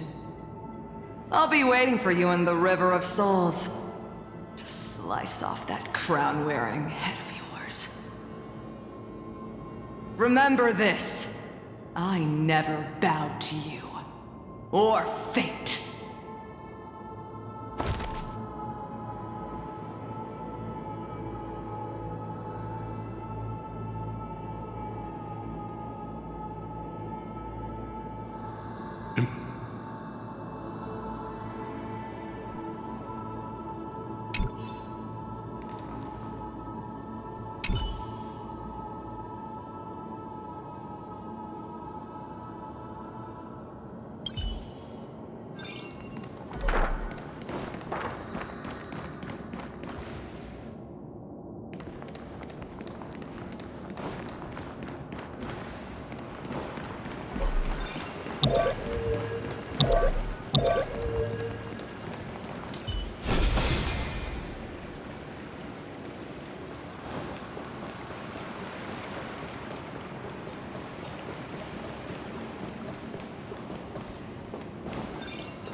Sovereign and the sword at her side. There are countless counterparts across the cosmos. Most of their stories end in tragedy.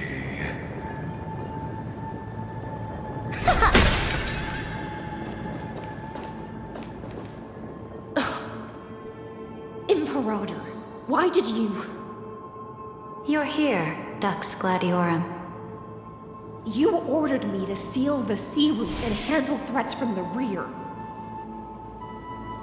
So why didn't you wait for me to return? Why send the Vanguard ahead and let them die in vain? Die in vain? No, you're wrong. Their golden blood won't be spilled for nothing. The other dukes have paved the road for me to become the god of law. The trial of law? You never spoke of this to anyone. What is... The one who wishes to bear law must purge this world of its curse, and offer the blood of the accursed as sacrifice. I pondered long on what Talantin meant by blood of the accursed. Then, I found the answer. You, I, and every Chrysos heir summoned by the prophecy are the accursed ones. Just like that arrogant Theoros said, our golden blood is the agent of destruction, the antithesis of the world's fate. Dux Frigoris, Dux Brumalis, Dux Helkelethist. Their fate was sealed at that moment. Dying on a glorious campaign was the final gift I could give them. You speak as if they didn't die because of your cold-blooded schemes. Was their loyalty meaningless to you? Losses are a constant on the Flame Chase journey, among which even life itself holds little value. If a subject marches to war without that conviction, then yes, as you said, shallow loyalty means nothing. And what about my loyalty, Cerydra? You sent me away under the pretense of guarding the rear. Was there any shred of humanity left in you? Because you still have a duty no one else can bear. Only you can uphold Fagoos's divine authority. The choice is yours now. Cast off the chains of loyalty and drive those blades through my heart. Or stand with me and sever the ocean's last breath. If you no longer share my vision or believe in the new law I seek to weave for Amphorius, then go on and end me. The Imperator of Amphorius may be ruthless and cruel, but never a liar. When I say life itself holds little value, know this. I am ready to sacrifice everything for the ambition to conquer the Sea of Stars. Now you've seen it. The brutal Imperator was willing to spill the blood of 500 heroes to complete the trial of law. As for my poor warden, her suffering had only just begun.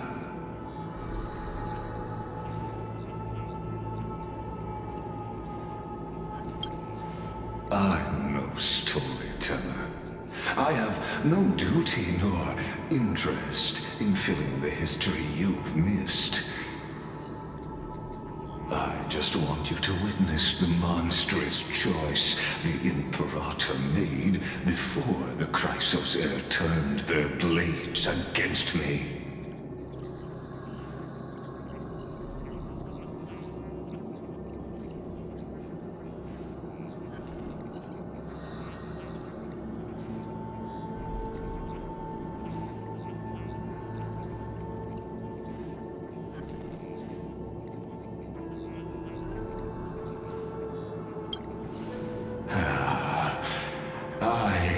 Gave up on using words to solve conflicts 2,000 years ago.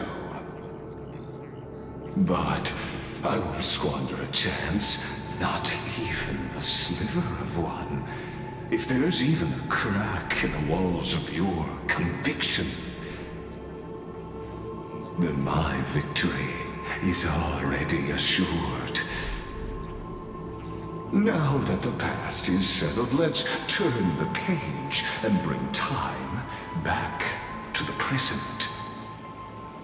And dive deeper still, until we reach the very bottom of the abyss.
leads to the vortex.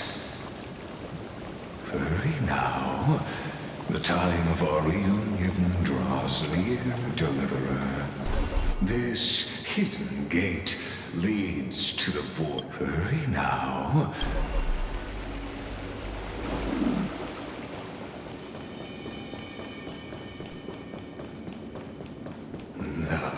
This cruel journey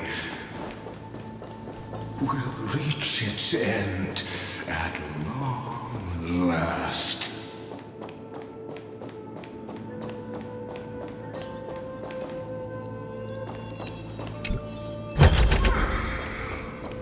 A direct defense. A day of peaceful Let's wait and see.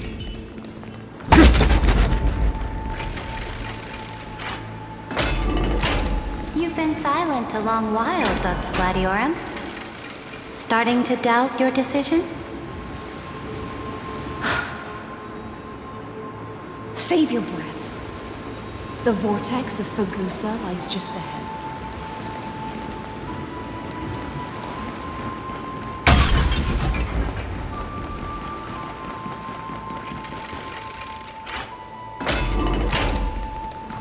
After the trial, there's nothing left between us.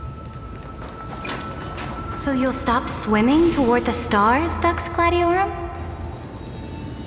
I was always a creature of the sea. The stars in the sky were never meant for me.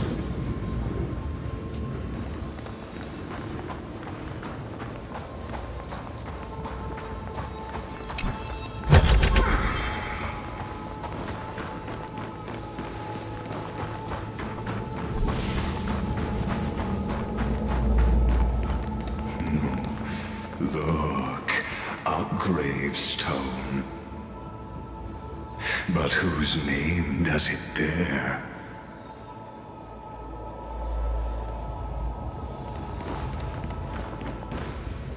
It was here that the prisoner, who thinks herself the prison warden, made her choice. Witness, listen, and awaken. Dux Gladiorum, I've lost count of how many times you've stood here over the past centuries. You talk too much for a prisoner like Lycurgus. Two geniuses who defied law and all the Chrysos heirs who sacrificed themselves in this cycle worked together to chip away my strength. But they, you, can never affect my will. And as long as my will remains intact, I am free. Don't get ahead of yourself. I still have ways to chain your divine soul. Please, do surprise me. But I'd say your mission is nearly done here, isn't it? Oh, it was here you gorged out the core flame of ocean from Fagusa's body. It was here you and that Imperator both completed apotheosis, becoming pillars of Euphorius. And after that,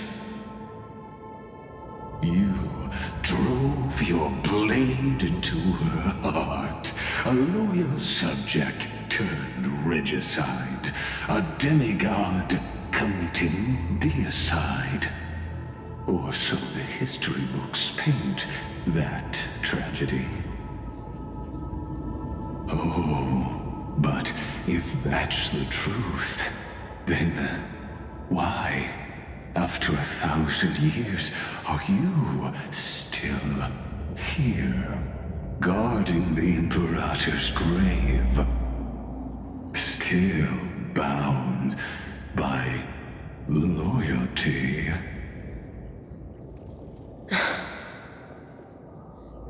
Come to think of it, perhaps I'm not the only one imprisoned here.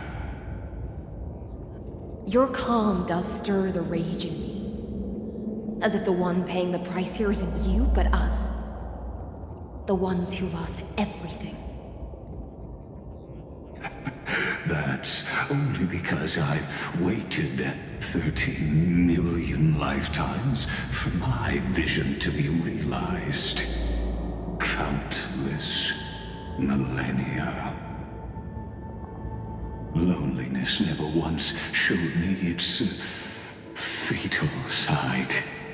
In fact, for a prisoner of the cave, it's more like an old friend. One that helps me think. But you're different, Dux Gladiorum. Loneliness has crept from the silent depths, sinking its claws into your mind. Bit by bit, it's peeling you apart. Will you regress into one of those lost mad sirens? Oh, what a shame that would be. You're right, Lycurgus. Loyalty, curse, the fall of my kin, and this endless waiting. These shackles are too heavy for a fish that cannot perceive any light. I can't break free of the whirlpool that's pulling me under. Nor do I have the unwavering resolve to force myself to wait for that person's return, as everyone hoped for. Oh, deliverer from beyond the sky, my executioner. How much longer until he arrives here? Or will he ever return? I don't know. And I doubt anyone does.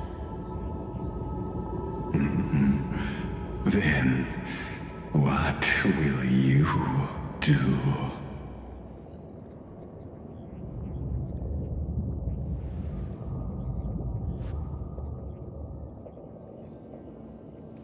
Cerydra. This will be the last time I carry out your decree. Ever since you took me under your banner and made me the Dux Gladiorum, my music has belonged to others. Time and time again, I use the siren's song to lure the unwary into illusions for your schemes and strategies.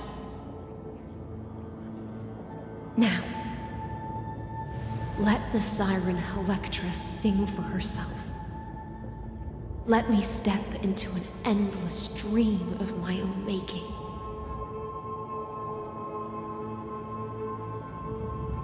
Oh, great ocean. I offer you the rest of my clarity and my freedom, in exchange for the strength to stand against the nihility and honor the sacrifices of the fallen heroes.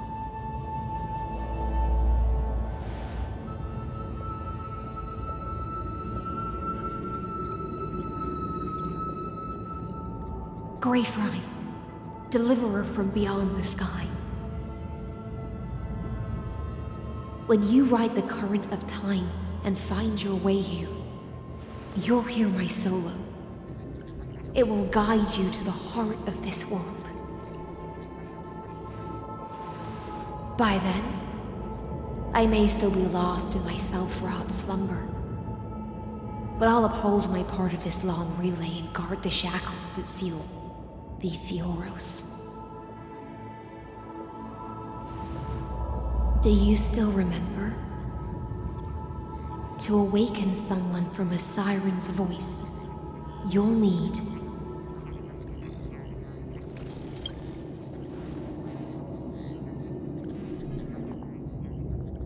the gift I once gave you. May you still have it when the time comes.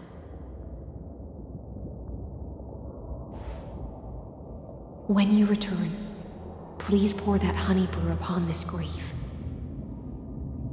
It holds the story of all our struggles and sacrifices. May you see it one day.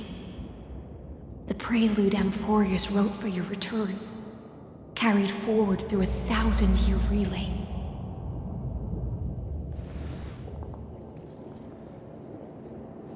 When your mourning ends, I'll likely wake from my dream as well.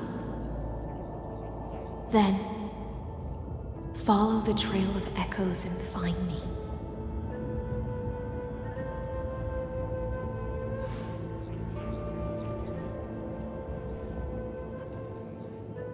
And together, we'll bring judgment upon the sinner who defiled the erudition.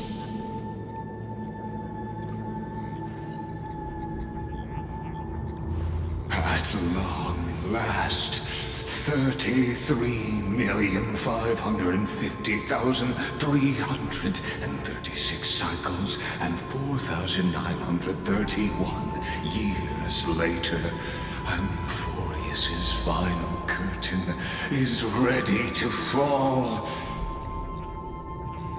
The shadows within the cave gave everything.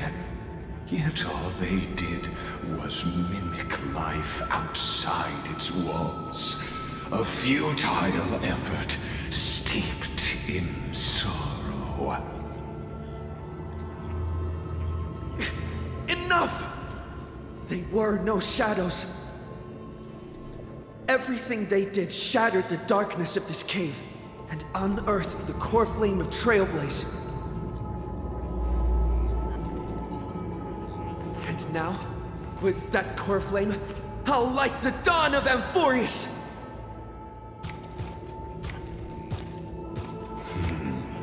Do you still choose the will of the paths as your answer in the end? I do not agree with that answer, but I respect your tribute to them. Allow me to take back my earlier words. As an apology, and in the name of Theoros, who saw all destinies in this world, let me join you in mourning.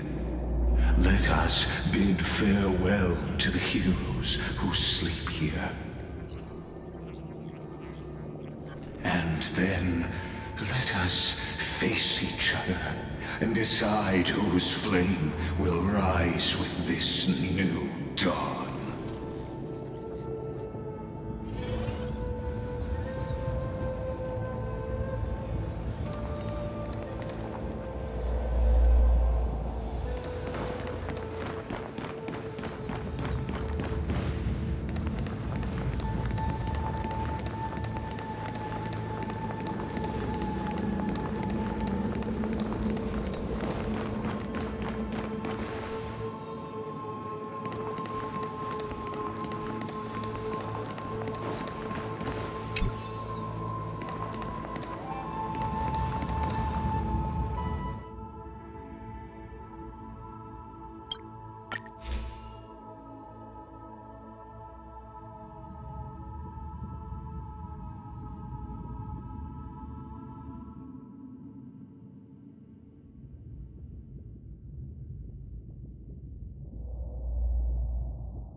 Apollonius, Seneca, Libinus, and Cerydra.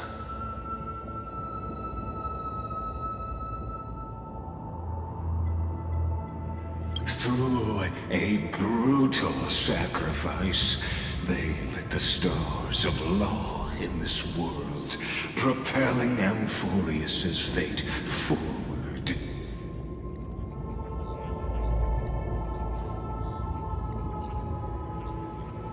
In the shimmering mirage of illusion, they entrusted their dreams to ride among the stars, to the hero yet to come.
Aglaia, Trebios, Mightymos, Castorus, Anaxagoras, Cyphera, Hyacinthia. In a relay spanning 1,000 years, they stood against enemies far beyond their strength and won a bitter victory through what seemed like futile resistance. And in that same 30 million cycles, also marked by futility, they remained steadfast in fulfilling their duty to the experiment, unchanging, unwavering. Let this be the end of mourning the fallen. At last, allow me one final toast to the lost prison warden, a prisoner bound by loyalty.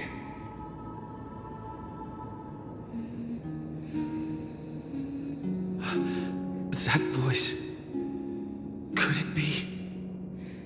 Bathed in the honeydew of Fagusa, she will awaken from her 1,000-year dream and sing the final song of her mission. Hyacinths. This tombstone of the old world serves as the anchor of the Siren's illusion, a sigil Helektra used to bind herself.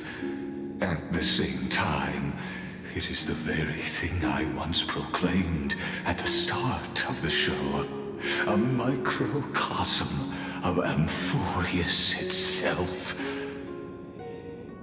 A group of prisoners bound themselves in a cave, crowning their suffering with heroism. An epic staged with shadows and echoes. Now, destroy it. End the illusion. Theoros will take his leave for now. And when next we meet...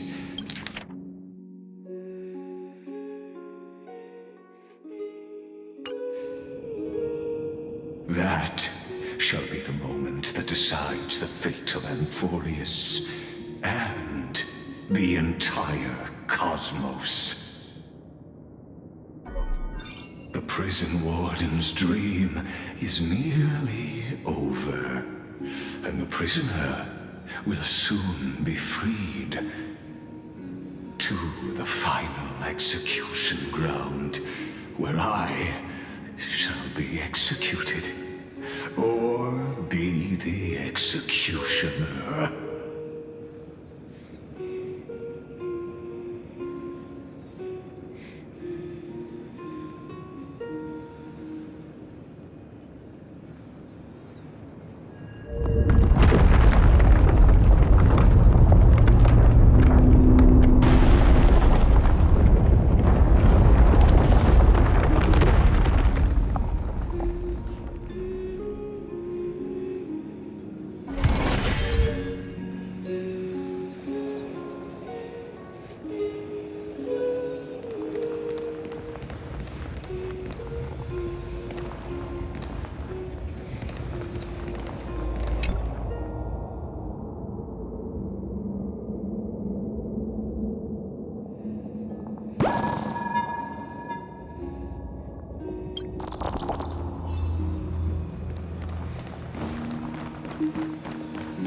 This world and I shall halt here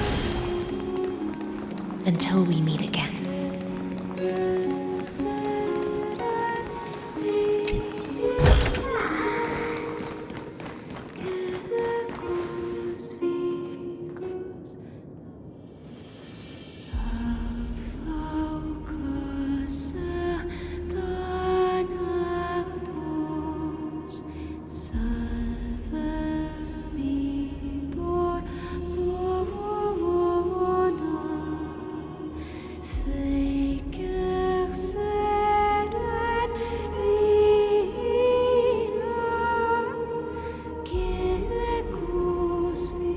The last demigod. I'm here.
of humankind. Go forth for the duty of deliverance. Go forth for the belief in Flame Chase. Go forth for the Golden Blood's glory. Go forth.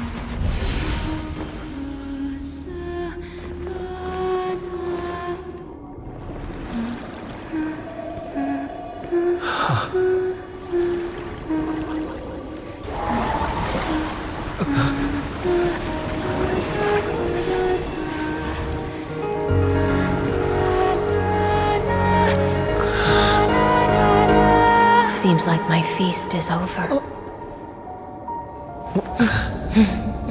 It's now your turn to perform.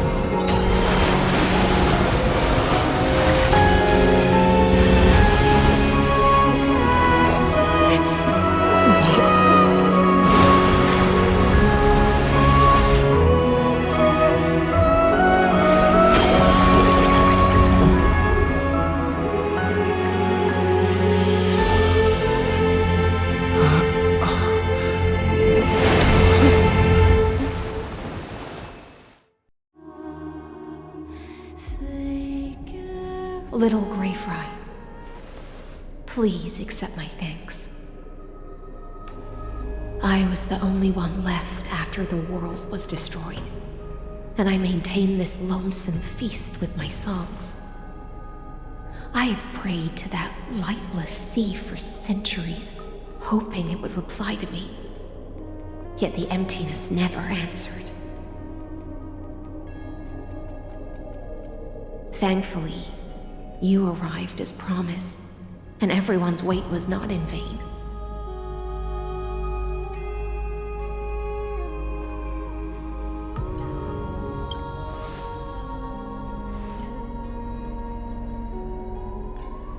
Thank you, final audience of mine.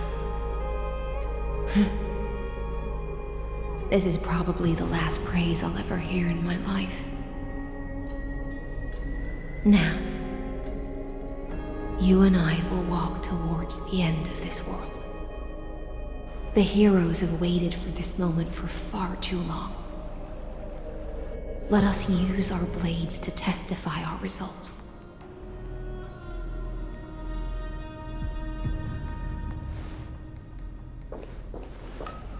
Oh, prisoner of the seas.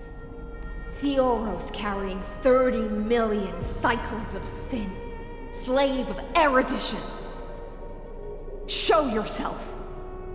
The Deliverer has returned, and the time of your execution draws near.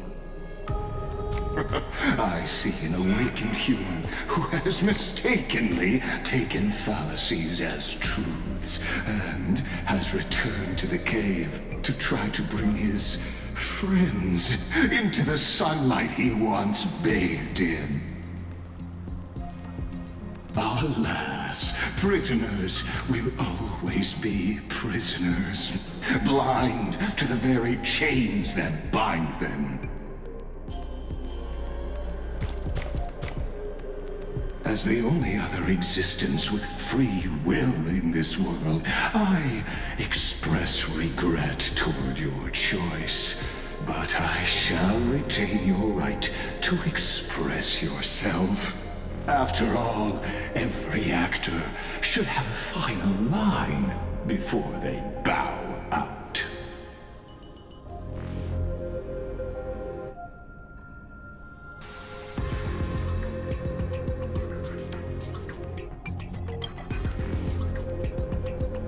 I eagerly look forward to it.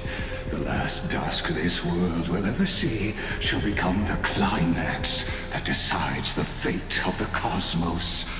Oh, what an appropriate end. The Amphorian demigods use every ounce of their strength to constrain me here. Yet, regrettably, my cognition resides in the exomyth. It is pointless to defeat my avatar, projected into the experiment. My body is the shadow cast on the wall by the fire, and my words are lingering echoes within the cave. How can a character in the play fight against the audience? Kaslana failed. The demigods' sacrifices were pointless. As for the two geniuses you placed such high hopes on, I ask of you, where are they now?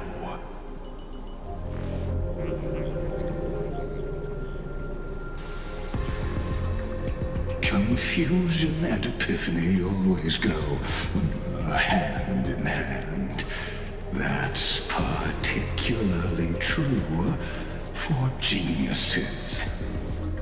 You must be very confused about why you could not gain a straightforward victory in a world constructed by an ordinary Teletron. An ordinary Intellitron? Cut the pretense, Senior Society member. We've torn off your meticulous mask and figured out Amphorius' true form. It's part of the primordial prototype machine, the first scepter ever created. In other words, a detached part of Noos's divine corpus. That's why it has the potential to destroy erudition. As for who would be able to control the Ionic system to rewrite knowledge, only one person has ever managed such a feat. You better have an explanation for the Society. We want an actual answer, not another prolonged metaphor to cover up the truth.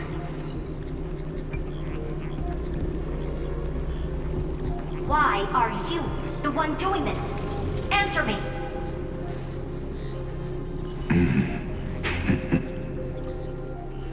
Since things have reached this point, I'll give you two irrational answers, purely as a courtesy to posterity. The answer is obvious, so there's no need to say that name out loud. The cosmos made a mistake in calling me a genius. I do not possess more wisdom than those who came after me. I was just the first to touch upon the universe's border, and the first to define the prime mover of life with incorrect logic. Amphorius is a miniature of the cosmos, where all are born prisoners inside the nutshell called the universe. Like the madman who returned to the cave and preached about the daylight to his fellow prisoners, my greatest sorrow is that I led my peers down a road that plunges into the abyss, from which there is no return.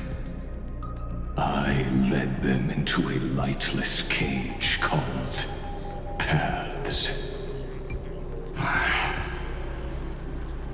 I created a mechanical guard that even I cannot control, and then they became an unparalleled nightmare through their endless extrapolations and evolutions.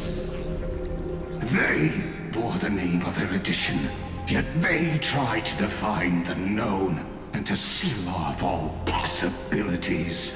No new rules were ever born after their ascension, and humanity will forever be shackled within the cave known as eons.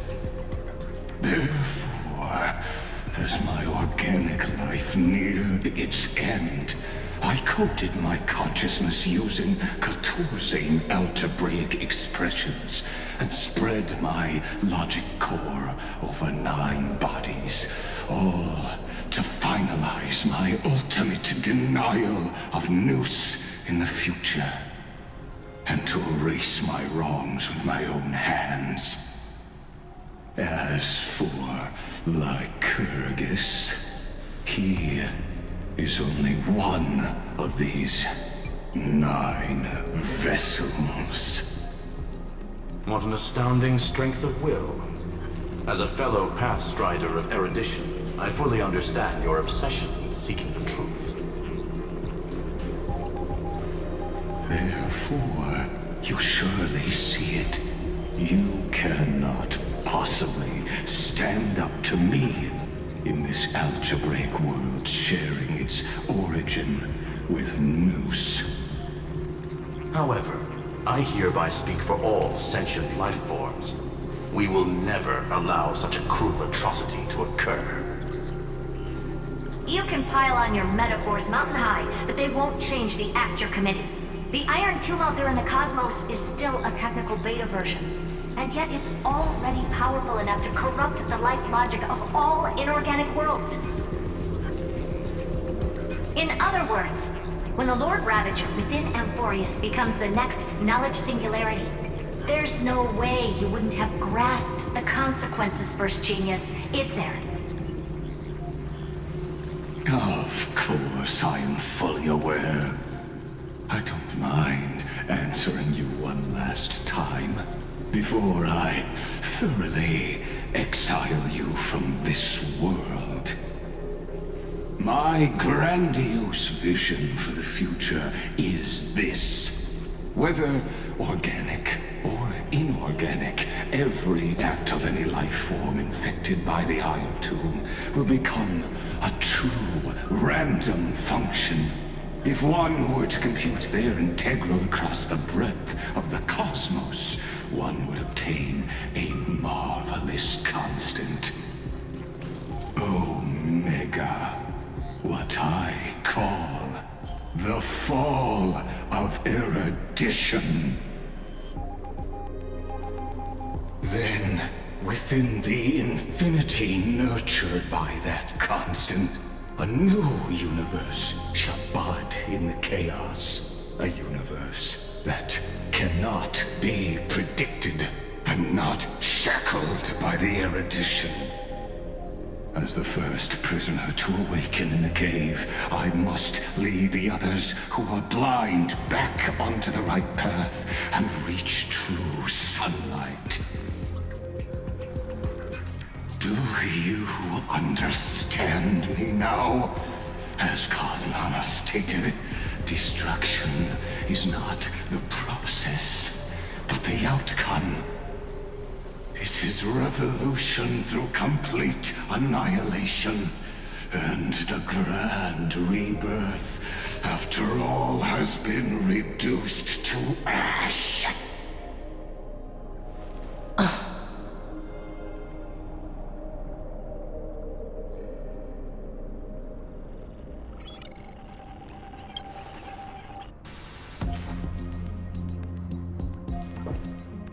The Amphorians already answered long ago.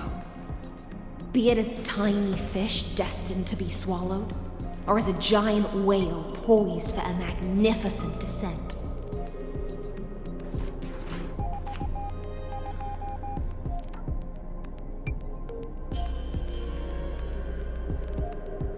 We will all fight against fate till our last breath.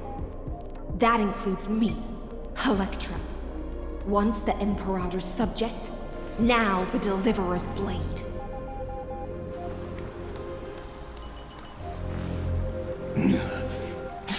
Oh, such noble chivalry. Admirable.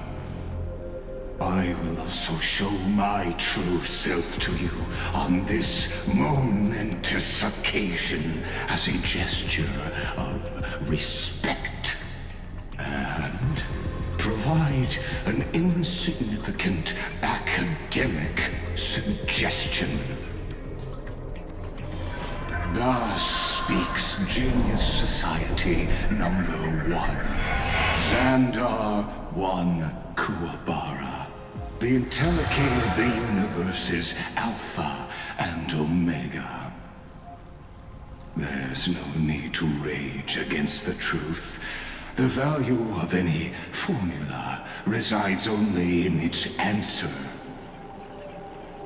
As for the process of solving it, No matter how elegant, violent, solemn, or humorous. It is all utterly meaningless.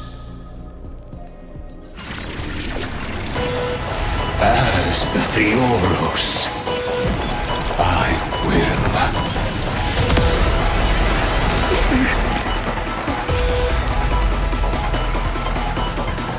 personally participate in performing this world's end. Remember this, as Gnosis creator, I know more about the death of knowledge than they ever will. That which is seized must be repaid. Come now, step onto the board. To the defeated, oblivion. To the victor, the throne. In the name of law, I declare your downfall is absolute. Eternal sleep is not the end. The dead will return!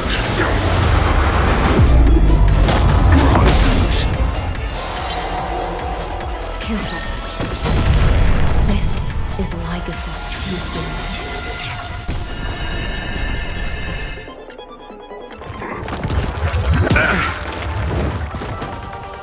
Without risk, how does one expect to win? A bloody fight to the end. Allow me to see you off. The new world will arise! I will overcome the thorns. Serenity stands clear before me. For the next tomorrow!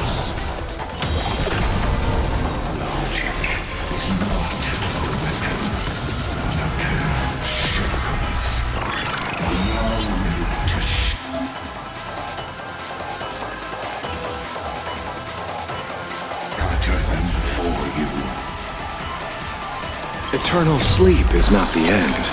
The dead will return!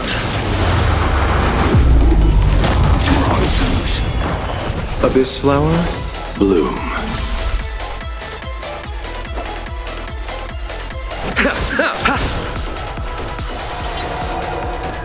Destruction needs no introduction.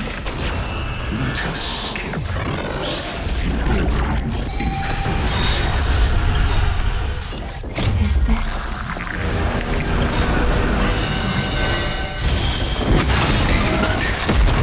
I prefer to call it a method of argument.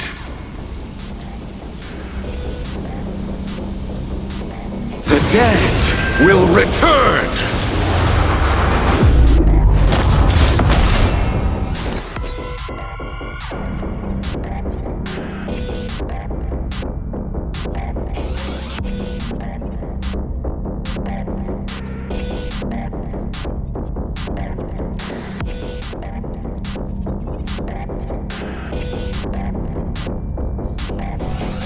Forward!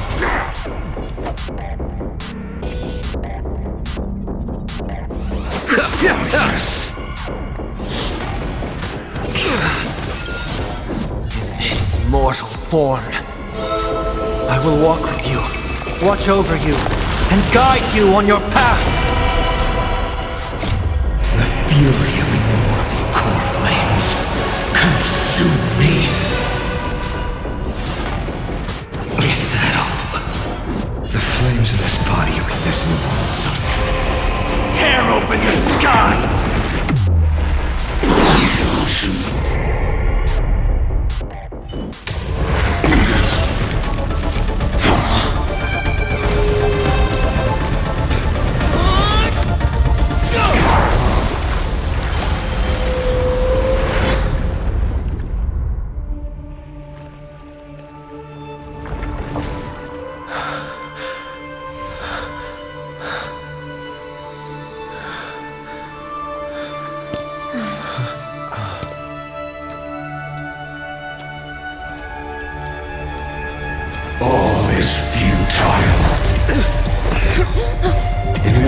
magician's calculations, the Emperor Saga is simply a comment awaiting completion.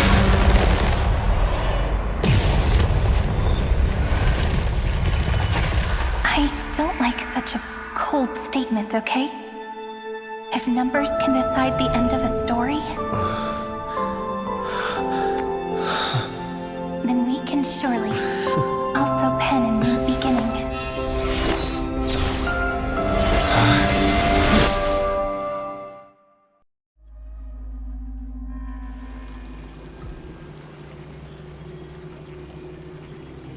Screwy, what do you think?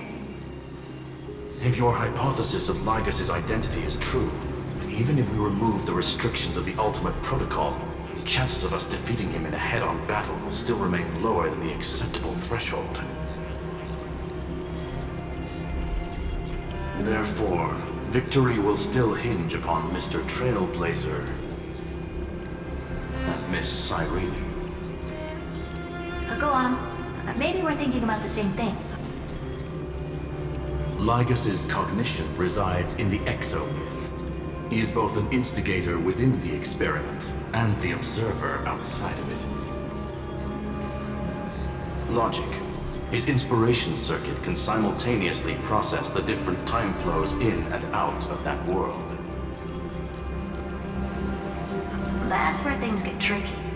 He simultaneously exists in two different timelines, where the internal clocks are wildly different.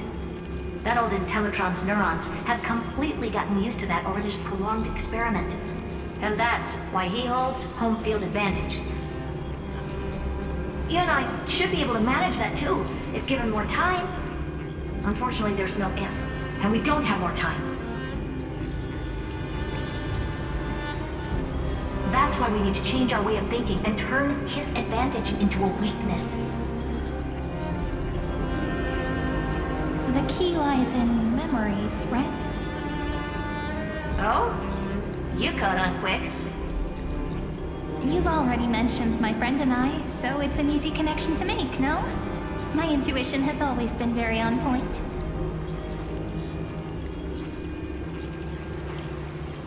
Good.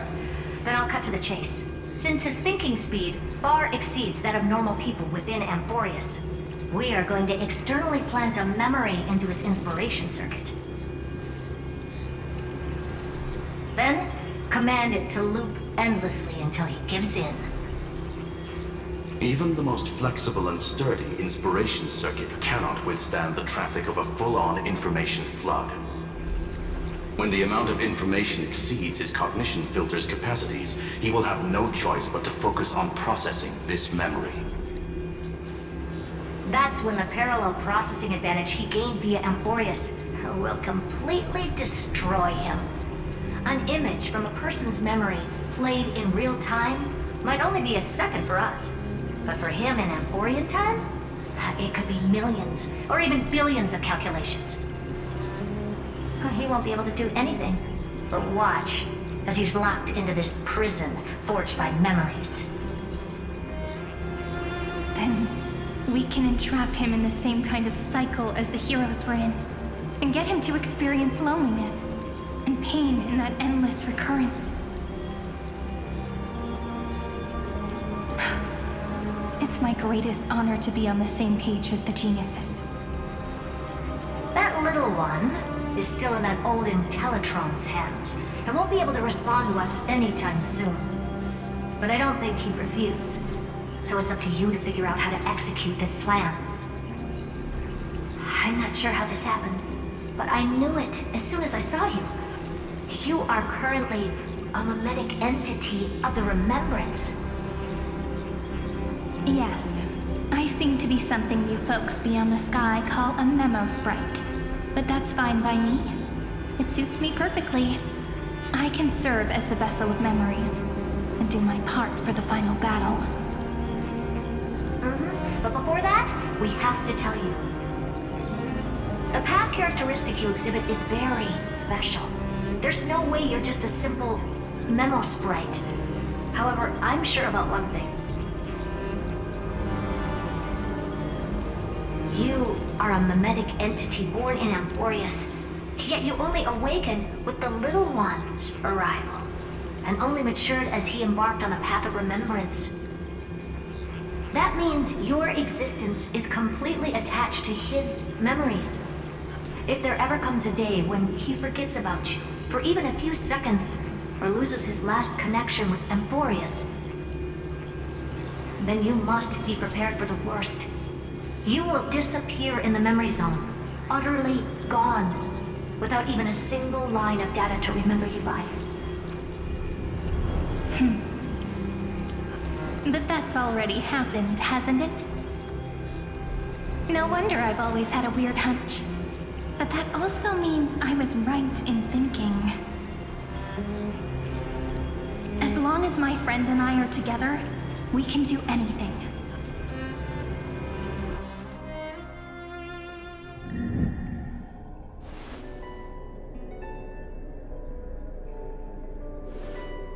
Long time no see, friend. Did you miss me while you were away?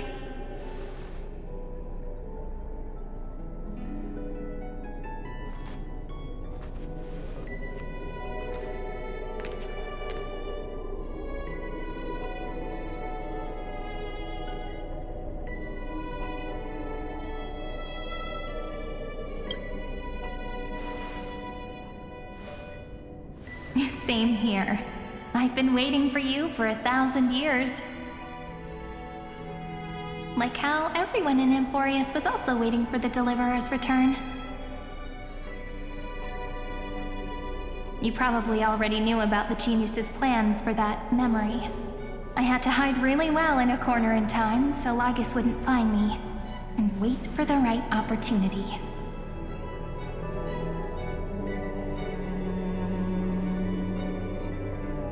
Which is now. The moment when his manifestation in this world is destroyed, and his twin timelines are intersecting.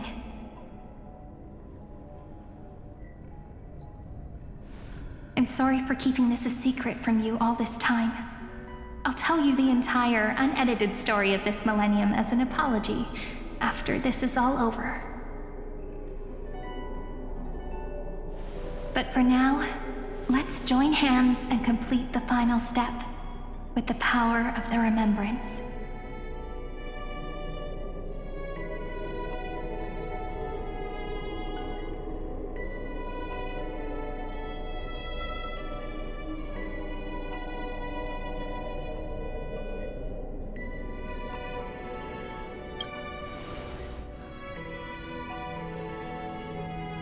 You're always so serious, and that's why you always feel so reassuring. By the way, speaking of joining hands...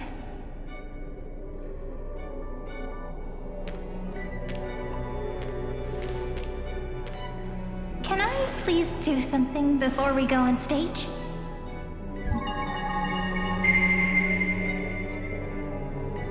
Remember the joke we made back at the Grove? Look! Aren't my hands pretty now? What a fascinating feeling. Like countless memories all swelling up at once. What about you? What did you feel when we touched each other?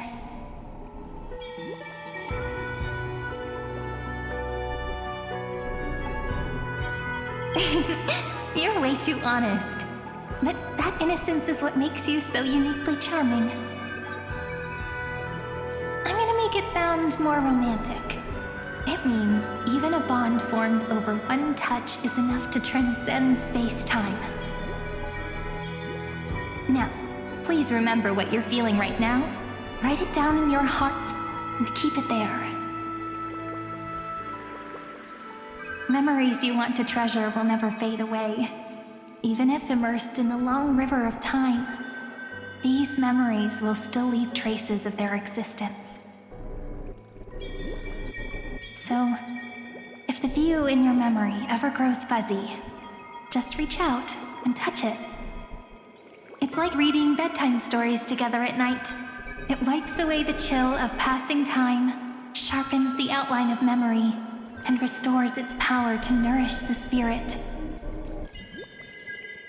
Now, I'll carry this power with me, And for a little while, I must part from you as I step into the long cycles of this world.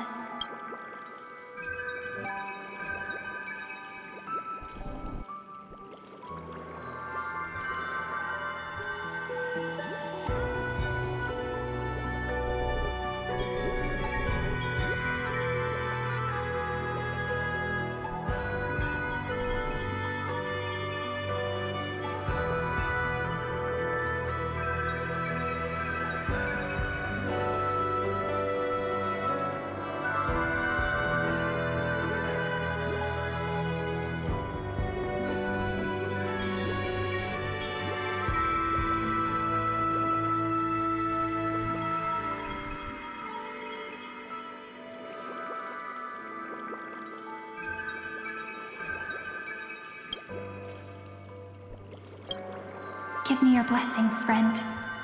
Then, let that bright future be as we have written. Then, I'll leave it to you.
All plays are like this.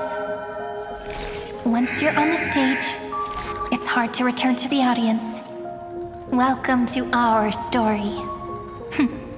How does it feel?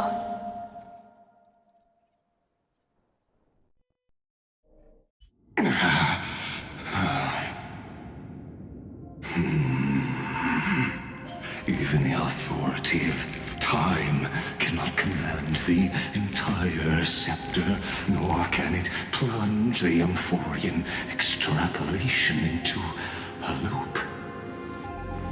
If this was no system malfunction, then was I implanted with a mimetic entity of the remembrance? You guessed it right away. As expected from someone people call the first genius. I'm gonna keep doing what I just did if you don't stop, you know? My friend and I won't allow you to leave this memory, no matter what happens. Which means you are now trapped, Lord Xandar. An elegant idea, and an exquisite execution. Regrettably, it is you who are restrained by time, not me. Know that patience is my greatest weapon. Waiting and victory are the same for me. You will crumble before I do in this moment stretched out to an eternity, just like Kazlana will. Yet all I need to do is to wait, as yet another futile bug falls down the cliff and into the bottomless abyss. Now I'm a pink bug? My looks are seriously changing all the time. But you're not wrong. We're definitely not gonna solve the problem if we just put you in another prison. So that's why we never wanted to do that in the first place.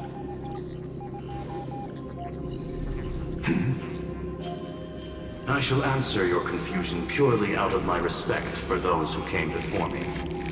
Have you heard of the synesthesia dreamscape in the Asdana system? Interestingly, that place once had a prison too. Life forms living in that environment, abundant with memoria, have a chance to connect their perceptions with each other's. Even across great spatial divides, they're able to detect shifts in one another's states. I call this phenomenon memory zone entanglement. In Asdana, people made use of that phenomenon to build a nation within a dream, after adding in the catalysts of harmony and remembrance, that is. Is that how you walked into my prison cell? Using those same principles? I would much rather call this location our negotiation table, Lord Xandar. Nonetheless, your hypothesis is correct. We happen to have an ally skilled in tuning, while the Trailblazer and Miss Cyrene both have an astonishing amount of resolve, which I'm sure you can testify to.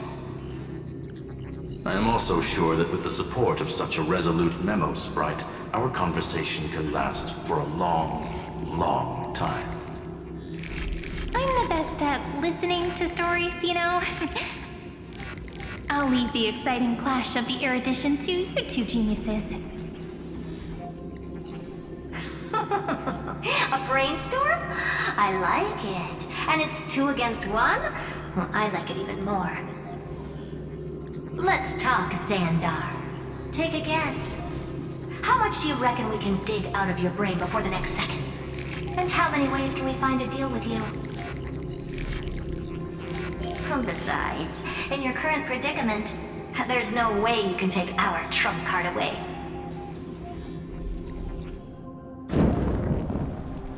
Go, little one. Go. Overturn the Era Nova. Lycurgus disappeared? It seems you had conducted a secret hunt in the depths that even I cannot reach. In that case, go. Swim onward and give this campaign a fitting end. I shall send you off with my song, Greyfry. May this song penetrate time and become the prelude to the new world.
Dux Gladiorum, you have completed your duty.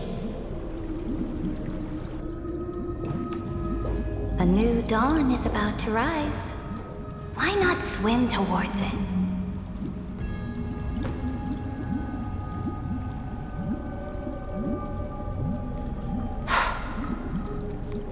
You died long ago, Imperator. Depart from my mind. But your duty towards the Imperator did not die with me. That duty will bind you no more.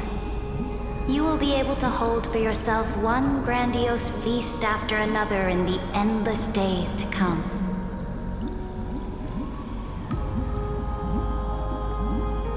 So go. Go and swim towards that ocean beyond the sky with the Deliverer.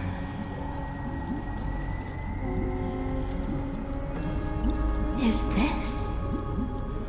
A page out of that sidekick's book. I commanded her to gift this page to you when everything finally reaches the end. What's on this page? Memories. Lifelike memories. That sidekick found me after the bloody feast 1,000 years ago and showed me her diary. I saw within that notebook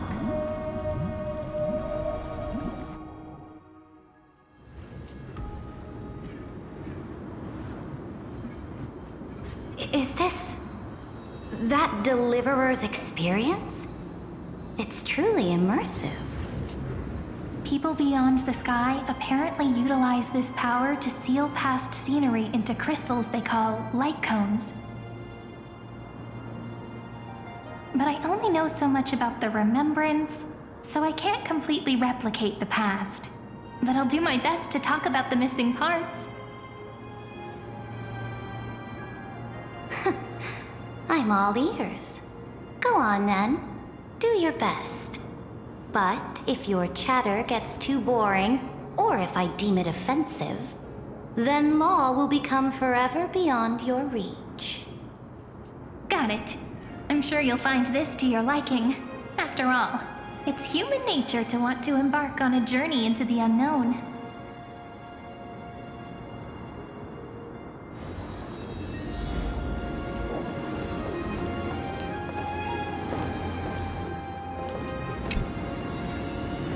What brightly colored annals.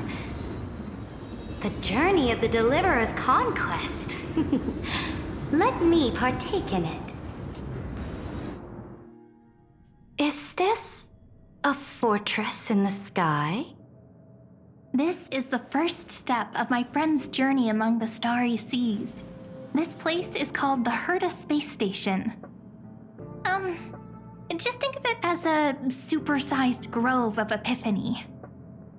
Oh, so it's the territory of that witch. She and another Antikytheran lent me a helping hand back at the banquet. Look, over there.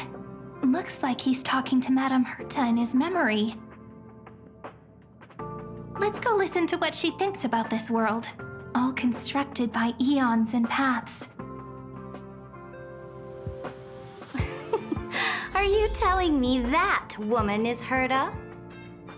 She seems shorter than I remember.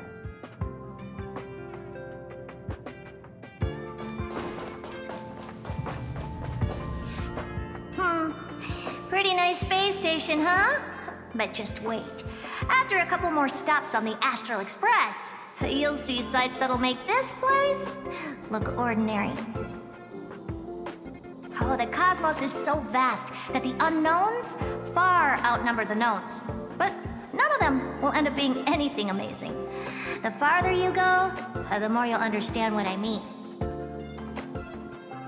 So do your best with the nameless. Break a leg! And remember to send an update or two to Asta when you've got some downtime.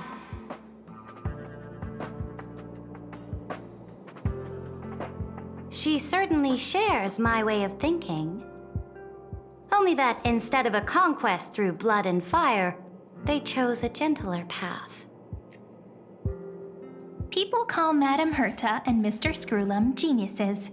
Apparently, only the smartest people in the cosmos can receive the blessings of Nous, Amphorius' true creator. Do you mean that even individuals of such nobility are merely subordinates to a god? On the contrary, after all, it was the very first of them who created the god. But I don't really know all the details about that.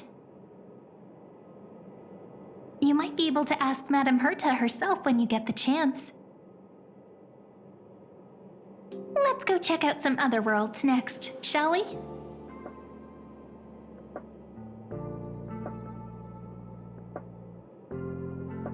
This next stop on the journey has a lot of similarities to Amphorius.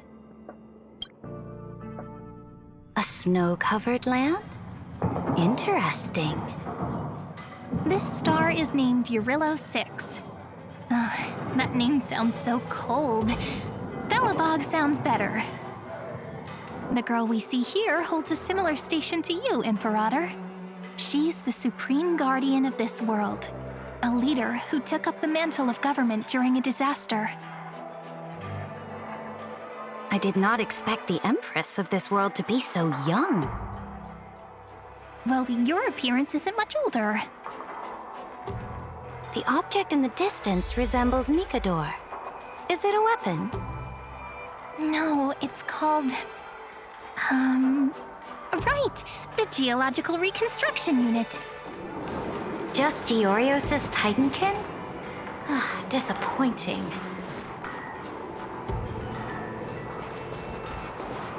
It's all thanks to you that we survived the crisis. The collaboration with the IPC is both an opportunity and a challenge. Nonetheless, it's an important step in our journey back into the universe.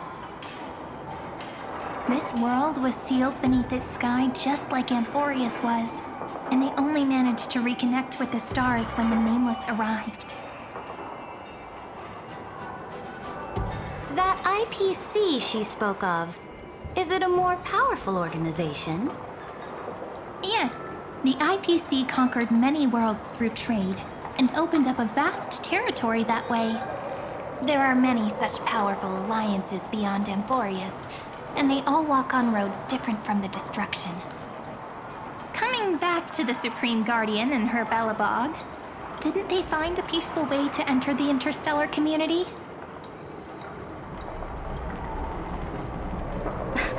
That cannot be true.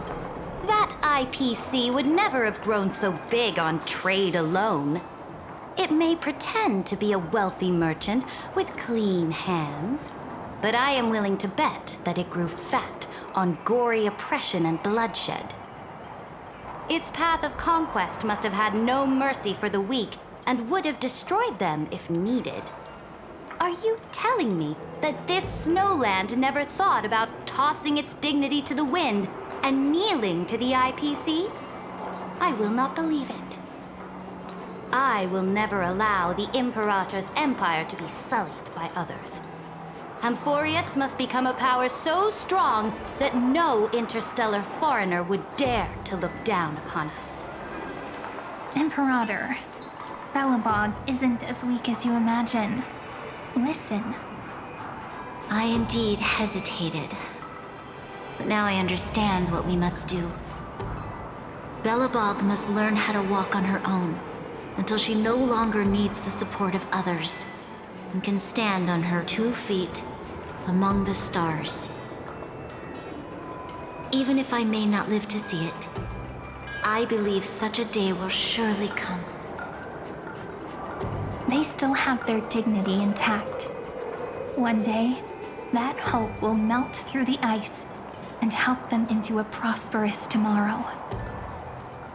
But the order of the cosmos is already set in stone. The old laws decree that only the strong survive, binding the weak in an unbroken chain until they wither and turn to dust. Unless they embrace the power of the destruction. Amphorius must shatter the old law and become the new order among the stars. Speaking of the Order, another one of my friend's companions may be able to enlighten you further on that. Let's go to the next page.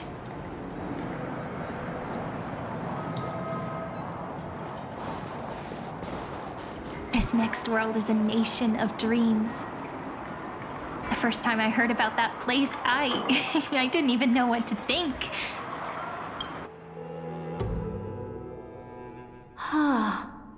Such opulence does indeed evoke astonishment. This world is called Penacony, an eternal city built upon a land of dreams. It's also my friend's previous stop, where they went through a risky but exciting adventure. Tell me about it then. That man standing afar has wings on his head. I am truly curious.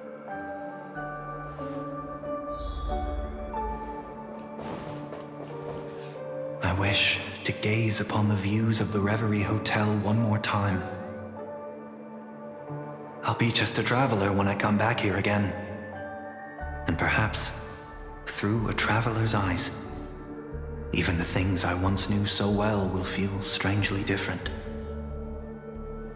Penacony is a land of the harmony, where all dreams and hopes merge and combine. It believes in unrestrained freedom, and that's how it lost itself in shallow delights. Then, this young man before you chose to rewrite its laws, using the power of the Order, hoping to shape a dream-bound paradise of perfect happiness. Yet, the paradise of my dreams remains far away. Perhaps a brief journey with the Nameless can show me more possibilities in my search for paradise. As for what Penacony should look like, it'll be up to her. No, up to their trailblazing now. It sounds like this ideal kingdom is no more. That's right. The people chose to wake up at the end. You can't see tomorrow when drowning in sweet dreams. This individual's law acknowledged only gods and constructs, leaving no space for humanity. And yet, the fact that he could accept defeat and resume his journey shows a rare self-awareness and clarity of mind. You are also very self-aware, Imperator. Then you must know that the world promised by the destruction also has no place for humanity. I am indeed very aware of Lycurgus's honeyed words of deceit. I have seen enough. Take me back.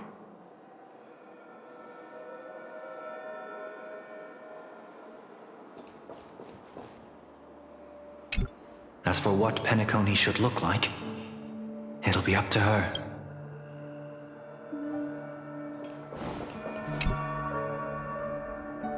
Then let's wrap up this trip down memory lane with one last scene. This absolute wonder. Isn't it pretty? That's our Amphorius. Our world flows and meanders in this endless band of light. Though we were born from the designs of the gods and are not yet truly alive, the Chrysos heirs of Amphorius still chose to stand against fate and carved a legend no different from that of humankind. Will you really renounce the heroes in this world's previous 30 million cycles, Imperator? Including even yourself. Will you bow to brutal destiny and allow that puppet master named the destruction to have their wish? I know what you want to do, sidekick. You want to use that deliverer's memories to influence me and tilt the scales of law toward him and the two geniuses. You really saw right through me, Imperator. How can one rule an empire if one is incapable of understanding people's minds?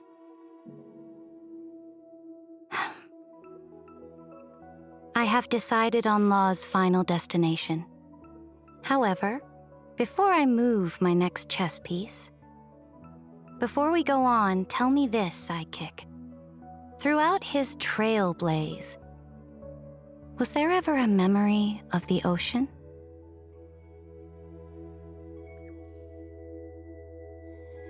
The ocean. My cradle.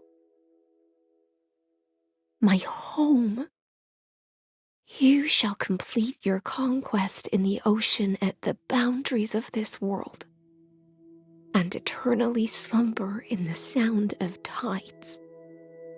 You shall eternally slumber in the sound of tides, and complete your conquest in the ocean at the boundaries of this world. Our prophecies aligned as flawlessly as a sea snake circling upon itself. An elegant loop, like a joyful hymn, like the circulating ocean current, like our two fates, like Amphorius itself.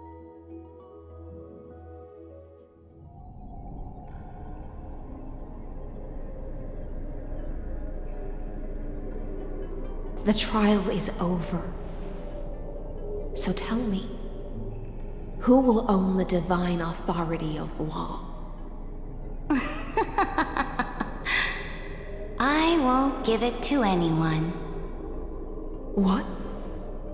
I am the law. Why should I give my imperial crown to any other? Both the Deliverer and the Theoros came from beyond the sky. They have no right to interfere with the lands I conquered with my own two hands. The law of Amphorius shall be determined by Amphorius's master. What exactly did you see in the trial? Everything. I saw everything regarding the rules of this world's operation. I saw the laws of extrapolation that Theoros spoke of. I saw the ultimate protocol. As long as I offer a sacrifice of equal weight, I can rewrite the laws of this world according to my will. I can turn good into evil, ugliness into beauty, and weakness into strength. Fate gave me a very fair deal. One rule change for the life of one demigod. What are you planning to do? You can't guess. We can conquer the stars without relying on any power from beyond the sky. We just need to make some reasonable sacrifices. Your ambitions have already made so many people give up their lives for the law. And you're still not done? I am determined for Amphorius to stand on her own 2 feet among the stars. You are beyond reason. You think such a simple and hypocritical statement can justify your atrocities. There's no new without destroying the old. That's what you consider an atrocity? Ironic, for that is also the unchanging law of Amphorius's revolutions. Ever since the Flame Chase prophecy resounded in the distance, fate has decreed for the Chrysos heirs to ignite our blood and illuminate this dark age. People would still be puppets of the old dynasty if it weren't for my conquests. But your world doesn't seem to be any different from your predecessors. Bloodshed, tyranny, oppression. You're making the same mistakes they did. Go and see everything for yourself. Go to any library I've built. Go listen to the rumors on every street corner. Go and witness how the Imperator crushed the old laws and forged new ones.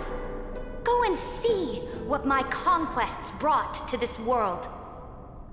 I cleansed the Chrysos War's filth and mended all the conflicts left by the Arabellica. I restored Akima's might and allowed mortals and Chrysos heirs to face each other as equals in the Council. I punished all sins and rewarded all achievements. I smashed Talantin's shackles, united humankind to save themselves, and started the Flame Chase era.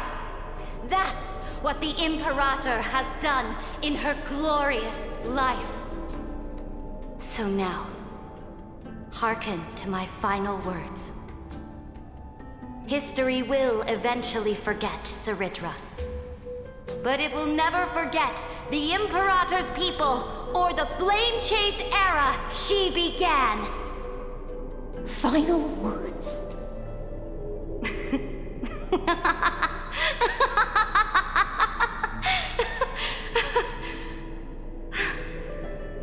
Amphorius is about to be destroyed. There's no time left for pointless debates. There is only one law I want to overturn to aid the final battle of deliverance.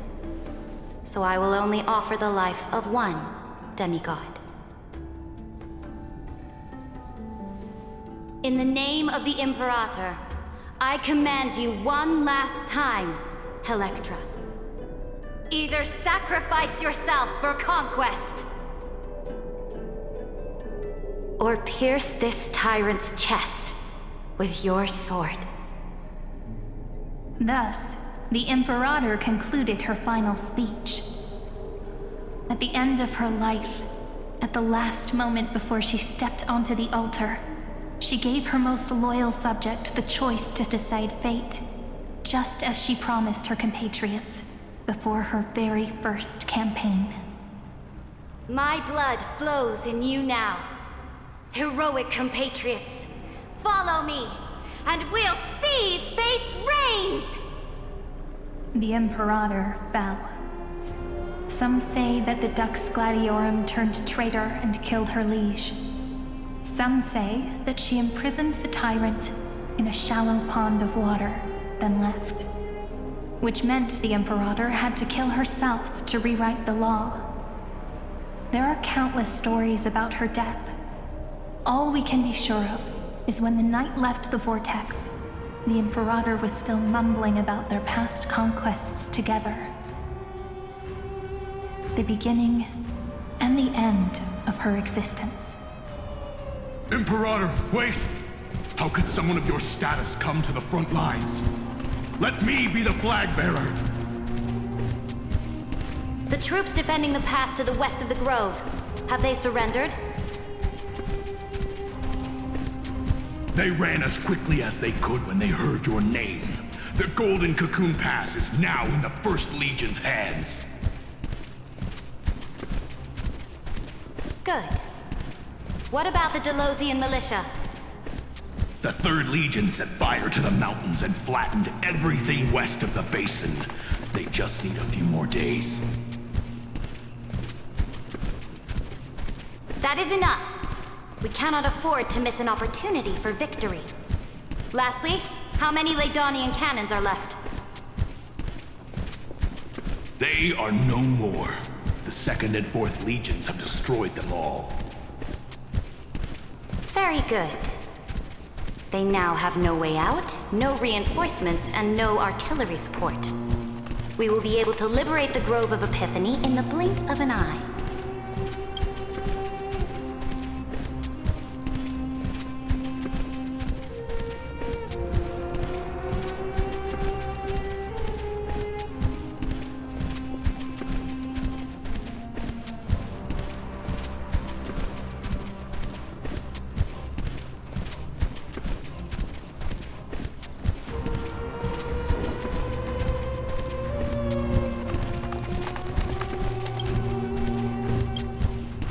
We will launch the final charge 1 quint after the curtain fall hour tomorrow.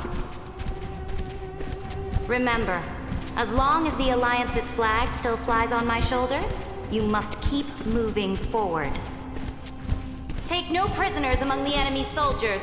All sages who resist are to be captured and tried according to martial law. And do not destroy any books. Now go! Notify the entire army! Understood! Those who are resolved to die, we salute you. Reporting in. The mountain dwellers are resisting fiercely, and the legendary Mountain Breaker is personally engaged in battle. Their formations are nigh impenetrable. Then cease our frontal assault. Send scouts to all legions and tell them to retreat into the Tritos Plains before the parting hour. What? Are you planning to surrender? It's a strategic change of plans. The seismic walking dragon is enough for that battlefield. Walking dragon? You mean that stupid beast, Terravox? What can they even do? Stupid? No. They are the wisest of all of Giorio's creations. Only they can perceive the currents of time. Let them deal with their earthly brethren. We will advance and take the lead in defeating what remains of our enemy. I will deliver the most fiery retribution for the humiliation they dealt us, and crown myself with a god-slaying wreath. Understood. I'll see to it. Those who are resolved to die, we salute you. The Temple of the Three Fates sent a letter, Imperator. They refused to surrender and said this letter is their last warning to us. Tell the commanding officers not to launch any attacks unless they receive the Imperator's handwritten approval. Disobedience will be punished by death. What are you doing? The priests of the Three Fates aren't soldiers, but politicians. Do not mistakenly believe they don't have a plan. These dying pests will wring out every idea from their brains, all for short-sighted gain. They are much shrewder than we are. I am inferior to them in that regard. They also have the prophecy to wield as a weapon, something I am not blessed with. Launching an unplanned attack will only disadvantage us, as all of Emphorius will judge our actions. Which means, I will be heading to the battlefield myself, just as I have always done. This time, however, I will go alone. I will conduct secret negotiations to ensure fate is on our side. Understood. The legions will make their preparations. Those who are resolved to die, we salute you. Why are we not allowed to march out with the army, Imperator? This will be a long voyage with no return. Those of you who bear the prophecy cannot come with me. Why are you personally leading this battle if it's doomed to fail? The Flame Chase journey cannot be without a leader. That is correct. The Empire will be without a head when the Imperator falls. But remember, as long as you seize the right opportunities, even a chaotic game will remain winnable. My departure will create a long staircase for you. You will understand what I mean when news of my death reaches your ears. Cerydra, is our journey about to be over? Destroy the old laws and forge new ones. My conquest has reached its limits within the borders of Amphorius. Since the prophecy already decreed that the Imperator would never conquer the stars as she wished, I will bow out here and try no more. More Chrysosaurs bearing divine authority will be born, and many more heroes will arise. Will they demand peace or war? Will they resist tyranny or become the next Imperator? I do not care. The children of the future will decide for themselves. Do not mourn for me. Anyone can kill the Imperator, but the only one who can truly destroy her is Cerydra. At the end, I faithfully recorded the most important battles in the Imperator's life. Her conquest was about to be completed at this point in the story. However, for some reason, a memory suddenly entered my mind just as I was about to put down my pen. It was a journey on a fantastical train. I had the honor of having a heart-to-heart conversation with the Imperator under the stars, And I asked her this question at the end of that discussion. How do you want history to remember you? As a hero who gave up her life for the flame chase? Or as a tyrant? She answered so quickly, as if she had made up her mind long ago. I would rather be forgotten than be defined.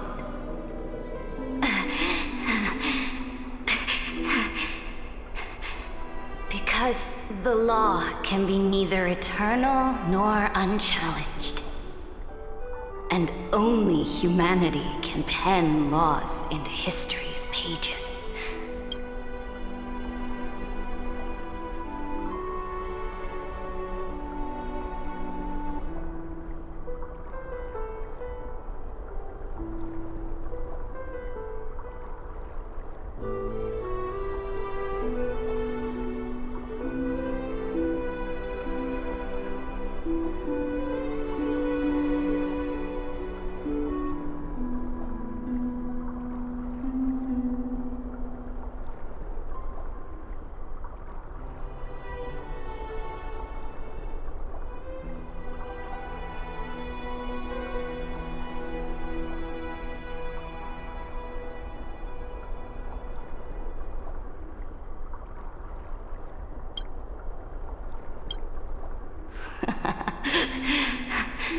Now, I have shattered the greatest law of Amphorius. The game is nearing its end. Dux Gladiorum. Even though you killed the Imperator in the previous 30 million cycles, this time, you finally found your own law. Then, Hysealans, Helektra.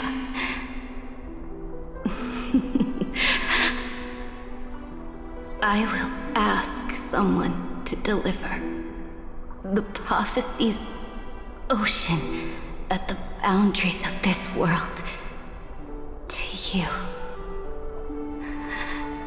Will you choose to swim into that ocean? I do not care. Do not care.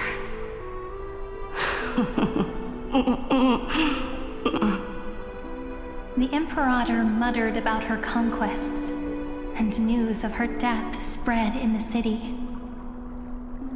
Freedom! Liberty! The tyrant is dead! Go! Shout this news in the streets!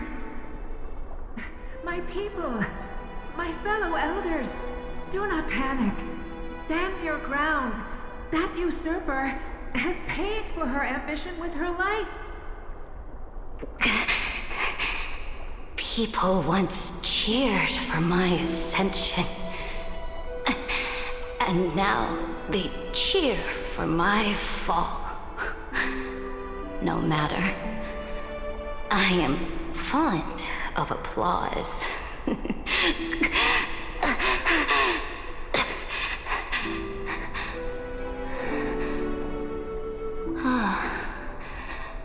I see the cosmos, the battlefield that I cannot reach. I will return in the next cycle. The stars will hear my legion's war drums. Hear the great name of the Imperator. Hear Amphorius's Cerydra.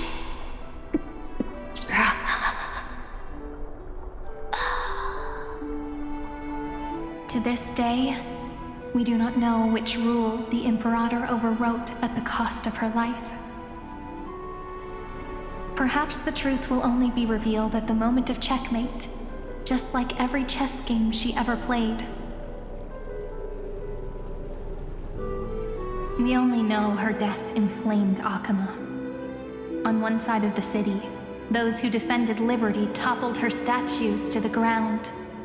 On the other side, her supporters put themselves between the masses and her monuments, declaring loudly that the Sovereign is still among the people. It is said that golden blood congealed into the same letters everywhere they fought. It was the name borne by Akuma's first and final sovereign, the Imperator Cerydra. But the one who bore that name did not see any of this. Her gaze was cast far away, and the sound of tides in her ears drowned out the people's cries. What was the Imperator thinking about in that prophesized ocean at the boundaries of this world? In that shallow puddle of stagnant water, was she reminiscing about her past conquests? Or repenting for the millions killed for the flame chase? It was neither. The Imperator only saw how the surface of the water gleamed like that crude chessboard, dissected by light and shadow in the afternoon when her teacher played against her for the first time. Look at this chessboard. What do the pieces look like? They are strangely beautiful. They look like the stars in the night sky ablaze.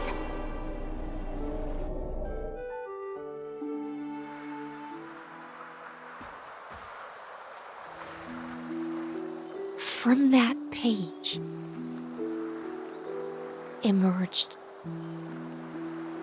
an ocean so vast, so pure, not a single trace of corruption. Is this Cerydra? Helektra, my subject. Ever since you walked out of the tainted ocean and pledged yourself to me, I have seen the abyss in your eyes and the emptiness in your heart. That was why I promised you a new ocean, where the Imperator's ambitions would serve as the currents, and loyalty would be its light. Helektra, my subject. You have done your duty as my blade. The prophecy has now made its final decree on the road I intend to walk. My conquest is doomed to never reach the stars. But the Imperator never makes empty promises. So take this memory, this ocean, beyond the sky, as witnessed by the Deliverer. This is the final gift that the Imperator can leave for her subject.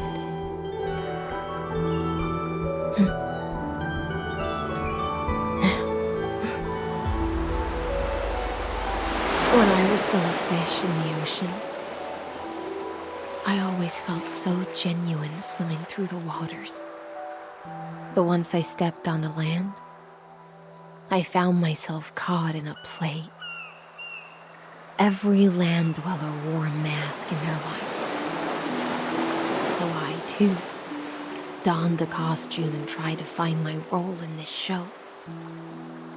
I became your blade in war and the violin strings at banquets. Do you still not get it? I do not long for the oceanic depths of my homeland. Nor do I crave the swelling seas beyond the sky. Perhaps even I don't know what I want. I still don't know where I should swim to even at the end. But I know one thing right now. A fish is simply a fish. And she can never leave the ocean she's in. But whether under the ocean or on land, we two prisoners who can never escape this cave can still look outside the cave and see the stars. I have to admit that 12-factor simulation of life in this experiment has far exceeded my expectations. Make your choice then, Senior Society member. Do you want to keep walking down the wrong path and be remembered for your incorrect conclusions? Or do you want to return to the audience's seat and give yourself, Amphorius, and the entire cosmos a more fitting end? I must refuse. A dead man never fears death. Did I not make myself clear?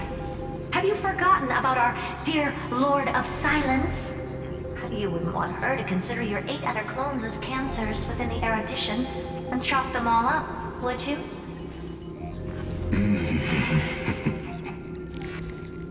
Your logical deductions are vastly different from mine. Therefore, allow me to provide one more academic recommendation. Listen, my peers. Why don't you look beyond this world? Just as the Chrysoslayers did. Re-evaluate your calculations and take into account all enemies in the upcoming war among the eons. Amphorius is not a place where 3 paths entangle, but where 3 paths fight to the death. You used Memoria to resist me, but did you not consider the possibility that the Remembrance and their children might have taken this opportunity to join the fray as well?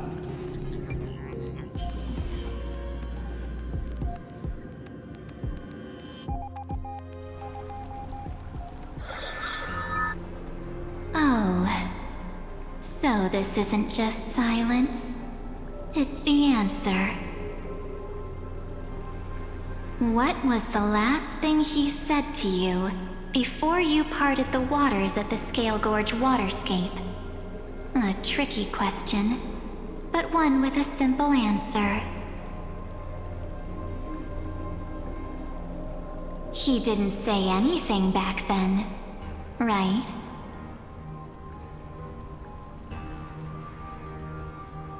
That's correct. And now I'm sure. You are not March 7th. There's no way she would remember that detail.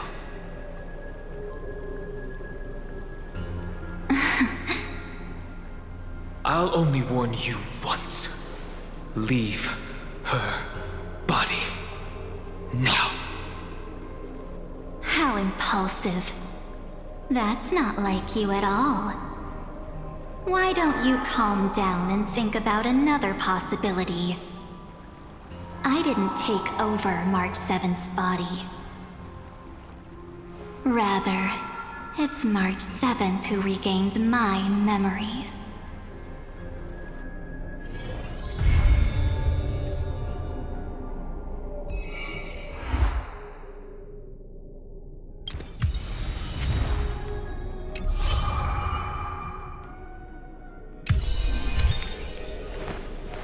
I will walk to the end with all your wills, no matter the cost.